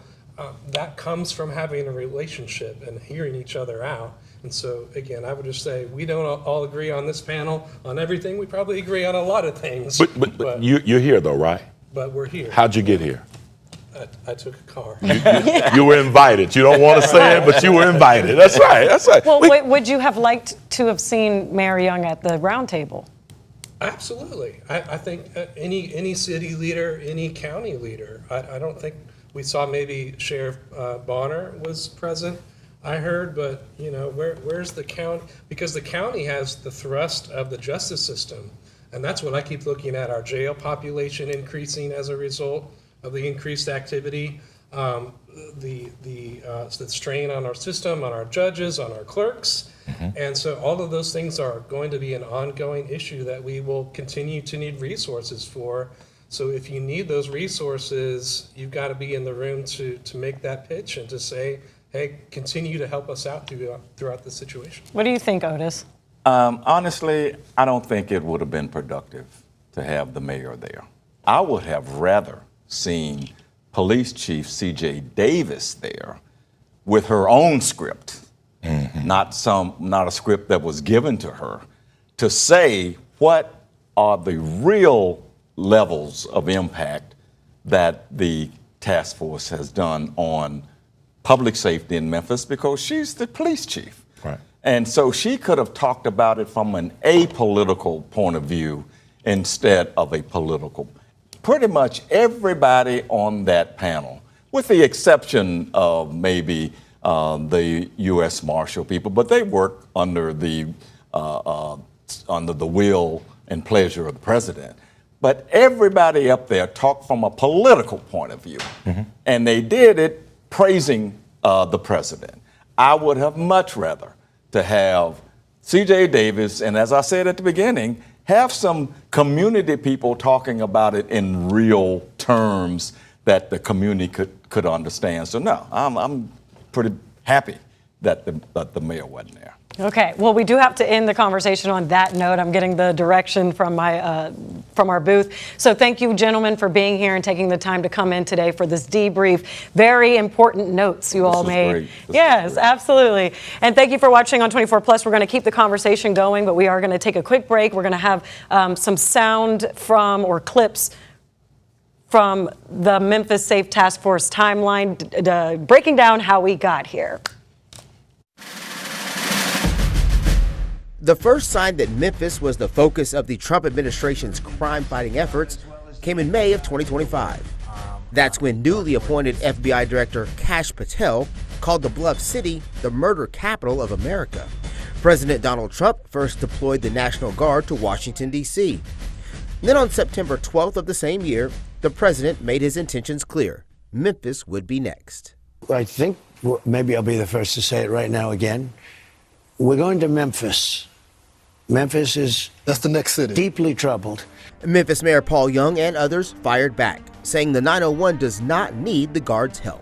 I want to be clear, I did not ask for the National Guard, and I don't think it's the way to drive down crime. However, that decision has been made. Then the president, with Tennessee lawmakers all around, including Governor Bill Lee, made it official. I'm signing a presidential memorandum to establish the Memphis Safe Task Force. 13 federal agencies, along with state, county, and city law enforcement, all working together. The National Guard arrived a few weeks later. Some people in Memphis supported their arrival. I do feel safe that they patrol in the street. Others questioned whether the National Guard was necessary. And I don't think that their presence makes anyone safer. That initiative became the focus of a lawsuit that's still working its way through the court. You can't break the law in the name of trying to tame lawlessness.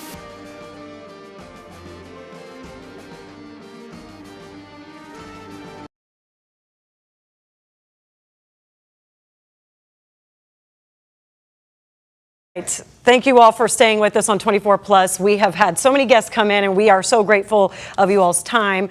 Today, sitting with me here now is Casey Bryant, an immigration attorney. We were just going over the full title, so please give us just a little bit of a breakdown of who you are and what you do. Sure, yeah. My name is Casey Bryant. I'm an immigration attorney. I'm the executive director for Advocates for Immigrant Rights, which is a nonprofit immigration law firm based here in Memphis. Okay, so I can imagine with everything, you all are busy. Yep, we are very busy.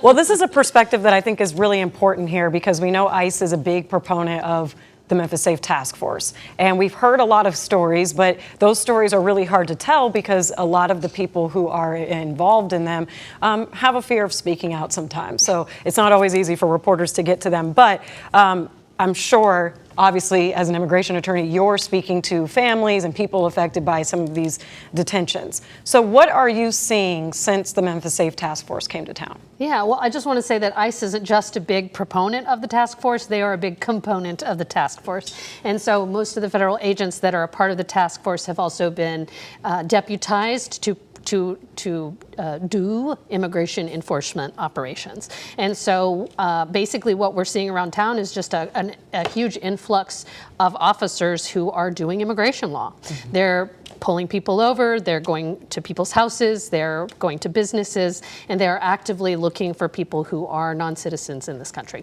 And how is that, how many cases would you say have you taken in, I know you probably had a normal amount or an amount, but when they came into town, how much of an increase was it? I mean, we have definitely increased our capacity to handle cases for people who have been detained by ICE. You know, our numbers would only just be proportional to the size of the organization. That's fair. But it certainly has increased. And we've, like I said, had to increase our own capacity. We've hired more attorneys so that we can actually do the work that needs to be done. And some of the work is just getting in contact with people initially, which is hard enough because at the point that someone gets detained, they're not immediately booked into a system that's searchable. So it could be days before a family can find out where their relative is actually detained. Oh, wow. Yeah. Yes, that's... So sometimes when people call us, they're reporting like it's a missing persons report. Wow. Mm-hmm. Okay, that's interesting kind of to wrap your head around when you make that case that way. So we had District Attorney Steve Mulray in here earlier, and he had mentioned that most of the arrests in total are nonviolent, and then of the percent that related to immigration arrests, most of them were people who were, other than being in the country illegally, pretty much law-abiding contributors that were doing productive things for the city. Is that true? Yeah. Okay. Short answer. You know, I mean, it is true if you're not considering the way the government is framing immigration enforcement, period, which is kind of defining anyone who's here without legal status as being a criminal. Mm-hmm. And so all of these violent crimes or big arrests are just kind of including immigrants. Right. Even if by other standards, actual definitions of crimes, there's no crime committed. In fact, even the people who are picked up or arrested by ICE or in the process of an immigration enforcement are not being prosecuted criminally for being in the United States without permission.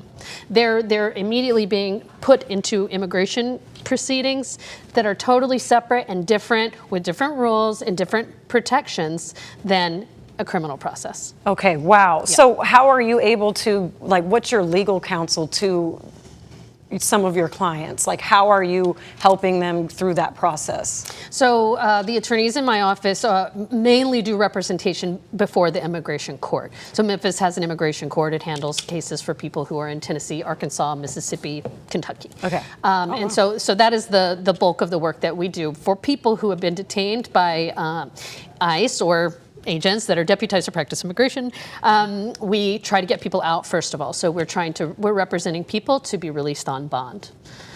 How hard is that? Well, that has gone up and down because there's new interpretation of very old law, there's litigation happening, and it goes back and forth because this government is trying to change the way that we've interpreted settled law to say that most people who get detained who are undocumented are not eligible for bond. So that means that a person who hasn't committed a crime is not being prosecuted for a crime that is detained by ICE in ICE custody is going to be in detention, and that's like a prison, for as long as it takes for them to argue their immigration case, with no possibility for release. And you can only imagine new cases coming in every day. It kind of just gets bogged down Yeah. to the bottom. Yes, Oh my gosh. yes. So, bring a human element in here for me. Like, I know you can't give super specifics because of, client privacy, but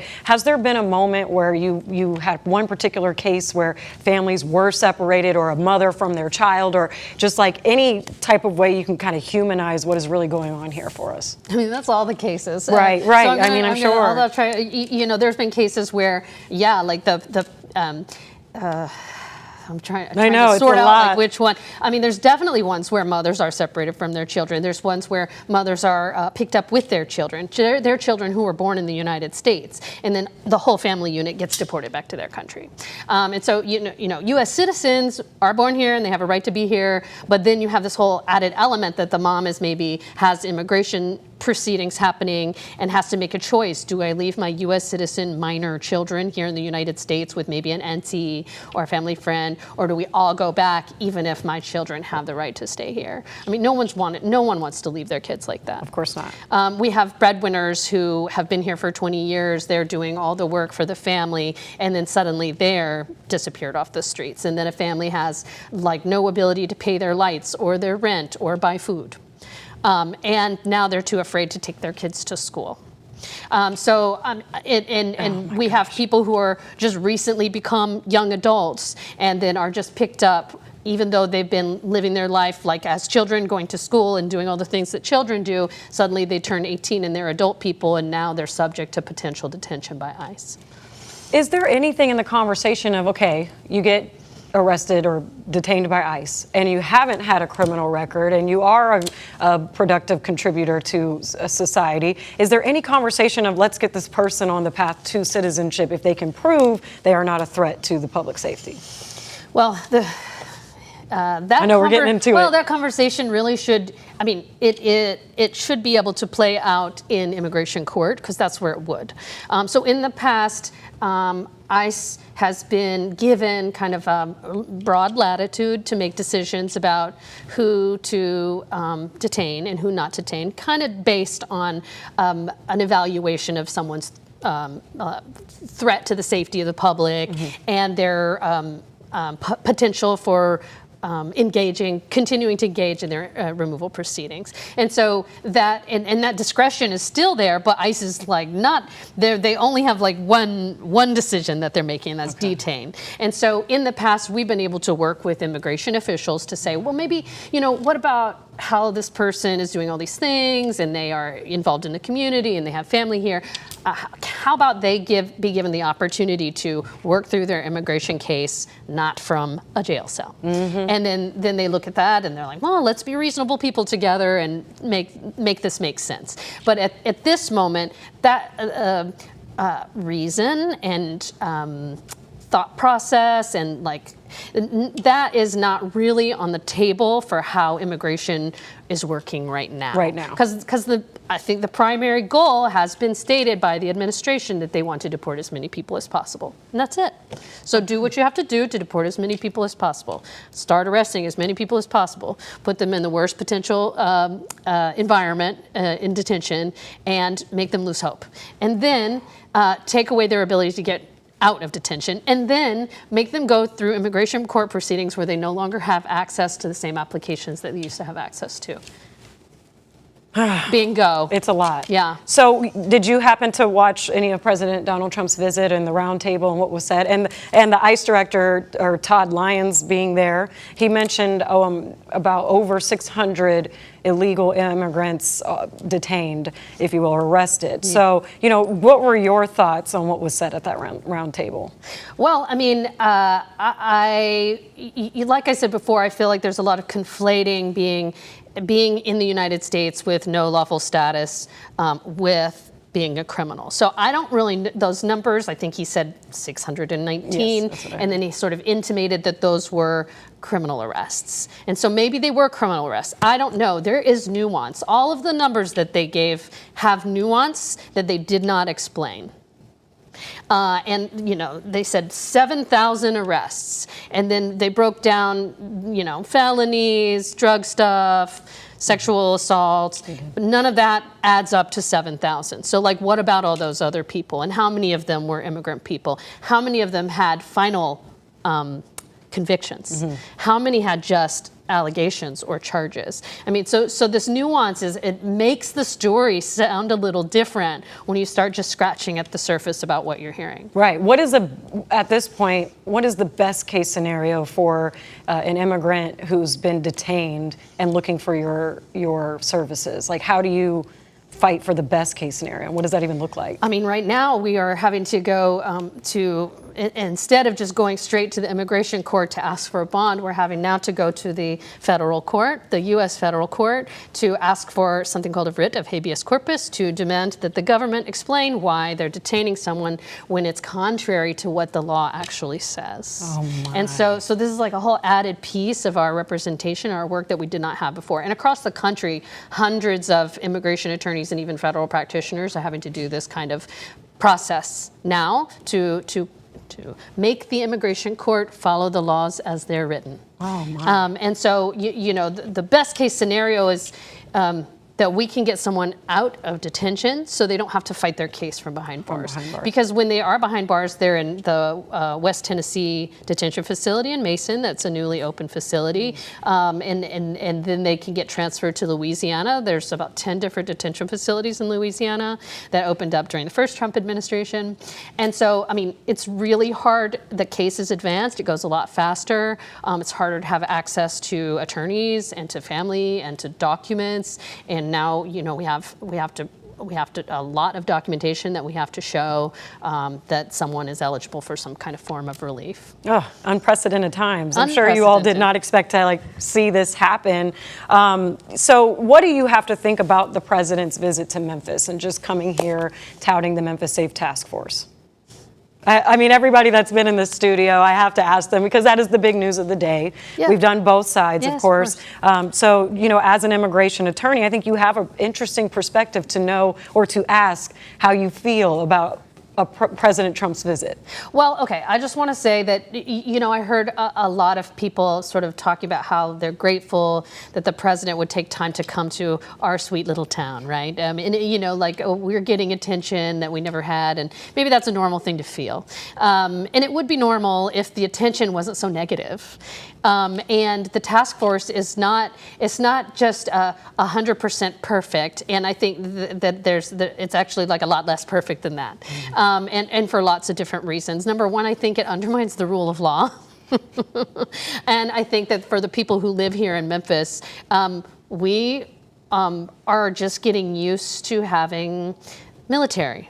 Having a militarized city. And with the history of Memphis and the way that feels to, a majority black city, that ain't right. And so I don't feel good about the president I don't feel good about the task force at all. And I think that if we say we have a problem with crime, let's deal with crime. Or let's deal with the reasons that crime happens. But don't say one thing and then actually have it be another thing. And so I think it's very disingenuous, like all of the things that they said and all of the numbers that they touted, because like I said, they are complex and they are nuanced. And it's just, you just can't throw it out in a buzzword. It just doesn't happen like that. And so, come to town, let's have real conversations, because it's the conversations that align people. I mean, like the people you had on the panel earlier, if you don't come to the table and are willing to have conversations, then we can't find any common ground at all, and that's just it. Most definitely, yeah, I think that's a good point. One thing I wanted to ask you too, because there is a student component now, or aspect to all of this. We've done some reporting about how the Memphis Business Academy had a student, 18 years old, high schooler, who was riding in the car, I believe with his girlfriend on the way to school. You probably heard about this case. And they were pulled over and he was detained and brought to Mason, Tennessee. And we're talking about an 18-year-old who's still in high school. So then there's been ICE presence at other schools that has been reported. So now it feels like, and then MSCS leaders, or one teacher told us that chronic absenteeism was already a problem, and now students are scared to come to school because either their parent was detained or just the fact that ICE presence is around. So are you all also dealing with child cases as well, or just seeing this play out on school campuses or near? Yeah, I mean, We certainly represent children. For children by themselves, or, that person was a young adult after they turned 18. And that's the thing that feels so arbitrary. Like you are 17 one day and then you're 18 another day. And when you're 17 and 364 days, you're not really going to be, have a problem with ICE, but then one day later, when you're a passenger in a car and you're not doing I don't know who the driver was or what her thing was, but you're not doing anything except riding in a car, it feels unfair. It is unfair. And so, the issue is that it's really hard in the immigration context, to make it fair, make it seem fair again, like to undo what happened. Because once someone is detained, they get into the system, and then they're rolling in that system until they get popped out. Is the right to due process happening, or is it just slow, or have some of your clients already been deported? Yes. I know you mentioned detention, so I wasn't sure if the majority of them are sitting, in Mason, Tennessee, for example, or those Louisiana locations. But have you had a big number? Did they get due process? I mean, loaded question. Yeah. And that's multiple questions. I mean, they have a right, people, regardless of whether they're citizens or not, have a right to due process.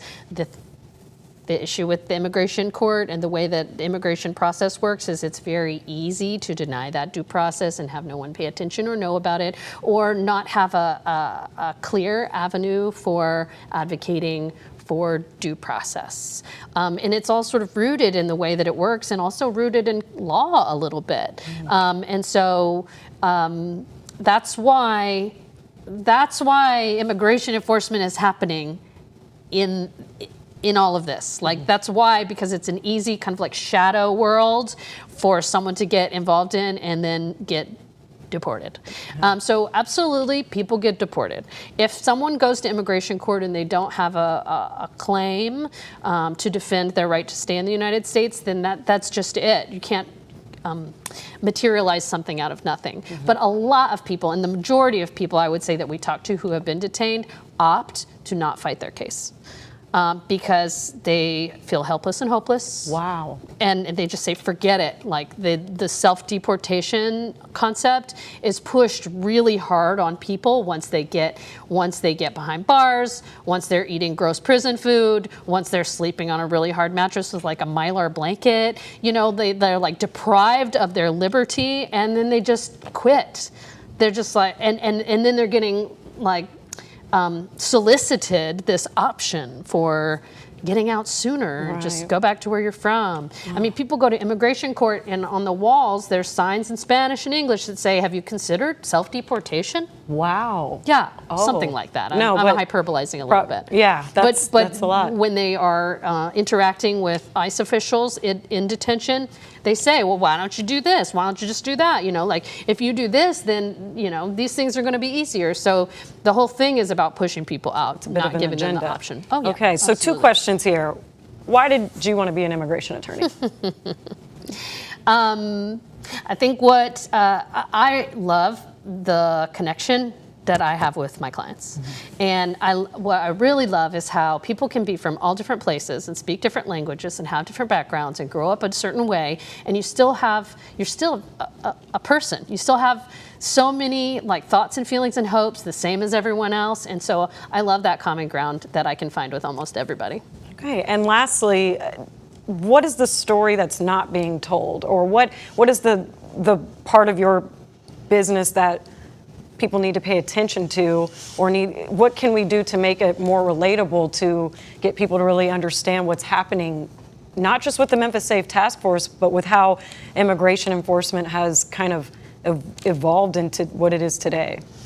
I mean, I'm an attorney, so I always like go straight to the nerdy attorney answer, which is just about, like,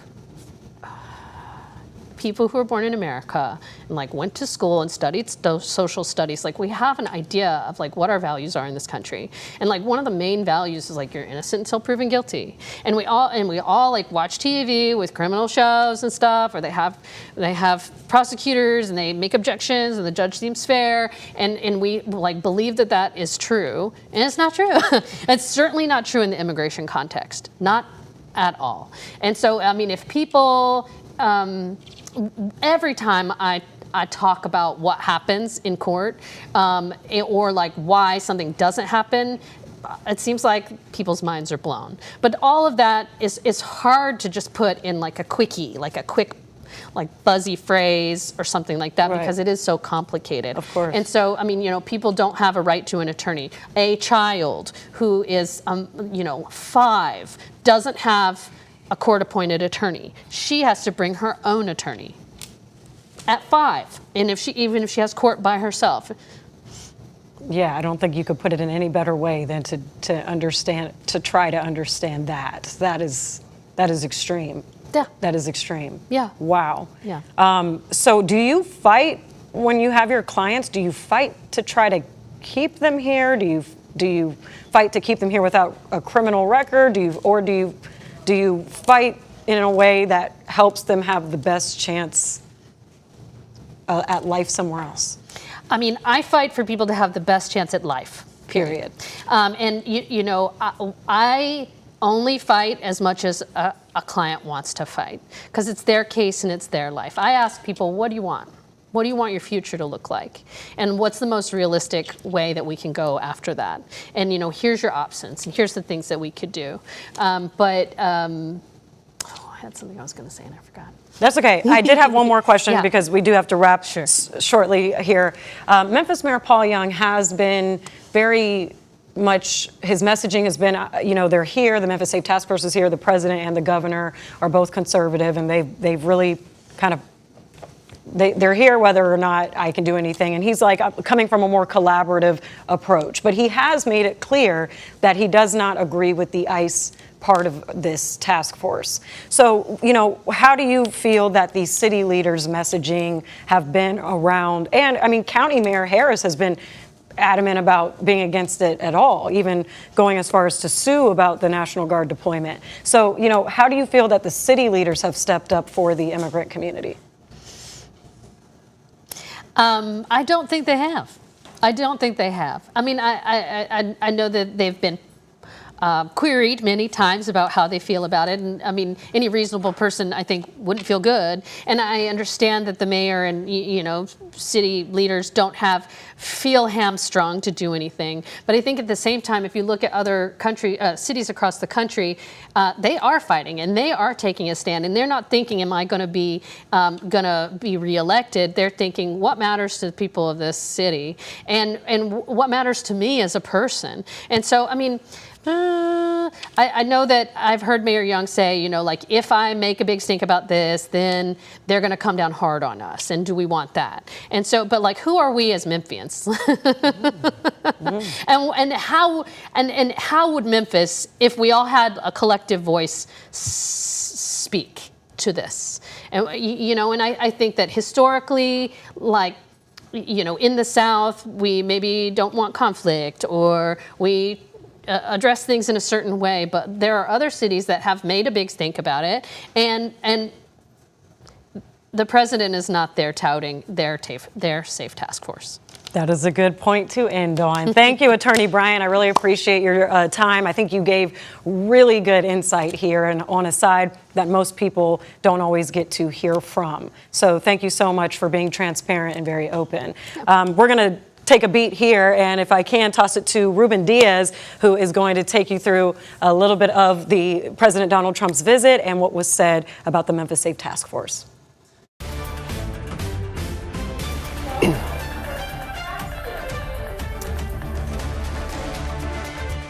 All right, thank you so much, Pepper, and our guests for some of that insight and some of that conversation for sure that was able to give you maybe some thoughts that you hadn't, or some time frames and some some information that maybe hadn't gotten before as far as what goes on when you're talking about some of these immigration detainees and some of the process that they go through. All right, now throughout the course of the day, we have been monitoring President Donald Trump's visit to Memphis. He landed roughly around 11 o'clock or so at Memphis International Airport, somewhere early in the afternoon, early in the day like that.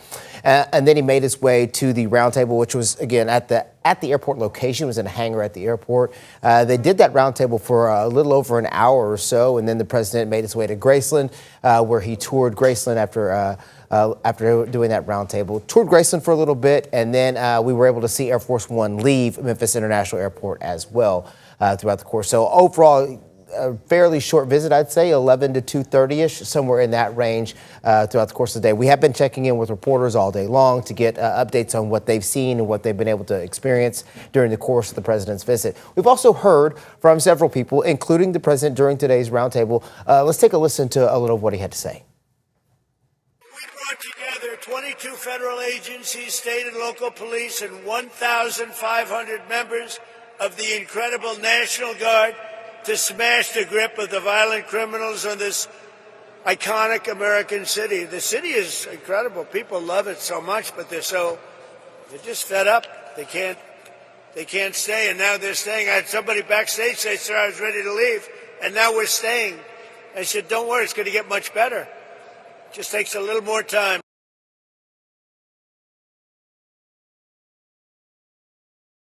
Trump giving his initial remarks this morning whenever he started the Roundtable. There were a lot of things said during that Roundtable, and a lot of things not just from President Trump, but from members of his cabinet. Pam Bondi was there, Kash Patel was there as well. Stephen Miller was there, and all of them had an opportunity to speak during this Roundtable. Now, during the course of this Roundtable, several claims were made and several numbers and stats and figures were tossed out as well by the president. Now, after the president was done speaking and he went to Graceland, and after he'd left, roughly around 3 o'clock, Memphis Mayor Paul Young held a press conference of his own where he was able to respond and communicate his thoughts about the Memphis Safe Task Force and about President Donald Trump's visit to Memphis. Let's take a listen to Mayor Paul Young. Are we crime free? I think the answer is no. I mean, we know from this past weekend that we still have work to do. And my goal is to make sure that as a mayor and as a city that we're doing all the things that we can to keep crime moving in the direction that it's been moving. The positive thing is that we've seen a 40% reduction from where we were in 2023 prior to me becoming mayor. And that's something that we as a city should be proud of. But we also know that just last year there were over 225 families that lost a loved one as a result of a homicide. And so we know that we can't rest on our laurels. There's a lot of work that's still necessary. We need work on the law enforcement side and to support our police officers and the folks that are working from that suppression side. But we also need work on the opportunity side. Again, that was Memphis Mayor Paul Young, his response after President Donald Trump made his visit and then left. Now, all day long, our Pepper Baker has been sitting down with leaders within the community, from politicians to local leaders, to get their reaction to President Trump's visit today. And she continues that marathon of interviews. Pepper, you've been doing a great job today. Let's go back now to Pepper Baker. She's joined now by Representative Justin Pearson. Pepper. Thank you, Ruben. That's probably the nicest thing you've ever said to me. Don't get used to it. All right. State Representative Justin J. Pearson is in the studio. Thank you so much for being here. Absolutely. Thanks for having me. Yes, of course. I know you're busy. It's a big day, whether or not, whatever side you lean on. Donald Trump, the President of the United States, was in Memphis. So let's just start there. What do you think of the President of the United States, Donald Trump, coming to Memphis? Look, I don't support Donald Trump being in Memphis. The reality is we're being used as a pawn in his playbook of authoritarianism. And when he announced this task force, that was part of the deal, that he was going to come after Democratic-led, black-led cities. And now that we have a war in Iran, that his name's appeared thousands of times in the Epstein files, that groceries and gas prices are skyrocketing through the roof, he's using us as a part of his distraction and as a ploy. And I don't think that's the positioning that we want to have. We've asked since before the task force was here that we need poverty eradication, not military occupation. We need resources. And the millions of dollars that they're spending every single day could be used to expand access to affordable housing, increase access to health care, provide educational resources. Those are the things that people want to see to actually address the root causes of the problems that we have. And this administration and this president has done everything to take those away from us. Okay. Now, we did hear from some Memphians who were really interested to hear about the other aspects of what causes crime. They wanted to know if President Donald Trump was going to address poverty particularly. There was a protest also today. So I just want to ask, obviously you weren't in the roundtable and you weren't at President Donald Trump's visit. So where did you feel your time was best utilized today? My time was best utilized with the people that I represent, my amazing constituents in this district. And over 300 of us gathered on Macon Road, and we protested this administration and also protested for investment. We don't want to see further militarization and occupation of our communities. We want people to feel safe, and we know that safety comes from real public investments. That's not what's happening with this task force. That's not what Governor Lee has proposed. And the things that have happened have separated families, deported people, created more traumatization, and hasn't actually dealt with any of the root causes that we know need to be tackled. And I, like so many other people, do not want to see crime in our city, do not want to see crime increase, but we all know that if we're ever going to tackle the root causes of these problems, we're going to have to do something about poverty. There's no way around it. And so the day after this task force leaves, which the mayors and everyone should be fighting for, when are you all leaving? We know we're going to be dealing with a community that's more traumatized, a community that has been more harmed, and still not dealt with the root causes of the problems. But today, at our rally, it was so much love. And it was so much joy. It was the best of Memphis gathering together to say, look, we are a strong community, we're a beloved community, and we have a fighting spirit, but we also have a loving spirit in this place. And so that's where I was. I was with my constituents. We did have our reporter Shakina Davis out there, and we'll have a report from her tonight on the protests as well. Was the protest a protest against the Memphis Safe Task Force, or was it against President Donald Trump? It was both. Okay. It was both. You cannot take away the fact that Donald Trump, since he has been in office, there's been 300,000 black women who have lost their jobs. We have seen an increase in bigotry and xenophobia, particularly against immigrant communities. The big ugly bill that was passed took $5 billion away from our state budget, which I've been reading and going through now. And so we're dealing with a deficit actually of $6 billion in our state budget because of this administration's decision. He is a vile, evil person. Who is not only racist with his imagery of President Obama and First Lady Michelle Obama, depicting them as apes. He is a rapist of E. Jean Carroll. This isn't someone that we should be praising or supporting. We need to look at him for who he is, and he is the elected president of the United States, and he's also an elected authoritarian who doesn't care about our community. And the first thing he said in his words weren't about how beautiful this place is, how beloved it is. He's talking about the sound system and the speaker system. Right? Like, he's not a serious person, and he honestly has done things that are dangerous. And in our community, we're experiencing that danger with the separations, even of an 18-year-old going to soccer practice. But we can't forget Alex Preddy, Dr. Linda Davis. We can't forget Renee Good. We can't forget Keith Porter, people who died because of this president's actions.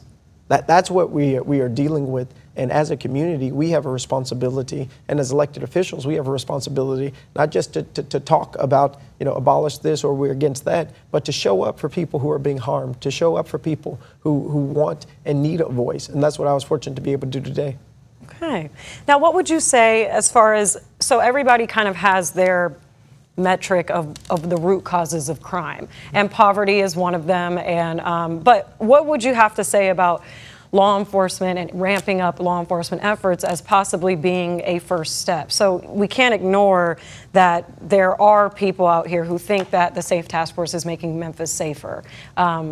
There's 7,100 arrests, 1,000 illegal guns seized. These are the numbers from the task force. Of course, there's a lot of nuance there, and there needs to be a little bit more transparency. But the first step in some people's minds was just getting enforcement in the streets and getting it to a place where crime could trend down. What do you have to say about that being a first step, and then going to other root causes like poverty and needing more resources for, let's say, young people? I guess my question really is just the Memphis Safe Task Force's progress. Can that be considered a step towards a safer Memphis? One of the things, I think two things here, but one that you mentioned, there's been no transparency about the data that they're collecting, right? Even the numbers that you just said, we don't know how factual those are.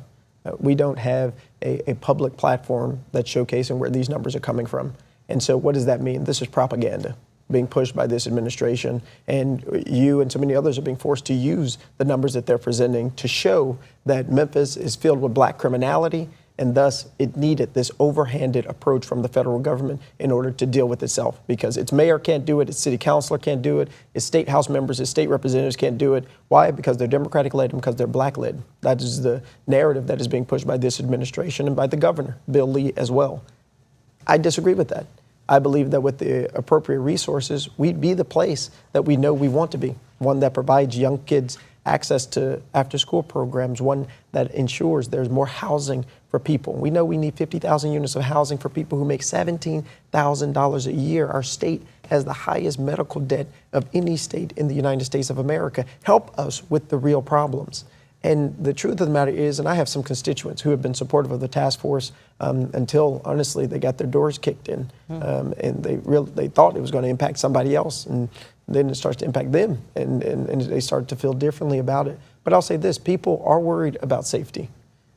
The question that I have as an elected leader is always, why are our options either the status quo or militarization? We're never given another option of investment. A check from the federal government for the $186 million that they've spent on this task force. Why wasn't the mayor offered those resources to deal with violence intervention and crime prevention programs? This happened in the 1990s too, under Bill Clinton's leadership with the crime bill. We were told we were going to deal with more crime, the status quo, or you're going to have 3 strikes rules, which again disproportionately hurt black and brown communities. Why are our communities, why is Memphis, why is Shelby County, why is this district never being considered for the hundreds of millions of resources that we need? And now you have the Department of Defense asking for $200 billion for Trump's war in Iran. $200 billion. But when I make requests for a few billion to be invested in our city, people look at you like you have 3 heads. There are misplaced priorities going on, and our leaders need to demand that we get true resources to deal with these problems and not kowtow and not capitulate to this authoritarian. And when you speak about leaders, Memphis Mayor Paul Young decided to have a separate press conference today, and he did not or wasn't visibly seen at the Trump visit. So he mentioned the 40% drop in crime since 2023, but he also mentioned 10,000 housing units. That's like a goal he wants to have here. I wanted to ask you, you touched on a lot, but you mentioned, having a Republican governor with a Republican president, and we're this blue dot in a very deep red state, and what city leaders can and can't do. So how have you felt about Memphis Mayor Paul Young's approach? And even today, where he mentions like not being agreeable on some parts of ICE, but at the end of the day, he has to take this collaborative approach. How do you feel that he's navigated this? Listen, I think the responsibility of anyone who leads our city and who leads in any position is to support those who are the most vulnerable and who are the most marginalized. You don't stand in a position of complacency, nor do you stand on the position of the oppressor. You say, who is being most harmed and impacted? If 300 people, loved ones, are being deported or being detained, you stand with them and you do everything that you can within your power to prevent that from happening. That's the type of leadership, that's the type of urgency we must have. And I believe one of the things that Mayor Young has the ability to do and power to do is to ensure that any state, any city resources are not being used in collaboration with ICE or the Border Patrol or Homeland Security. I've seen several videos where ICE is riding in the front of Memphis police cars. That's something he has authority and power over, and that needs to cease immediately. We do not need to spend any tax dollars helping to separate our families, helping to separate families in our community, helping to harm and traumatize children. We do not need to invest in that. If the federal government is coming in against our will, then it needs to feel like it is against our will and not like we're capitulating or in collaboration with them, because that's hurting our community in the short term and in the long term.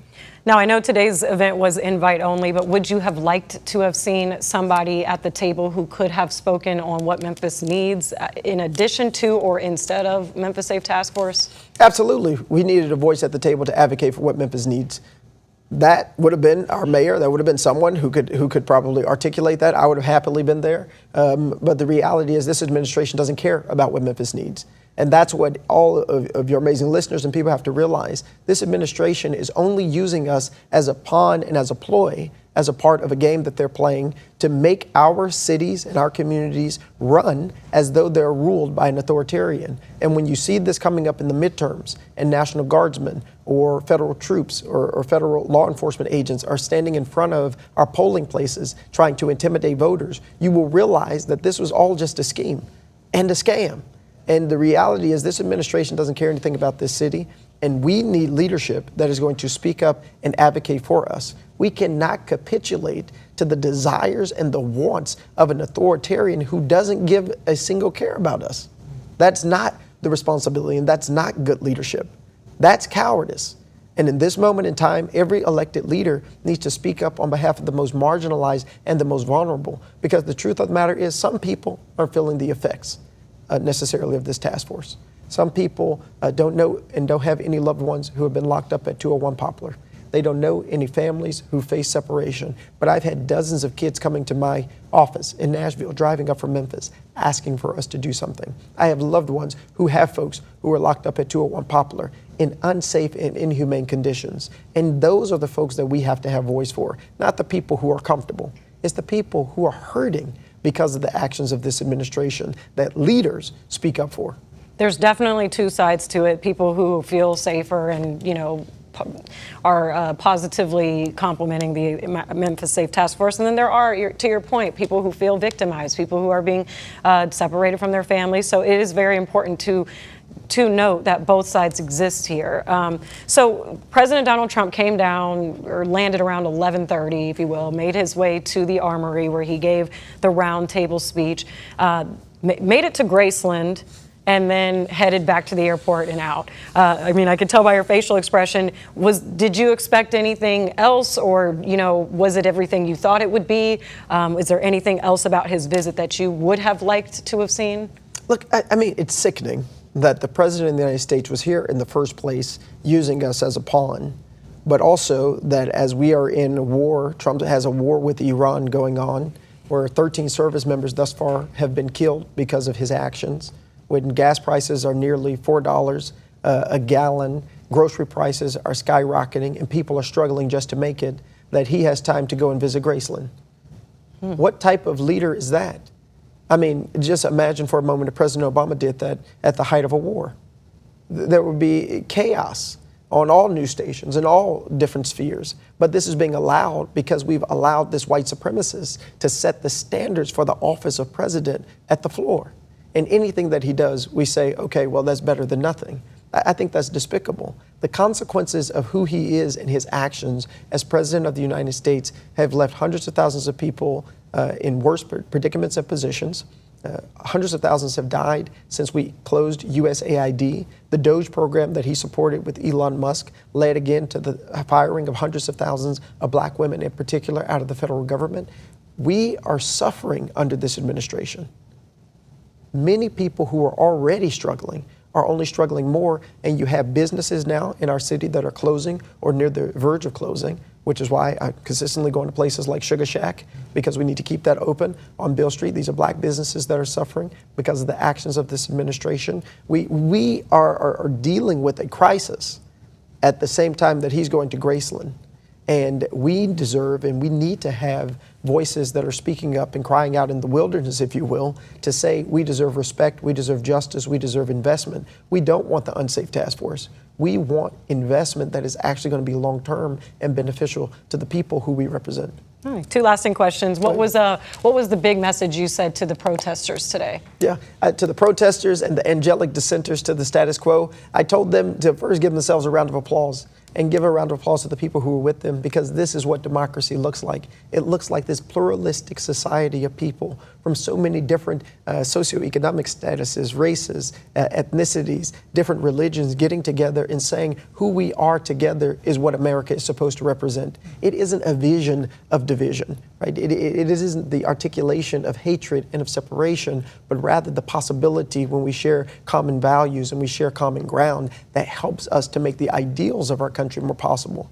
Because the ideals in America, we hold these truths to be self-evident, that all people are created equal, right? All of those things only become more real if we do something. That doesn't just happen just because. And today, seeing them marching, protesting, speaking up, laughing, celebrating, listening to music together. That is how we make the ideals of our country more real. And that's the spirit of who we are, from Ida B. Wells to the sanitation workers to today. Oh, wonderful. And what was the path, or how long did you all walk for? We walked down Macon. It's probably about a mile there, and about a mile back, and it was about 300 people. It was really extraordinary to see folks, a lot of different ages, from 5 to 55 to 85, who were out there in solidarity, because what this administration has done to the fabric of democracy and to our communities is going to have generational ramifications. And we have to be strong, and we have to build power, even in times like this. Okay. Now, lastly, you mentioned the timeline. We did not get that answer. Even from the roundtable, it sounded like even President Donald Trump said in 2 months, you all are trending to a point where it could almost be a crime-free city. So I took that as at least 2 more months of Memphis Safe Task Force being here. Memphis Mayor Paul Young couldn't answer that either, didn't have that information. So moving forward, you know, crime trending down is something I think all Memphians want, as you said earlier. But what do you want to see, or what should people be doing, paying attention to in these as we move forward, and with this unknown of where the Memphis Safe Task Force will be? Absolutely. I mean, really, before day one, our mayors should have gotten an answer for when this would end, because right now we have to exist and operate as though this is going to persist in perpetuity. Not knowing means until Donald Trump is no longer president of the United States. And so what do we do in between time?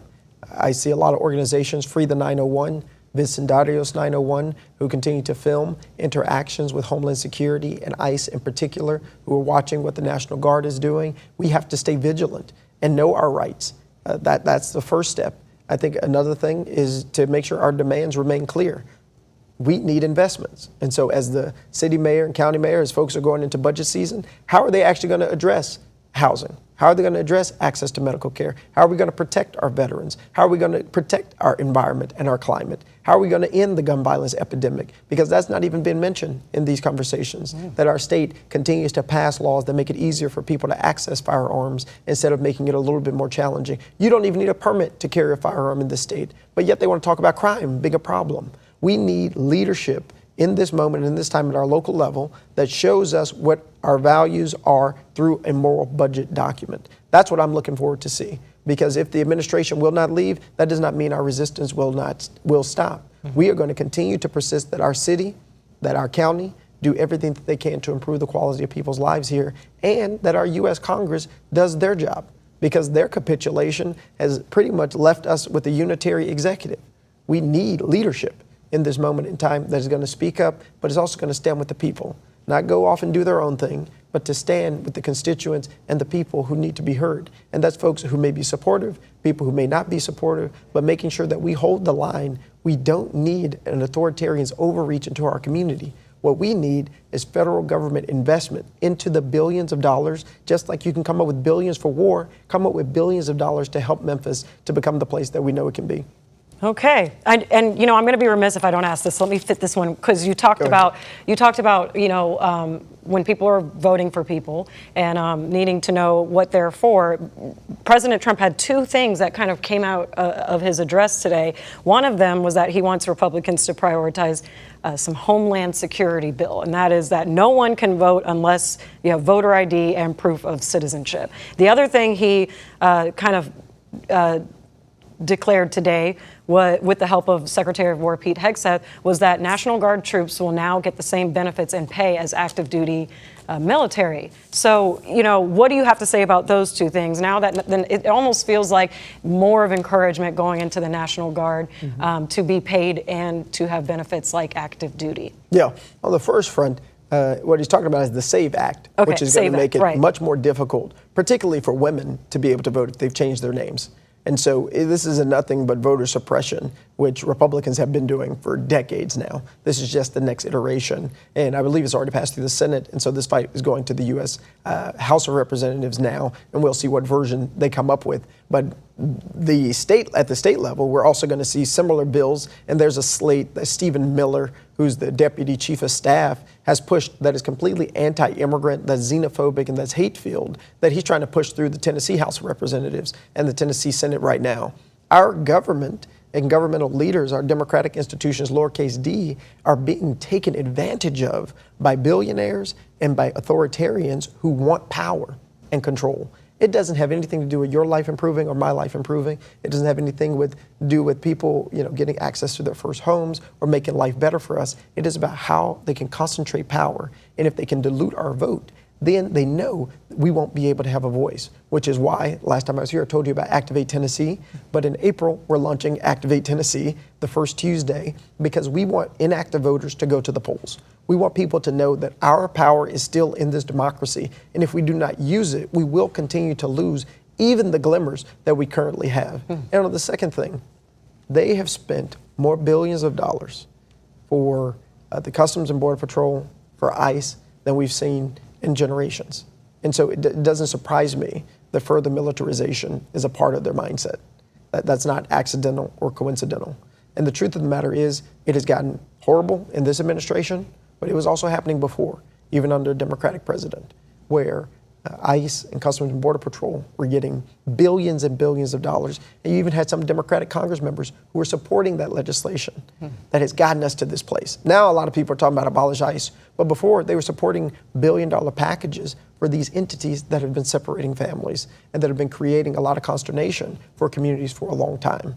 And so this is going to be a multifaceted approach that we're going to need to address at the national level, at the federal level, at the state level, and at the local level. But what empowers me are the people that we represent, I have the privilege of representing and seeing, who remain committed to the cause of justice and wanting life to be better for everybody. And the scripture talks about it matters what we do for the least of these. And in our country, in this time, we have to look at who's being most targeted, who's being most harmed, and how are we advocating for them to be able to live the full lives that God intended. That's the work. Okay, you've made a good case there. All right, thank you so much, Representative Pearson. I appreciate your time. All right, thank you for tuning in on this. We're going to go back to Ruben Diaz, who's going to give us a little more of a breakdown of what President Donald Trump said on his visit today. All right, thank you so much, Pepper and Representative Pearson. A lot of insight and information there during that session as well. Pepper's going to take a little break. She's been going nonstop for about 5 hours now, so she's going to grab a drink of water or something. We have been having reporters out throughout the city all day long, and one of those is Shakina Davis, who was actually at that same rally that Representative Pearson was just talking about during their interview, where they were protesting against Donald Trump being here in Memphis. Shakina joins us now live. Shakina, tell us a little bit about what that rally was like today.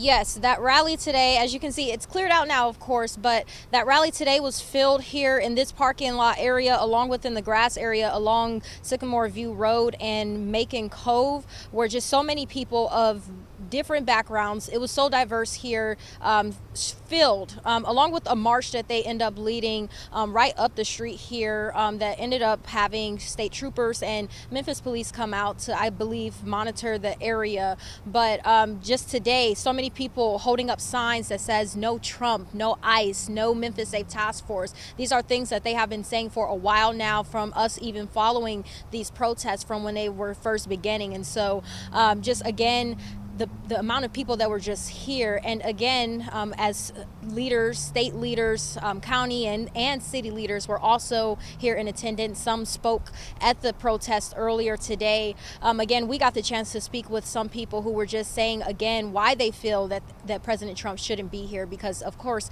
they are opposed to him being here in Memphis. They're opposed to ICE being here. They're opposed to the Memphis Safe Task Force. A lot of them saying that they fear leaving out the door because of the fear that they're feeling from these law enforcement entities. And so again, just got the chance to see the amount of people that were here, again, holding up signs, doing certain chants against President Donald Trump, and also just seeing the amount of people from different ages, different groups and races and things out here today. Of course, you had some people who were driving past also beeping their horns, honking. Some may have flicked off a couple of people, but of course you have those who are for and who are against, and today we saw so many that were against President Donald Trump during this time, just as he is here in Memphis. But again, just also following the protests, they said that they also have another one that they'll be having on Saturday. This coming Saturday is what I was hearing from them. Not sure exactly what the location or things are just yet for it, but again, protesting against President Donald Trump, protesting against ICE, protesting against the Memphis Safe Task Force. And so again, they just said that they're just tired of all that's been going on within the government and all that President Trump has been doing. And so we just continue to follow this and see what more they have to say and exactly what they're planning to do going forward. Again, they are planning these protests continually until there's some resolve with certain situations and concerns that they have. But again, this area was very packed out earlier, saw so many people, and I'm guessing we're going to continue to see them throughout the week as well. So that's here in Memphis. Shakina Davis, back to you, Ruben. All right, thanks a lot, Shakina, for that recap on that protest that happened today. Again, Representative Pearson mentioning that protest. He was out there. He mentioned about the vast number of people and the wide range of ages, as Shakina just mentioned too and alluded to as well. Now, throughout the course of the day, we've been able to hear from several different leaders, whether it's President Donald Trump when he was actually in Memphis, all the way to Memphis Mayor Paul Young, and then, of course, all the panelists that we've had here in the studio throughout the course of the day, kind of getting you up to date and being able to digest some of the information that's been put out so far today. So let's start going through some of that sound, and kind of give you, let you understand and hear from some of the people that maybe you didn't hear from today. Maybe you weren't able to listen in on the president. So let's start with President Donald Trump. He made his way to Memphis today, landed roughly around 11, and then went to that roundtable at that hangar there at the Memphis International Airport property. There he was able to, he made some comments about Memphis. So let's listen in to what he had to say.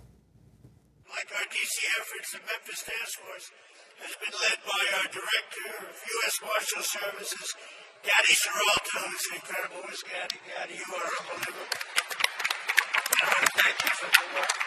We did a job in Washington. So when I heard Memphis, I said, I want the same guy that did Washington. Again, that was President Donald Trump. That was during some of his opening remarks this morning whenever he was at that roundtable here in Memphis. He did have several key things that he did say. We'll continue to go through those throughout the course of the newscast today. But we want to continue to hear from local leaders so you can get an idea of kind of the back and forth. There you heard President Trump. We also heard from Memphis Mayor Paul Young. Now, what happened is Memphis Mayor Paul Young held a press conference around 3 o'clock where he spoke to reporters and was able to answer some questions. It was really more of a Q&A, brief statement, and then pretty much question and answer session at that point in time. So Memphis Mayor Paul Young speaking after President Donald Trump had already left Memphis. Again, President Trump left Memphis around 2:30-ish. 2:45 maybe, and then Memphis Mayor Paul Young was speaking right around 3 o'clock. So let's listen into Memphis Mayor Paul Young. Are we crime free? I think the answer is no. I mean, we know from this past weekend that we still have work to do. And my goal is to make sure that as a mayor and as a city that we're doing all the things that we can to keep crime moving in the direction that it's been moving. The positive thing is that we've seen a 40% reduction from where we were in 2023 prior to me becoming mayor. And that's something that we as a city should be proud of. But we also know that just last year there were over 225 families that lost a loved one as a result of a homicide. And so we know that we can't rest on our laurels. There's a lot of work that's still necessary. We need work on the law enforcement side and to support our police officers and the folks that are working from that suppression side, but we also need work on the opportunity side. Memphis Mayor Paul Young discussing his thoughts after President Donald Trump had left Memphis, and you see the mayor commenting on the numbers when it comes to crime reduction here in Memphis, saying that it is down 40% since he took office. Those are different than some of the numbers that the president was speaking about earlier today, when the numbers of 70% and plus when it comes to violent crime, that there was that much of a reduction since the Memphis Safe Task Force. So Memphis Mayor Paul Young talking about needing an investment in the city long term to be able to maintain. Now, one thing that was curious is President Donald Trump did not mention a timeline at all of when the Memphis Safe Task Force might be done. He did make mention a couple of times to the fact that there could be, in a couple of months, you could see even more change. Somebody did ask Memphis Mayor Paul Young the same question, if there was a timeline for when the the task force might be done. He did not have an answer for that. At this point, nobody has an answer for if there is a completion date. If you watched the roundtable at all, it seemed a little bit more like almost like a victory lap, right? Everybody was congratulating and thanking the president for bringing crime down in Memphis. Typically, those types of things happen at the end of an operation, right? But there has been no actual commentary on when the task force might be done here in Memphis. So, as at this point, it's operating as if it is not ending anytime soon. Now, somebody that we haven't had a chance to hear from yet today, because we've had so many guests in the studio and we've been doing so much of this back and forth, is Congressman Steve Cohen. Now, I know we caught up with him earlier today to get his take on the president's visit. Let's listen into him as well. Today, Donald Trump comes to Memphis, Tennessee, and this is an unnecessary trip, in my opinion, for the president. That's what he should be working on, is reducing the price of gas, which is selling the war in Iran, reducing cost at grocery stores and utility costs and everyday cost of goods. This is just a show business stop for President Trump. All right, so there, again, you're hearing from more elected officials and more leaders here in the Memphis area. Some for, some against, some, not really taking a stand in some of these areas. So you may be asking, how did we all get here? Let's take a look back at what happened to get us to where we're at now. The president obviously came today, but the Memphis Safe Task Force came along before that. Let's take a look back to how we got to where we're at right now. The first sign that Memphis was the focus of the Trump administration's crime-fighting efforts came in May of 2025. That's when newly appointed FBI Director Kash Patel called the Bluff City the murder capital of America. President Donald Trump first deployed the National Guard to Washington, D.C. Then on September 12th of the same year, the president made his intentions clear. Memphis would be next. I think maybe I'll be the first to say it right now again. We're going to Memphis. Memphis is That's the next city. Deeply troubled. Memphis Mayor Paul Young and others fired back, saying the 901 does not need the Guard's help. I want to be clear, I did not ask for the National Guard, and I don't think it's the way to drive down crime. However, that decision has been made. Then the president, with Tennessee lawmakers all around, including Governor Bill Lee, made it official. I'm signing a presidential memorandum to establish the Memphis Safe Task Force. 13 federal agencies, along with state, county, and city law enforcement, all working together. The National Guard arrived a few weeks later. Some people in Memphis supported their arrival. I do feel safe that they patrolling the street. Others questioned whether the National Guard was necessary. And I don't think that their presence makes anyone safer. That initiative became the focus of a lawsuit that's still working its way through the court. You can't break the law in the name of trying to tame lawlessness.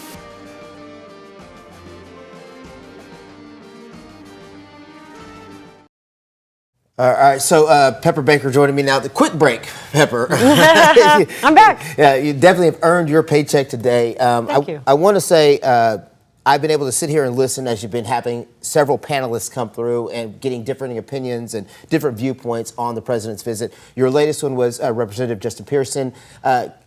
He was very passionate about how he felt, as he always is, obviously. Always is. But take us through a little bit about what was your takeaway from that conversation. So he's been very vocal from the start that even from this visit that President Donald Trump has no business in Memphis. That's basically his take. But, a lot of what he said a few moments ago talked about devoting resources for the amount of money that's being spent to pay the task force members to be here could have been money that could have been spent in different resources to tackle the poverty problem or, resources towards young people and just everything, the other factors that go into crime.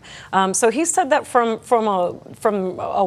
a while, that's kind of been his messaging, is that just throwing enforcement at things and more agents on the ground and militarizing the streets isn't going to fix the long-term problems of, other indicators of crime, which is poverty. Yeah, and he was very strong on that stance, which he has been for a while, obviously. And I did notice he was talking about the fact that that there could be serious repercussions after the task force leaves. You're talking about people who feel traumatized, just from this issue that has happened over the course of time. That was probably one of the more interesting things that he said that I took away when he was talking about, hey, well, even after they leave, you're talking about generationally, you're going to have people that are traumatized from what they've seen. And that is a good point, too. And not just, here at home, but like all of the families that have been affected in the immigrant communities, who've had family members who've been detained or even deported. The interview we had before, Representative I was Pearson. just about to get there. Attorney, I see. You see where I'm going here, huh? We've worked together for so long today. But Attorney Casey Bryant, I thought, was really remarkable because it's been really hard for us to tell those immigrant stories, because when a lot of those people in that community feel worried to speak out, and understandably so. So I did think the immigration attorney angle and having Casey Bryant here was really important, because she did mention, one, how the cases have very much accelerated and increased, but also that there's so much nuance. So she did kind of support what DA Mulroy said earlier, was that a lot of the majority of the immigrant arrests are people who did not commit violent crimes. They did not commit violent crimes, and they were actually contributing to society in very positive and productive ways. And so she's kind of been tasked now with the norms of what kind of would be the process to maybe get them to citizenship is now different given what federal enforcement and immigration enforcement is today. That was one of the things that she said that really stuck to me as well, was that right now their goal is to help people be able to fight their case outside of jail, outside of containment or detainment or whatever, because they're getting put into those situations and at some point giving up. And I thought that was such a powerful statement, where she said people are just giving up and going. And then there's messaging like in those detention halls of self-deportation, which was a message that President Donald Trump's administration They were offering money in the pushed, beginning. right? And so to think about the visuals of what someone is going through if they've been detained, and then you're seeing signs when you're already in a detention facility of just self-deport, you can only imagine just the mental toll that takes, and why she said most of the people or some of her clients give up. And we asked about due process, and she mentioned how these cases are starting to get to a point where it's easy to kind of negate the due process part and just get around it, or not care enough, or omit it entirely. So it was just a lot of perspective on communities right here in Memphis and what they're going through. The fact that she was mentioning how, because you had mentioned something about children as well, and she was like, well, as a mother, what do? Your child was born in the U.S. and has every right to stay, but you're getting deported. Do you leave your kid? Or does your kid, and as a parent, I was like, you're right. Like, that's an impossible situation. Right, and she mentioned there have been cases where the whole family goes then, because, better to be together than not in those instances, or that's what they have to resort to. So we've had some very wide-ranging guests in today, and thankfully to them to come in on this Monday and really talk to us about it. So it's been quite a well-rounded coverage.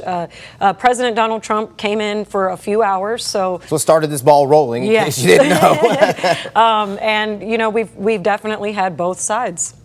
So I know we're getting ready to move our coverage to our ABC 24 actual channel. You've been watching us on 24 Plus here throughout the course of the day. I know we're getting ready to move that coverage to actual ABC 24.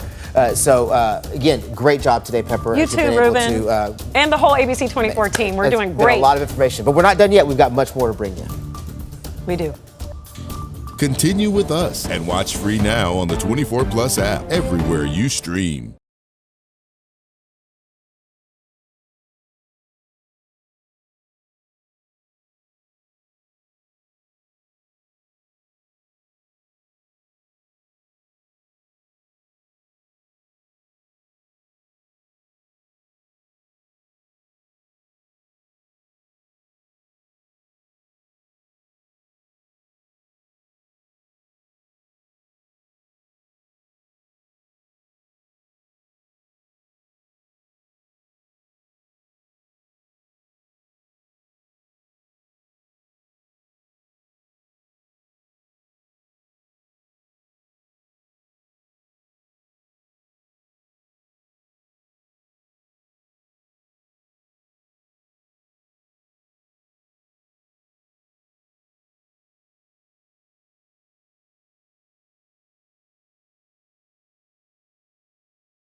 right now. Memphis has been on President Donald Trump's mind for months. I think maybe I'll be the first to say it right now again. We're going to Memphis. He claimed he wanted to clean up crime on the streets of the 901 by sending in federal enforcement. I'm signing a presidential memorandum to establish the Memphis Safe Task Force. Now he's coming to the Bluff City to celebrate his efforts. Crime is down. We've just sort of started a few weeks ago, but crime is down now 77%. It's been nearly 6 months since the Memphis Safe Task Force rolled out. From the support, we're here to back you up, to be your partner. To the pushback. If it is in fact safer, it's not because they came here. And the legal hurdles. We believe that deployment of the National Guard is unconstitutional. ABC 24 has brought you every breaking development. Our live team coverage of President Trump's official Memphis visit starts right now. Thank you for joining us on the news at 5. I'm Pepper Baker. And I'm Ruben Diaz. We have been covering President Donald Trump's visit to Memphis all day long, all over stream, non-linear, you name it, we've got it covered. Yeah, we started at 5 a.m. with our morning team, and we are going all the way until 6:30. So he was in town. President Donald Trump was in town to tout the numbers and the work of the Memphis Safe Task Force. Yeah, so he did that earlier today, arrived around 11, and then after he left, Memphis Mayor Paul Young held his own press conference to discuss his thoughts on President Trump being in town. And that's where we find our Desmond Nugent, who was at that press conference. So Desmond, what can you tell us about what Memphis Mayor Paul Young had to say? Memphis Mayor Paul Young had a lot to say when it comes to the efforts as far as the Memphis Safe Task Force. But before we can even get to that, I do want to say that President Trump went from possibly declining or canceling his panel discussion from today about the Memphis Safe Task Force to its success and the impact that it's had so far in the city. Now, since the Memphis Safe Task Force has arrived here in late September 2025, 7,300 people have been arrested, 1,200 illegal firearms have been seized, and 150 children not only were rescued, but reunited with their families. President Trump claims the efforts from this task force is the very reason that crime has been reduced by 43%. According to President Trump, making Memphis a safer environment has been the goal all along since the task force started, and now his eye is set on eliminating violent crime altogether. That's the reason I'm here, to tell you how well you've done, how well we've done. I mean, I just came in and people greeted me, "Sir, thank you very much for what you've done." I said, "Oh, where are you from?" "Memphis." "What did I do?" "You stopped crime, and your sheriffs are so thankful." And, "Oh, you haven't seen it yet. You know, we've just been here a short while. In another 2 or 3 months, you're going to have like no crime."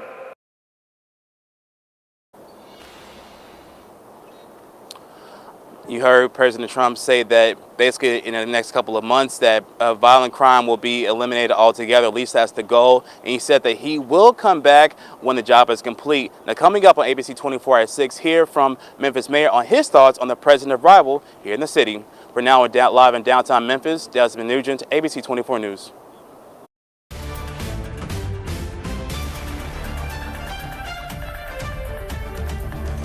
Since the president announced the Memphis Safe Task Force, there has been strong criticism of this initiative. As you might imagine, people have had their voices heard. Today's visit actually sparked a protest at Shelby Crossing.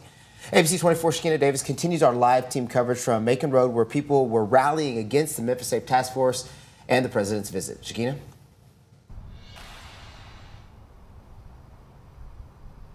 Yes, Ruben, it was a pretty peaceful protest, of course, as they ended up marching, protesters ended up marching up Sycamore View Road here along Macon Cove is where the protest took place here, filled this parking lot here along with the grass area just behind us. But just wanted to just say how diverse that group was is what we were able to have. What we were able to see was a diverse group of people from old to younger, different races, but everyone just expressing how they feel about President Donald Trump. They're not wanting him to be here. A lot of signs showing no Trump, no ICE, or no Memphis Safe Task Force, no occupation. These are things that we have been seeing over the past year or so and just been following it. And seems like that these protests will continue even into the weekend. Here's what I'm hearing from some of the organizers. But it was, again, a pretty peaceful protest that ended up leading up to a march that we also end up seeing state troopers and Memphis police come out, I believe, to monitor the area and traffic, because this is a pretty busy street. Of course, you have those who are honking their horns, as mentioned, and those who may have been opposed, may have flick their fingers off, but also just some of the signs, again, reading that they do not want Trump here. Was able to speak with some people, protesters as well, regarding how they felt about President Trump being here. And again, some of the state and city leaders, county leaders also speaking during this protest, again, just expressing how they feel not wanting President Trump here, nor the task force or ICE. Live in Memphis, Shakina Davis, back to you. All right, thanks a lot, Shakina, for that. Now, Shakina's talking about that same protest that Representative Pearson spoke to you about whenever you were interviewing him as well, because I believe they were at the same protest. Yes, and it wasn't that far from our station, so it made it really easy for Representative Pearson to come and stop in the studio. And he did speak with us today, and he said for a while now that, you know, President Trump should not have come to Memphis, and that this was basically just a publicity stunt. But he really just wants to really go in on the message that it's more than just enforcement, or, you know, that factors into crime. The long-term problems are poverty and needed resources. And the money that could be used, that's paying for the task force to be here, could be used in ways where that can be fostered. Yeah. So, we definitely got time with him today, but that roundtable was very robust when it comes to the White House cabinet members that were there that have been very involved in this task force initiative. At the very beginning. So we kind of dove into the deep end of the pool at the start of the show, right? We get you right into the sound without necessarily getting you reset on exactly what happened today and how it all happened. Some of you may have been at work, maybe you weren't at your TV all day long and don't know exactly how things played out today.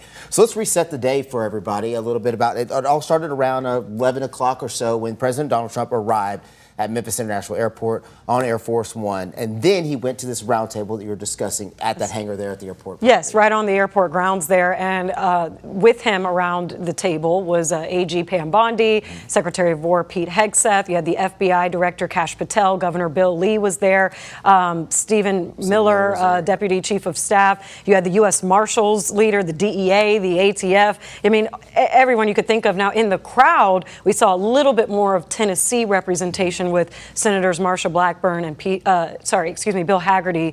And the only real local person we heard was Sheriff Floyd Bonner was present. Yeah, and then there were two Memphis residents as well there. One was a shop owner, Tim Pugh from Pugh's Flowers, and then one was a woman that you'd interviewed just not too long ago. Yes, Delicia Ballinger, and her story was so captivating because she was a freelance journalist with the Tri-State Defender, and she claims that she was basically let go because she had a viral TikTok thanking the task force and President Donald Trump. She was a very big liberal Democrat beforehand. Since that TikTok blasted off into viral world, she became a Republican. So she was at the table, and she spoke to how much safer that she feels her neighborhood is, and had a really personal note about a gun shot, a stray bullet that went through her house where her son plays in the house there, and she was emotional. Yeah, she was, and that kind of sets the scene for where we're going next, which is, let's hear a little bit from President Donald Trump at that roundtable today. Again, we talked a little bit about some of the other people that were there. He spoke about the crime and the task force. Let's start by listening to what he had to say about the crime. Like our DC efforts, the Memphis Task Force has been led by our Director of U.S. Marshal Services, Gaddy Seralto, who's incredible. Who's Gaddy? Gaddy, you are unbelievable. I want to thank you for the work. We did a job in Washington. So when I heard Memphis, I said, I want the same guy that did Washington.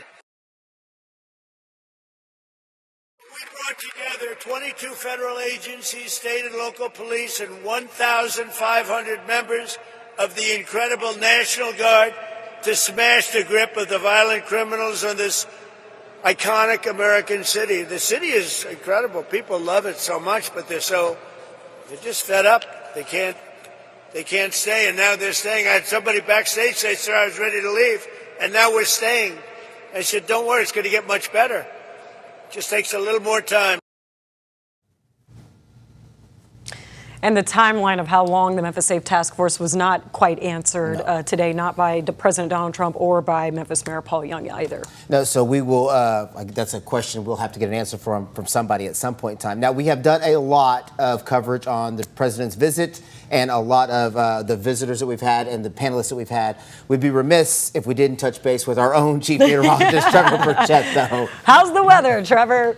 Yeah, not the commander-in-chief, but I am the chief meteorologist here. We'll check in over here for a little bit. Thankfully, weather's been pretty quiet today. We've enjoyed some sunshine, pretty comfortable weather as well. A little bit cooler than it was this weekend. We were at record highs for both Saturday and Sunday. You definitely felt the difference today. 63 degrees right now. The difference, the northerly winds. So we've got a breeze coming in out of the north, 15 to 20 miles an hour, and that has temperatures that are dropping closer to average for this time of year for today.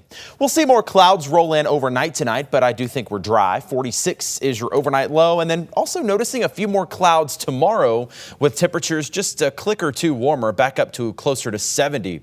Now, overall rain chances are low, but I can't rule out a sprinkle or two early tomorrow morning. It might be just enough for you to wipe your windshield a time or two, but other than that, I'm not expecting any major rain chances, not for tomorrow and really not for the next several days. It looks like we are back to sunshine on Wednesday and temperatures climbing again back to the mid-80s by Thursday. So those temperatures still on a little bit of an up and down roller coaster. We'll tell you where they go as we head toward the weekend coming up in just a few minutes. Trevor getting the easiest money he's ever made today. Doesn't even have to be on camera for it. All right, Trevor, thank you. And we'll be right back with more news after the break.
From the very first mention of the Memphis Safe Task Force, there's been strong opinions on both sides, along with some legal battles as well. We want to take a look back at how it all began. The first sign that Memphis was the focus of the Trump administration's crime-fighting efforts came in May of 2025. That's when newly appointed FBI Director Kash Patel called the Bluff City the murder capital of America. President Donald Trump first deployed the National Guard to Washington, D.C.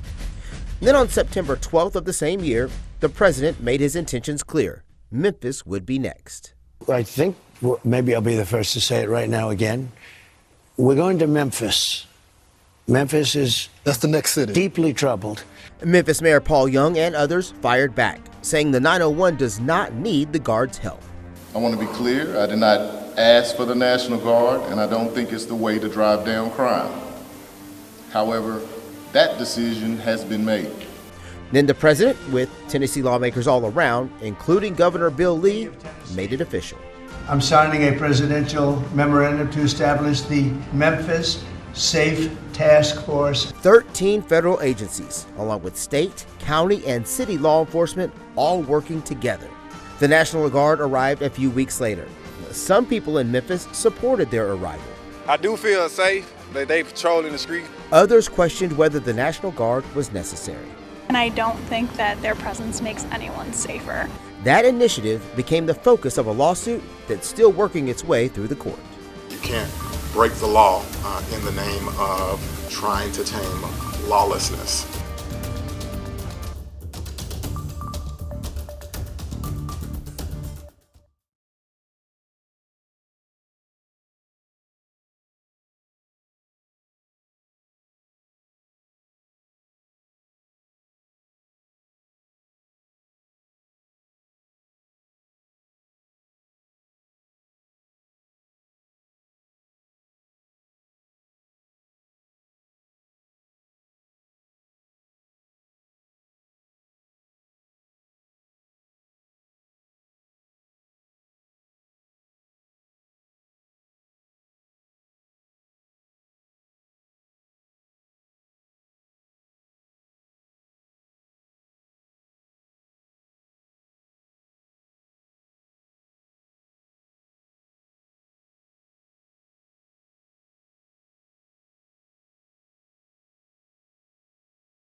All right, something you don't want to hear, but you got to hear it anyway. Gas prices are jumping and it's hitting drivers in the Mid-South. In Tennessee, prices are up more than 30 cents in just a week, now averaging $3.63 a gallon. That's about $1 higher than last month.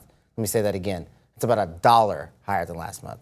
Across the country, prices are closing in on $4, a mark we could hit any day now. Experts tell us that global supply issues are pushing prices up. Right now, there's no clear end in sight.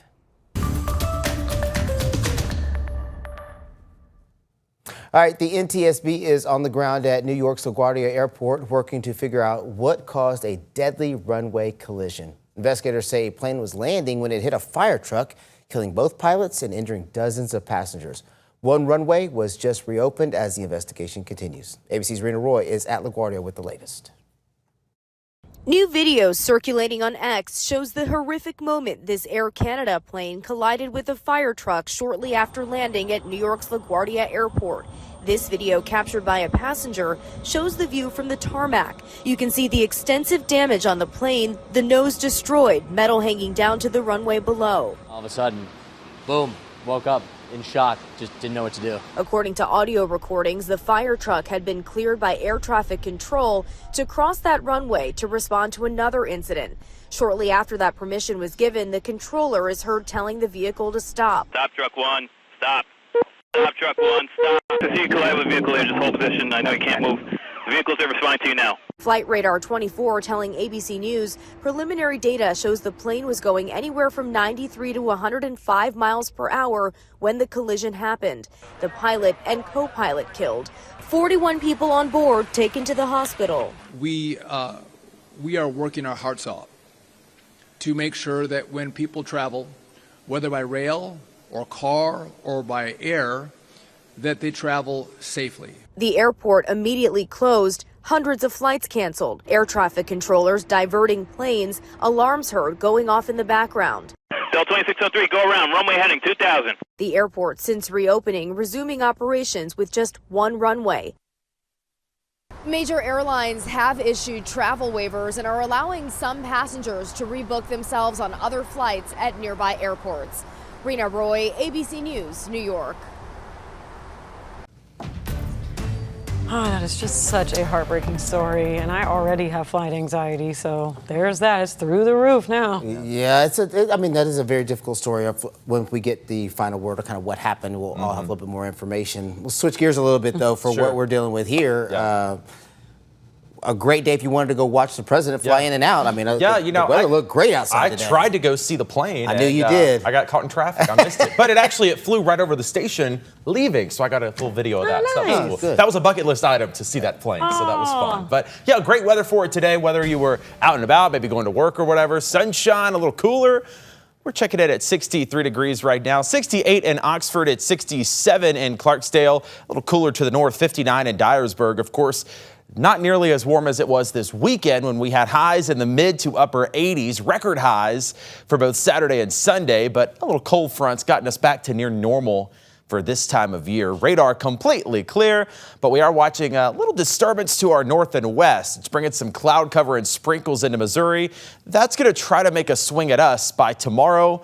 So I did include a 10% chance of rain, but I really don't think it's going to be that big of a deal. You will notice more clouds coming in tonight, though, as that system gets a little closer to us. Temperatures in the 50s through the evening and then eventually to the 40s overnight. Looks like 46 in Memphis, 44 in Dyersburg, 48 in Clarksdale, 45 in Corinth and Holly Springs. So we will wake up cloudy in the morning. And again, there's that 10% chance of rain. So not a huge chance at all, but you might see just a couple of raindrops at some point tomorrow. Overall, most of us dry, just cloudy. High temperature gets up to about 68 degrees for the afternoon. Here's what it looks like on the hour by hour. By about 11 a.m., very, very isolated light rain showers. Probably better described as sprinkles. And then Wednesday, kind of the same thing through Wednesday afternoon. A couple of raindrops not out of the question. But again, most of us are going to be pretty dry here, not only for the next couple of days, but through the next 7. Very slim chances for now. And then maybe a couple more sprinkles Friday before we dry out again into the weekend. Now, for now, the radar is clear, but the next time the radar is active, you can stay up to date with exactly where the rain and storm activity is. With our live Radar 24/7, scan that code right there on your screen. That'll take you to the ABC 24 Plus app to stream the radar whenever you like. Mostly cloudy tomorrow, 68, very, very slim chance of a sprinkle. But look how we warm up again, 78 and sunny on Wednesday, 85 with sunshine Thursday. Another little front on Friday could provide a raindrop or two, but still odds are very slim. I think most of us stay pretty dry. 73 Friday and then a sunny and cooler weekend. 63 on Saturday, 71 Sunday, back closer to 80 with a few clouds next Monday.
Right now, a new candidate is jumping into the race for Congress here in Memphis. Devontae Hill has officially qualified for the ballot in District 9.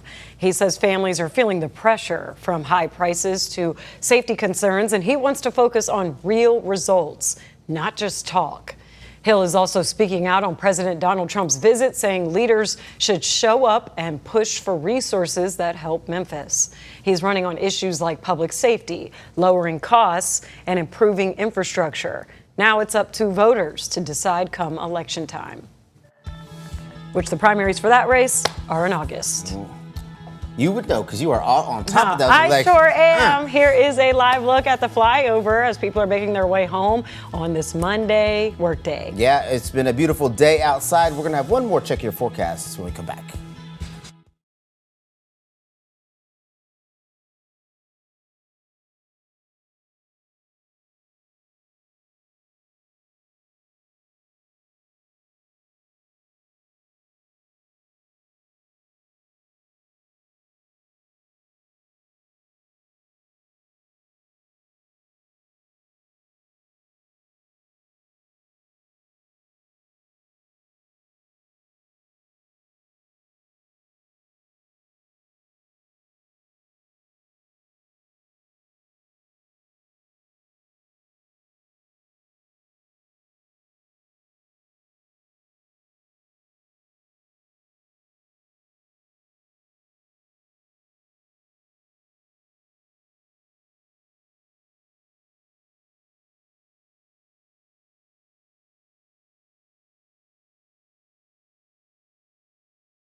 Of that forecast here. One more check of that forecast. 68 for tomorrow, mostly cloudy. 70s Wednesday, 80s Thursday. A little cooler for the weekend, but overall rain chances very low for the next 7 days. Another good forecast to me. Yeah, for spring, we'll take it. Yeah, it was a little chilly this morning, but I like it. All right, thank you so much for joining us here on your news at 5. We're back on 24 Plus. Ciao.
Thank you for continuing to follow us and stay with us on this continuing and extended coverage of President Donald Trump's visit to Memphis. Yes, the president landed just before 12 o'clock today, this at noon, and then did a roundtable right on the airport grounds before he went to Graceland and then made his way back out. And it was all to basically just encourage and speak to the Memphis Safe Task Force's work. Yeah, so there were several members of his staff and his cabinet there. There were high-ranking officials from the Memphis Safe Task Force all across that roundtable.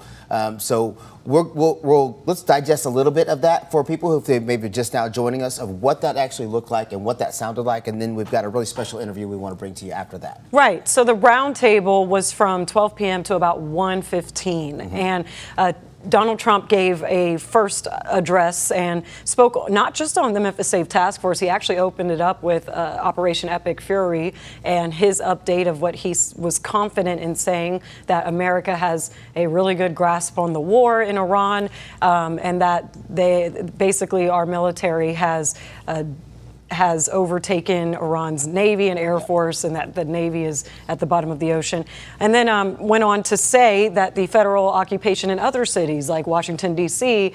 Was doing well as well. Yeah, he also mentioned the SAVE Act, which I know you've spoken to a couple of our panelists about today. And then that's when he started to speak about the Memphis Safe Task Force and Memphis itself. A couple of things stood out to both of us as we listened, not just from the president, but from Governor Bill Lee as well. The president calling Memphis an iconic city, which I thought stood out to both of us at that time. Yes, and so, Governor Bill Lee really gave a personalized message about Memphis, given that he has family members in Memphis or had family members growing up and remembered it as a young boy, and it being a lot safer and a place that he could play around in as a kid before there was this sort of drop off into a lot of crime problems. Yeah, and the phrase that he used was that Nashville is considered the heart, but Memphis is the soul of Tennessee. So that really did shed some light on the positivity that Memphis does have in Tennessee, and just the historical nature, the sounds, the music, the food, everything that encompasses what it means to be the soul. Now, there weren't just elected officials and members of like the task force at that roundtable. There was also a business owner, Tim Pugh from Pugh's Flowers, was there on one side, and he gave some personal accounts to some of the obstacles that his business had been suffering through with some of the crime, and saying that he had seen a turnaround since the task force. But there was also a Memphis mother there as well. Yes, Delicia Ballinger was a freelance journalist for the New Tri-State Defender, and she told us that she was basically let go because her TikTok video of praising Donald Trump and thanking Donald Trump and the Memphis Safe Task Force for making her neighborhood safer was not in line with what she was told by her supervisors at the Tri-State Defender. So she was let go, and that video took off. And since then, she said she was a very strong liberal Democrat.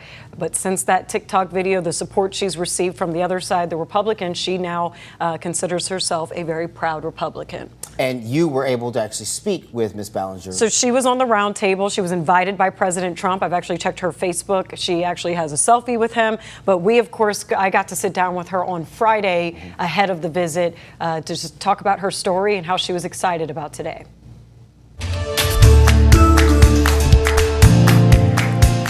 Well, President Donald Trump is making a stop in Memphis. It's the talk of the town, and we've heard mixed reactions from people about his visit. But a Memphis woman who previously worked as a freelance journalist in Memphis didn't realize showing support for the president would cost her a job. And she's sitting here with us now in an exclusive interview with Delicia Ballinger. Thank you so much for coming in. Thank you so much for having me. Of course, and thank you for making the time, because I know you're probably super busy. Yes. So yeah, just right off the top, how are you feeling about President Donald Trump's visit to Memphis? I'm very, very excited. In a way, I feel like I've manifested this, so to speak. I have just everything has just kind of been going on. I wasn't prepared for any of this to happen. It was just merely my truth. And, just to know that the White House is looking for someone like me to come out and speak on that behalf is truly exciting and quite honorable. Yeah, not a lot of people get calls from the president about the president wanting to meet you. So for people who are not familiar with your story, let's just start there. How we're going to play a TikTok video that is kind of the centerpiece of all of this, but take us through what you were doing before that video, who you were working for, and everything that happened following. Yeah, absolutely. So I've been an independent journalist for about 10 years, in which I was a freelance journalist for the new Tri-State Defender here in Memphis, again, since 2017. And so it was just my journey and duty to tell the truth. As a journalist, I covered everything from government issues to national news to all local things that's happening around Memphis.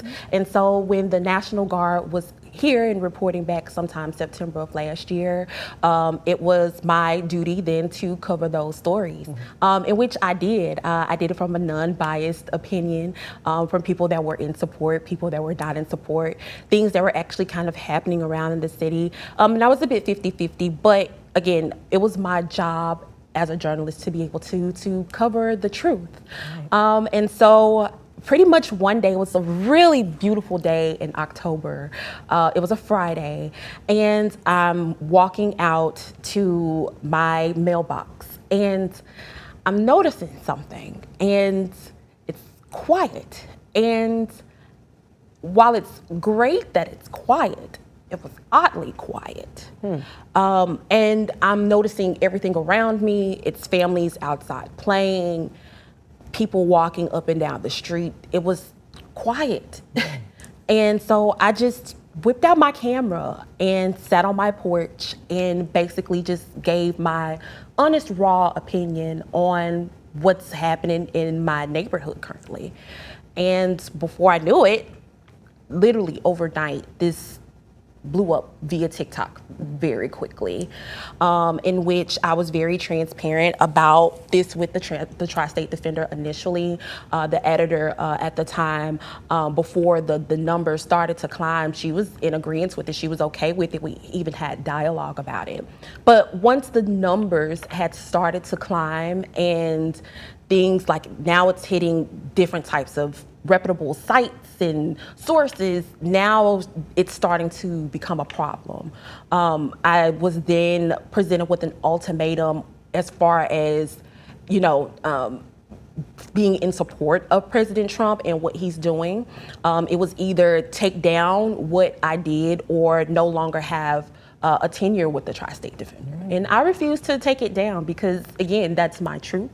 That is something that I decided that the people should hear. And especially since I live in these communities where the things are happening and taking place, it was only right that, again, I share my truth on that.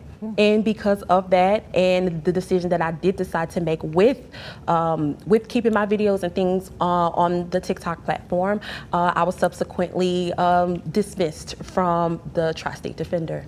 Yeah, it definitely kind of, that line of like journalists and then your personal life and like, what I think lines these days with social media, as far as that line goes, is a little blurred in these times because social media is taking over so much. And can you separate, or should media outlets allow you to separate your personal opinions from your work, articles that you publish? Right. So I do want us to unpack this a little more, but first I want you all to watch the TikTok video that you gave us permission to play, but we are going to also show the Tri-State Defender's statement afterwards, just so that we have a little, both sides. So we'll play that TikTok video for you now. Y'all might get mad at me. And at this point, I don't give a damn. I'm not into politics. I'm not into all of that extra stuff that people be losing their life over. I ain't into all that. We human, whatever. But I will say thank you to Trump for bringing these National Guards and doing what they doing down here in Memphis right now. For the first time in 5 years. I've been in my home for 5 years. And for the first time, my kids have been able to play in the backyard and be able to do it comfortably. I haven't heard a gunshot in 2 weeks. I haven't seen strange people walk up and down the street. Just a few weeks ago, I had somebody walk on the side of my house.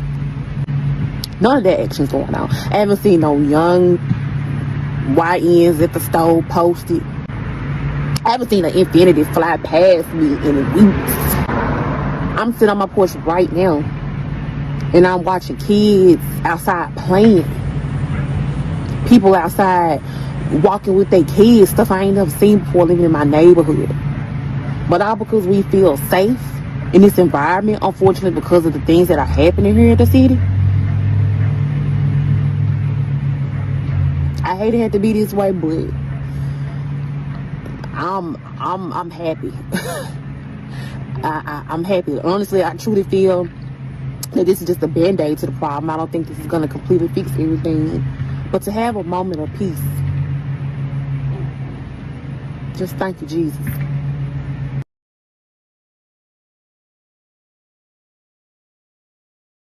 And your personal perspective there. So I do want to talk about the statement from the Tri-State Defender. So the Tri-State Defender statement about this, and we can pull up that statement if we can, reads that a freelance contributor who has written for the Tri-State Defender for just over 4 months at this time, of course, has stated that she was fired from the Tri-State Defender. This is not true. She was never an employee of the Tri-State Defender. She could not have been fired from a job she didn't have.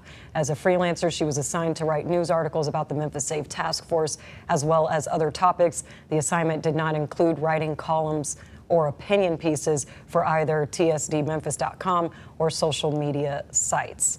That was part of the statement, the full statement we do have on our website. So, Delicia, you know, your reactions when they sent out that statement? You know, I found it very funny and very interesting, considering the fact that I've been writing for them since 2017. The current editor for the Tri-State Defender is someone extremely new. I actually came under the leadership of Bernal Smith.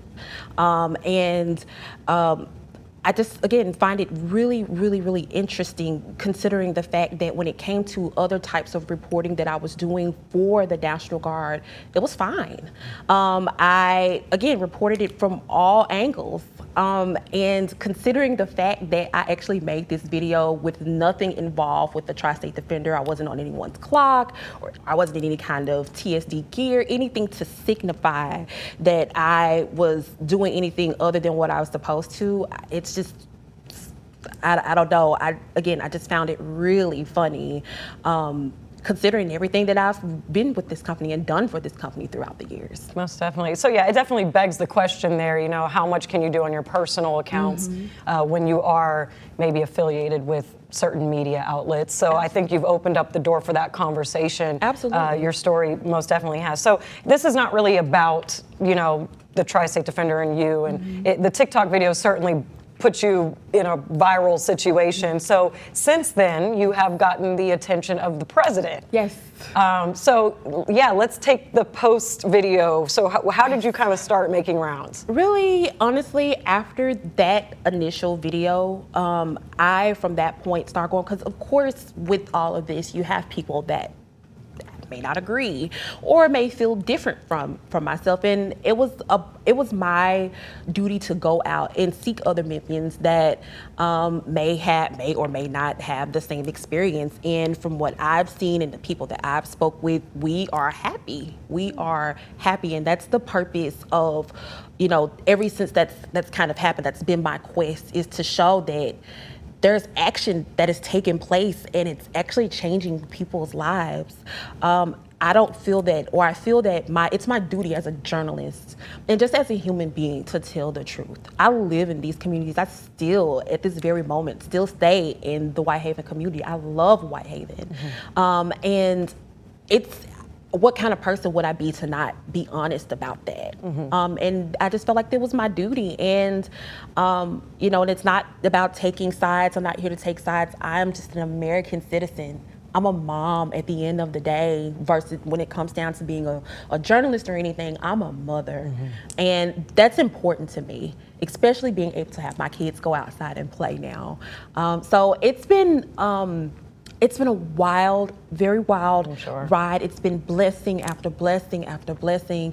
I've had people to reach out to me and bless me in numerous ways, because I'm telling the truth and I'm doing it from a lens that is honest. Yeah, and you're not wrong about that. There are people on both sides. There are people who think the task force is infringing on their rights, that President Trump should not come to town. But then there are people, and people of all ages, races, you know, you name it, saying, I feel safer.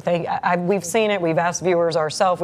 Our reporters have gone out and asked Memphians. So there's a wide range here about even people saying they do feel safer. But you are special here because now you've, from my understanding, may be participating in Trump's visit. Yes. So there's a possibility that I will be at the Roundtable. I know I definitely will be there, but my purpose is to be at that Roundtable with President Trump and to share my experience and how the Memphis Safe Task Force has been that just a force in making things happen and making my community safer and being a representative for my community and my neighbors, because we are grateful, and I want to be able to share that truth to the president and whomever's there, because the action is being seen and we're grateful for it. So Roundtable, what does that exactly mean, or what did they say that looks like? So that will consist of basically myself, President Trump, and maybe some local leaders, city leaders, law enforcement, and we're all just going to come together and just have a really great conversation about Memphis and how the Memphis Safe Task Force has been a positive streak for us here in the city. Where's that going to take place? I'm not sure of. I don't have the details as of yet. It's still quite tight-lipped at the second. But I know that, again, I'm definitely will be there. We'll be in attendance, and it's so ecstatic, again, to see President Trump. Yeah, so we've done robust reporting on the Memphis Safe Task Force this week. That the numbers we had was that since October, or late September technically is when they came to town, they've had over 7,100 arrests, dozens of them tied to homicides, over 1,000 illegal guns seized off the street. There's numerous missing children that have been found. I mean, they have a whole list that they give periodically of the updated numbers. So I do want to just talk. So a lot of people we asked whenever our reporters have been in the streets is like, it's one thing to have the numbers, but do you feel a difference? And absolutely. You clearly do. Absolutely. Prior to the Memphis Safe Task Force, again, there were, the area that I live in, multiple shootings. I remember distinctly being on the phone one day, literally talking to my neighbor one day, and before you know it, it was about 25 gunshots that rang out from my neighbor's house, about 3 houses down from where I live. A grandmother and her daughter was actually shot in this incident. And since then, they've actually, the house is for sale. They have not moved back into this house since that incident. And literally that same day, they took off and ran around another corner and shot someone else. They actually killed a female. So when I tell you there are things in my community that I myself have witnessed, my kids have witnessed, my house has been broken into, I've had strange people on my Ring camera just walking on the side of my house on several occasions. And now since the Memphis Safe Task Force has come, it's like nothing's happened. It's been complete peace. I have not heard a gunshot. No strange people walking on the side of my house. Nothing strange at all within my neighborhood. Wow. So it's been a complete difference. I feel it like I'm living it every day. It was at one point I was afraid to basically come out of my driveway leaving to go to work in the mornings. Now it's like, okay, I can look left and right, and I can get into my vehicle and actually feel comfortable backing out of my driveway now. And So, and you said you're a mom, so I think a lot of parents can resonate with that. Yes, absolutely. My kids can feel it. It's been a thing every Friday to go and have tea on my porch. My children are, we're enjoying our big, beautiful backyard. I'm able to enjoy my investment. This was my first property. I'm a first-time homeowner, and I decided to invest in my community by living back in the Whitehaven community. And it's just sad that we were met with that kind of energy as far as the crimes that was happening, which is why I'm speaking today, that we see that change. Because now my kids can go outside, and it's been a thing. Like, my kids are having fun in our backyard, and we're really enjoying ourselves. And speaking of your kids, you also gave us permission to use one video of one of your sons, so we could hear that cute little video right now. My name is Braylon, and I live here in Memphis. I've been noticing not just a slight change, more of a detrimental change in like how peaceful Memphis is ever since the National Guard came. There was a lot of things I couldn't do before the National Guard came because I had to worry a lot about guns and stuff. I couldn't play because I was worried that somebody might pull out a gun or something, but now I could do that. And I just wanted to thank the President of the United States for bringing the National Guard. I mean, you know, it's hard to turn away from, you know, a kid as cute as he is. He was so sweet. He was so nervous, but he wanted to share his experience. You know, at that time, because there was so many comments, and there was some, like I said, there was a lot of backlash there. And my son was like, hey, he wanted to stand up for his mom and say, hey, I want to share my experience too. And he did just that. And I'm so glad that it was well received. He's such a great kid. So that wasn't a message you told him to say? No, and we've definitely heard that. No, because he used detrimental wrong. So no, it wasn't something that, you know, I didn't hold a poster and say, hey, read this. I just let him speak from his heart and how he felt, and that's what he came up with. And I just wanted to share that to the world, that besides me, besides myself, my kids are also seeing this as well and noticing a difference. Like, it's been great. My son, he plays the trumpet for an amazing school in Whitehaven, Havenview. Shout out to Havenview Middle School. He plays the trumpet there, and now he's able to go outside and play the trumpet freely, which our neighbors been enjoying, actually. Yeah, most definitely.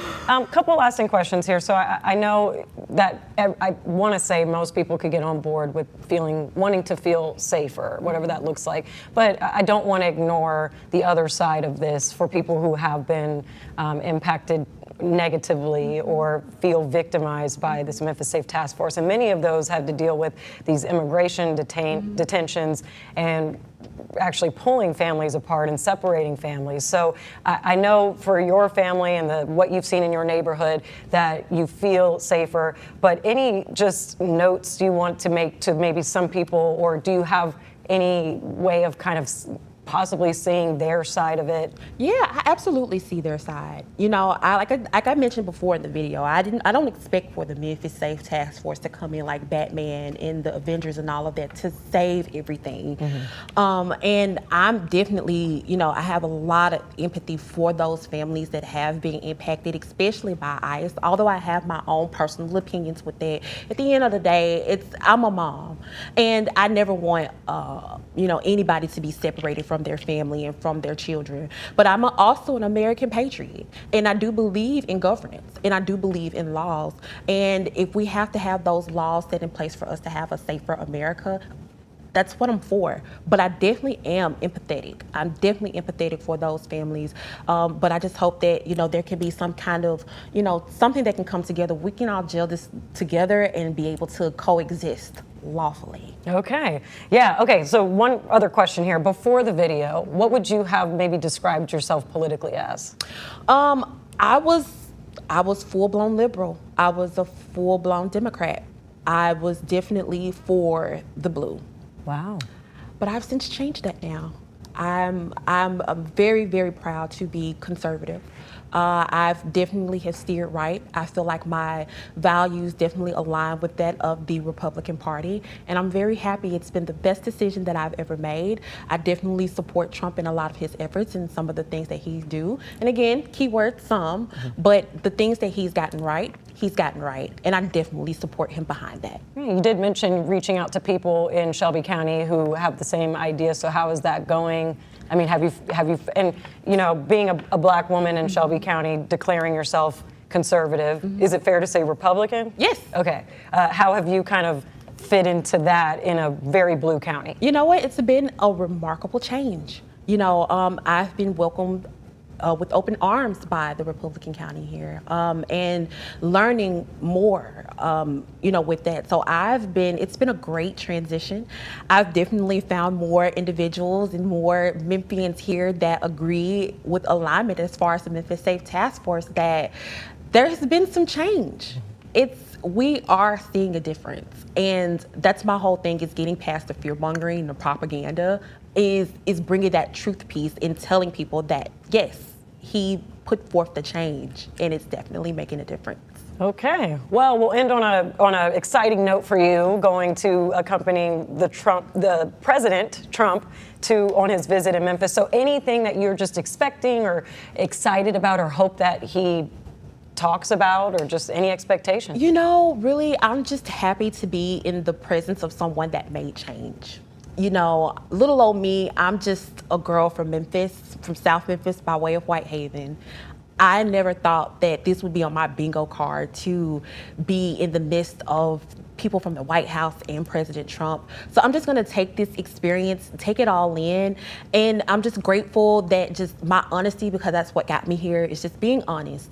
That hopefully my honesty will continue to open new doors for me and new paths, and really just show that, hey, we here from Memphis, we're really some great people with great expectations. Okay, well, we'll definitely have to check back in with you after Monday. I know it's going to be a long day for you. Thank you for coming in. Thank you. I just want to tell our viewers that we are going to be streaming Donald Trump's visit, President Donald Trump's visit to Memphis, starting at 5 a.m. on the 24 Plus app, all the way to 6:30 p.m. So we will be on our cable shows, but please tune into 24 Plus as well to get everything that you need to know. And you will be seeing Mrs. Ballinger as well throughout our coverage. So thank you for watching, and stick with ABC 24 for all of your coverage.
Right now, Memphis has been on President Donald Trump's mind for months. I think maybe I'll be the first to say it right now again. We're going to Memphis. He claimed he wanted to clean up crime on the streets of the 901 by sending in federal enforcement. I'm signing a presidential memorandum to establish the Memphis Safe Task Force. Now he's coming to the Bluff City to celebrate his efforts. Crime is down. We've just sort of started a few weeks ago, but crime is down now 77%. It's been nearly 6 months since the Memphis Safe Task Force rolled out. From the support, we're here to back you up, to be your partner, to the pushback, if it is in fact safer, it's not because they came here, and the legal hurdles, We believe that deployment of the National Guard is unconstitutional. ABC 24 has brought you every breaking development. Our live team coverage of President Trump's official Memphis visit starts right now.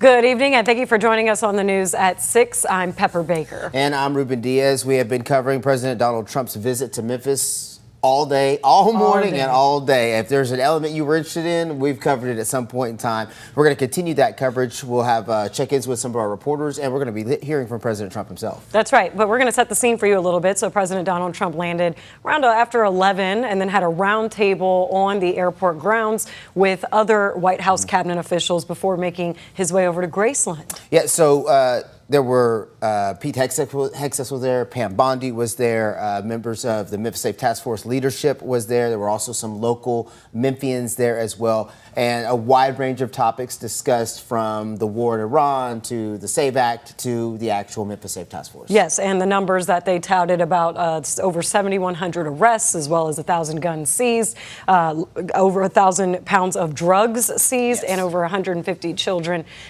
missing children found. So definitely it was kind of a victory lap of what the Memphis Safe Task Force has done and accomplished here in Memphis. And so we are going to hear from President Donald Trump 3 clips for you, just rounding up what he said today at the roundtable. We brought together 22 federal agencies, state and local police, and 1,500 members of the incredible National Guard to smash the grip of the violent criminals on this iconic American city. The city is incredible. People love it so much, but they're just fed up. They can't stay, and now they're staying. I had somebody backstage say, "Sir, I was ready to leave, and now we're staying." I said, "Don't worry, it's going to get much better. It just takes a little more time." Like our D.C. efforts, the Memphis Task Force has been led by our Director of U.S. Marshal Services, Gaddy Seralto, who's incredible. Who's Gaddy? Gaddy, you are unbelievable. I want to thank you for the work. You did a job in Washington. So when I heard Memphis, I said, I want the same guy that did Washington. Known all over the world as the home of Graceland. You know I'm going to see Graceland after this? I think. Is that right? I love Elvis. I never met Elvis. Everyone said, did you? I met them all. I met Sinatra. I knew all of them. I never met Elvis. Sometimes I feel I should tell the little fibs that I knew him well. I love Elvis, but I never met him. But I'm going to go see Graceland after this, I think. I'm sure it's not going to be a very long stay, but I want to see that. But for years prior to our involvement, Memphis had become known for something else, being the murder capital of the USA. That's not a good title. It was averaging far more than one murder per day, with a crime rate higher than Colombia, Mexico City, or Baghdad. In the year, I shouldn't be saying this, but here's the good news. It's been fixed, all right? I hate to say this because it's so negative. It's so negative. But not everyone was on board with President Donald Trump's visit. Yeah, so you heard from President Donald Trump, but there is, of course, another side to that. And you actually spoke with Representative Justin Pearson, who was a part of a rally or protest today in Memphis during the president's visit. Right after he finished with the protest, because it wasn't too far away from our station, he made his way into the studio to talk a little bit more about the message he had there. But our Shekinah Davis actually accompanied the whole protest and walked alongside them. So, Shekinah, what message did you gather from today's protest? Well, the message from today's protest is simply they didn't want President Trump here today. No ICE either, along with no Memphis Safe Task Force. That's what we saw on a lot of the signs that were on a lot of the protesters that they were holding up here. Right in this parking lot, they filled up the area along with the whole Sycamore View and Macon Cove area right here on the grass and in this parking lot again. A diverse group of people. I'm not sure how many people exactly there was, but it was a pretty large crowd today from from older, younger, different races and things out here. And so they all had the same message, wanting to have their voices heard, because a lot of them that I heard from said that they just fear so much of what Trump is doing. And so they are stepping out now and just making their voices heard. This is something, again, that's been going on for a while now, these protests. And so it's not anything that's necessarily new, but it is something new with President Trump coming in today. But they said that they will continue their protests all the way until the weekend is what they're planning on doing. This weekend is what I'm hearing, that they'll have another protest, again, protesting against President Trump, protesting against ICE, protesting against the Memphis Safe Task Force. And so, again, we just saw so many people out here. Of course, it's cleared out now, but they just want to continue rallying against President Trump and all that has been going on. You see people, cars driving past, honking their horns in agreement with the protesters and others who were in favor of President Trump. But other than that, they're just saying that they will continue this because, of course, they do not want President Trump here, is their biggest message. They do not want the Memphis Safe Task Force or ICE. And so they said that they will continue to bring a resolve here in Memphis and around the country. And all right, thank you, Shakina Davis, for that report. We're going to switch gears a little bit and talk about something that has been one of my favorite things of the day, and that's the fact that the weather's nice. Yeah, President Donald Trump had no problem landing and taking off in Memphis as far as the weather's concerned. So Chief Meteorologist Trevor Burchett is here. How long is this going to keep going? We've got another pretty nice week coming up. We had a cold front last night, so we aren't quite as hot as we were this weekend. We were talking record highs for both Saturday and Sunday. Not quite there today. We were actually closer to normal, 62 right now. It's 67 down in Oxford, 58 though in Dyersburg, and 63 in Corinth. So some spots are a little bit cooler than that. Notice though, in the last 24 hours since this time yesterday, we've dropped about 20 degrees with that cold front that passed through. So you'll definitely feel that for this evening and tonight. 46 is your low. Some clouds start to roll in and they'll actually stick with us for most of the day tomorrow. So not as much sunshine for your Tuesday, but we actually get a couple of clicks warmer, back up to near 70. Rain chances still very low for the next 7 days. Maybe a trace of rain from now through next Monday. That could come in the form of a couple of sprinkles here through the week. Most of us looking fairly dry, though. We'll talk about it and show you the latest hour-by-hour forecast here in just a few minutes.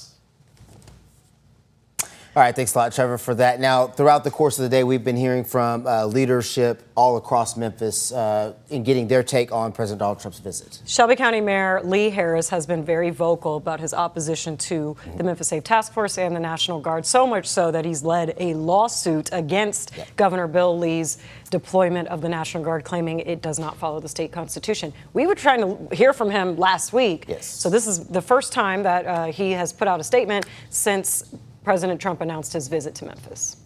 In the past several months, these ICE arrests have disrupted where residents of Shelby County live and learn, work, and pray. It's led to the destabilization and the separation of countless families and trauma. Now, we've heard reports that ICE enforcement has been carried out in many cases with disregard for basic constitutional rights like due process. We've not received enough answers, and none of this, the way it's going, is making Memphis and Shelby County any safer. Again, Mayor Lee Harris, having that conversation, but he's not the only mayor for the fact that we've actually heard from today, right? Right. Memphis Mayor Paul Young had a press conference at 3 o'clock today, and we know that his approach is a little different than Mayor Harris. He's more on the collaborative, just wanting to work with the task force in the best interest of Memphians. So here's a bit of what he said today. All eyes were definitely on the city of Memphis today as President Trump did make his way here in the Bluff City area as it relates to the success of the Memphis Safe Task Force. And according to Memphis Mayor Paul Young, he says crime was already on a downward trend prior to the Memphis Safe Task Force arriving here in the city. According to the Memphis Safe Task Force, crime has been reducing for the last 6 months by 43%, but according to Memphis Mayor Paul Young, crime has been reducing 40% since 2023. He says, unfortunately, 225 families have lost a loved one due to a homicide. He also says prior to the Memphis Safe Task Force arriving here in the Bluff City, crime has been on a downward trend by 25%. He says that as far as the support of ICE, he doesn't support that. He also says that he wants to make sure that even though the work is getting done publicly, that he still has a seat at the table. Some of the notable people that represent Memphis and Shelby County that were at the Trump event that happened today were Shelby County Sheriff Floyd Bonner Jr., but the ones who didn't show up was Police Chief C.J. Davis. But also when we asked Mayor Paul Young why he didn't show up, here's what he had to say. Well, I had a conflict. I was invited to be a part of the audience to watch it. I had a conflict, so I did get to see portions of it. And are we done? Are we crime-free? I think the answer is no. I mean, we know from this past weekend that we still have work to do. Mayor, what was your conflict today? That's personal. When asked about how long the Memphis Safe Task Force will stay here in the city of Memphis, Mayor Paul Young simply said he is not sure just how long they will be here, but whenever we have any answers to that question, we'll provide you updates on air and online here at ABC 24. For now, we're in downtown Memphis. Desmond Nugent, ABC 24 News.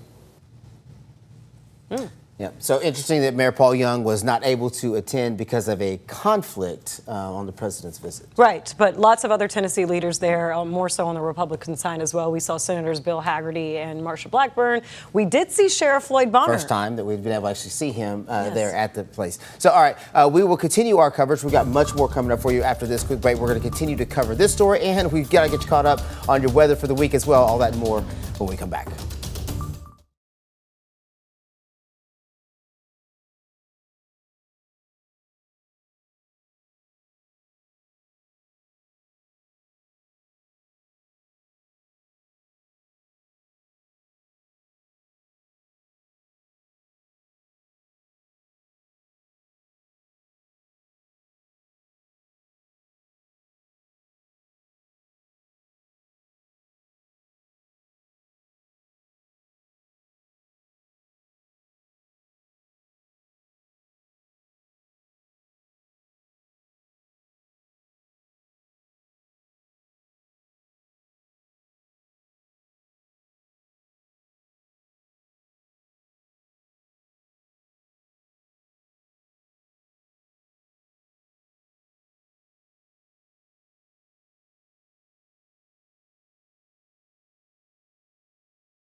All right, some other news to get you caught up on the day. Right now, police are working 3 separate scenes across Memphis from overnight, including one involving a child. Now, here's what we know right now. A pedestrian was hit on Raleigh-LaGrange Road and taken to Regional 1 in critical condition. Not long after that, a woman was shot on West Valley Circle. She's expected to be okay, and police do have one person in custody, or at least detained. And on North Merton Street, a juvenile was found dead at the scene. Right now, though, police tell us there are no clear signs of foul play. All 3 cases are still under investigation. We're working to get more details.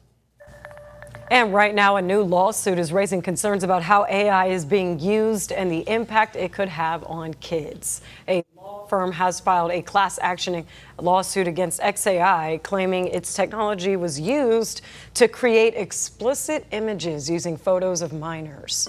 The lawsuit says those images were shared online without consent, causing serious harm to the victims. This case is just getting started, but it's adding to the growing conversation about AI safety and accountability.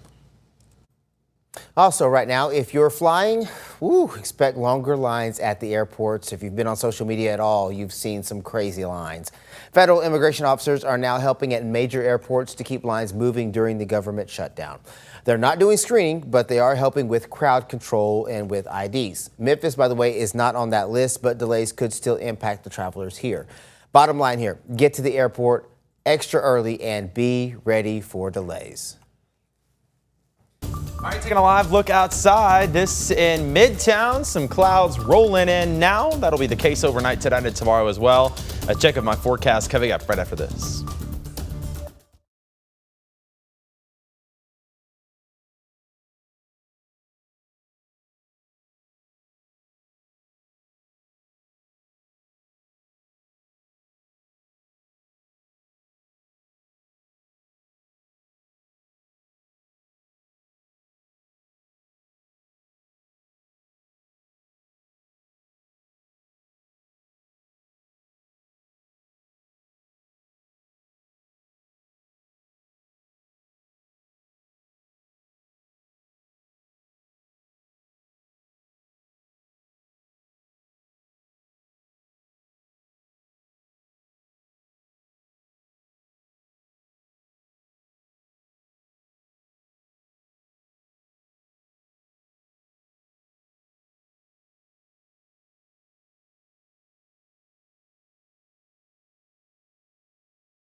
All right, Bev, it's on you. You got nothing. Okay. I think we should start a podcast for commercial breaks. The things that we get to talk about during the break, always fun. And would get me fired. Yeah, probably so. Well, the day has been beautiful, It right? has been a very nice day, and news that will not get us fired. Ed, what's going on in the commercial break is the sunshine, the nice weather today. It was a little bit cooler since that record-setting weekend, but overall, a pretty nice week. Mainly dry as we look ahead. There are some very low rain chances, but nothing that's really going to amount to much or really impact you all that much either.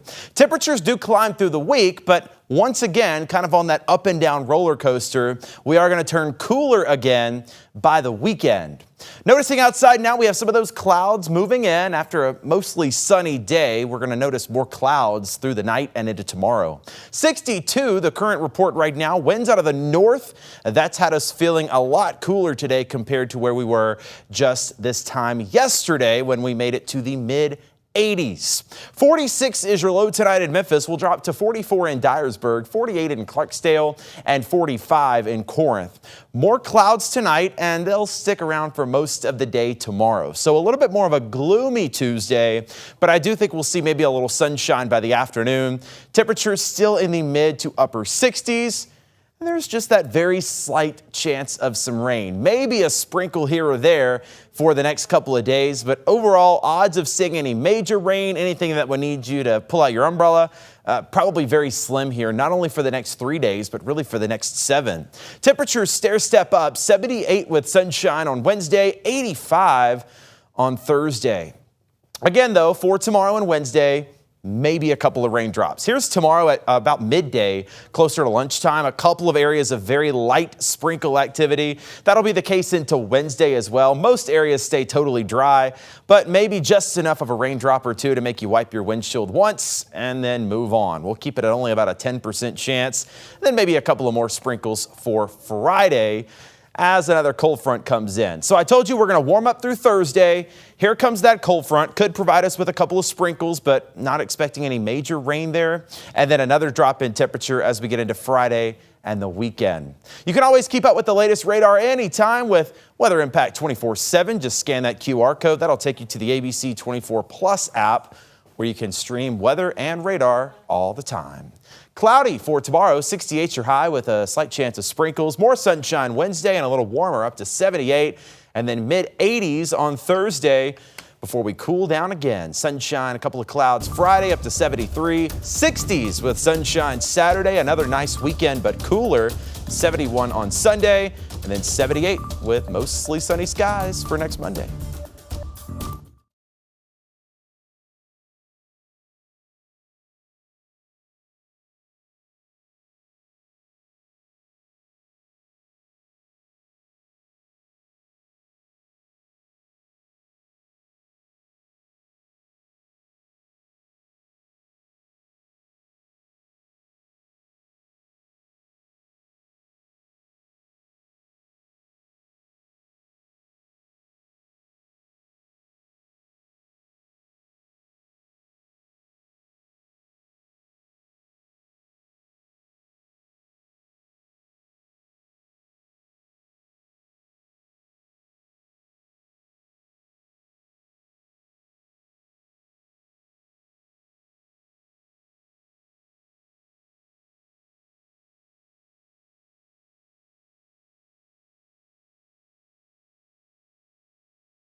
Right now, a data breach could impact some patients who've received in-home care. LHC Group says a third-party system it uses was accessed, possibly exposing personal and medical information. The company says it wasn't their system, but patients are still being notified. There's no sign of misuse so far, but officials say keep an eye on your accounts. Starting April 1st, police across Tennessee are cracking down on distracted driving. It's all part of Operation Hands Free, and yes, that means if you're holding your phone while driving, you could get pulled over. There's also a kickoff event in Collierville that Wednesday morning. Officials tell us they want to cut down on crashes and keep drivers safe in the Mid-South.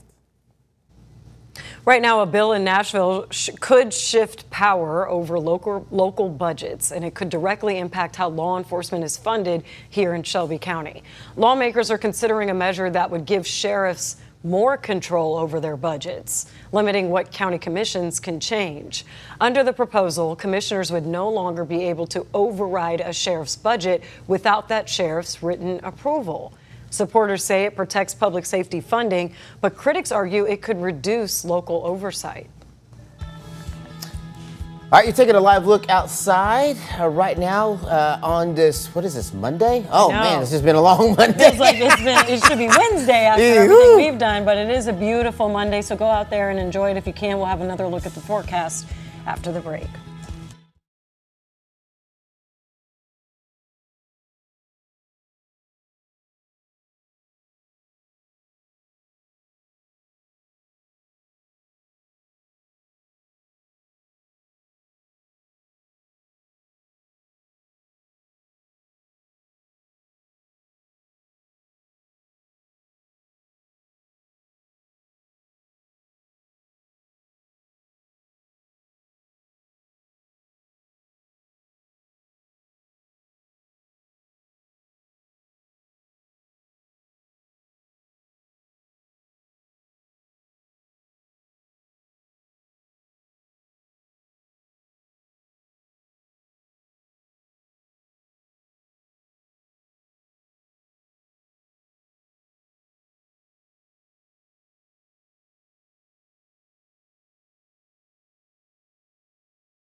Some clouds tomorrow, but sunshine through the rest of the week, warming up mid-80s Thursday and then a cooler weekend, but a nice one. Sunshine and 63 Saturday, 70s for Sunday. Overall, rain chances very, very low, aside from maybe a sprinkle.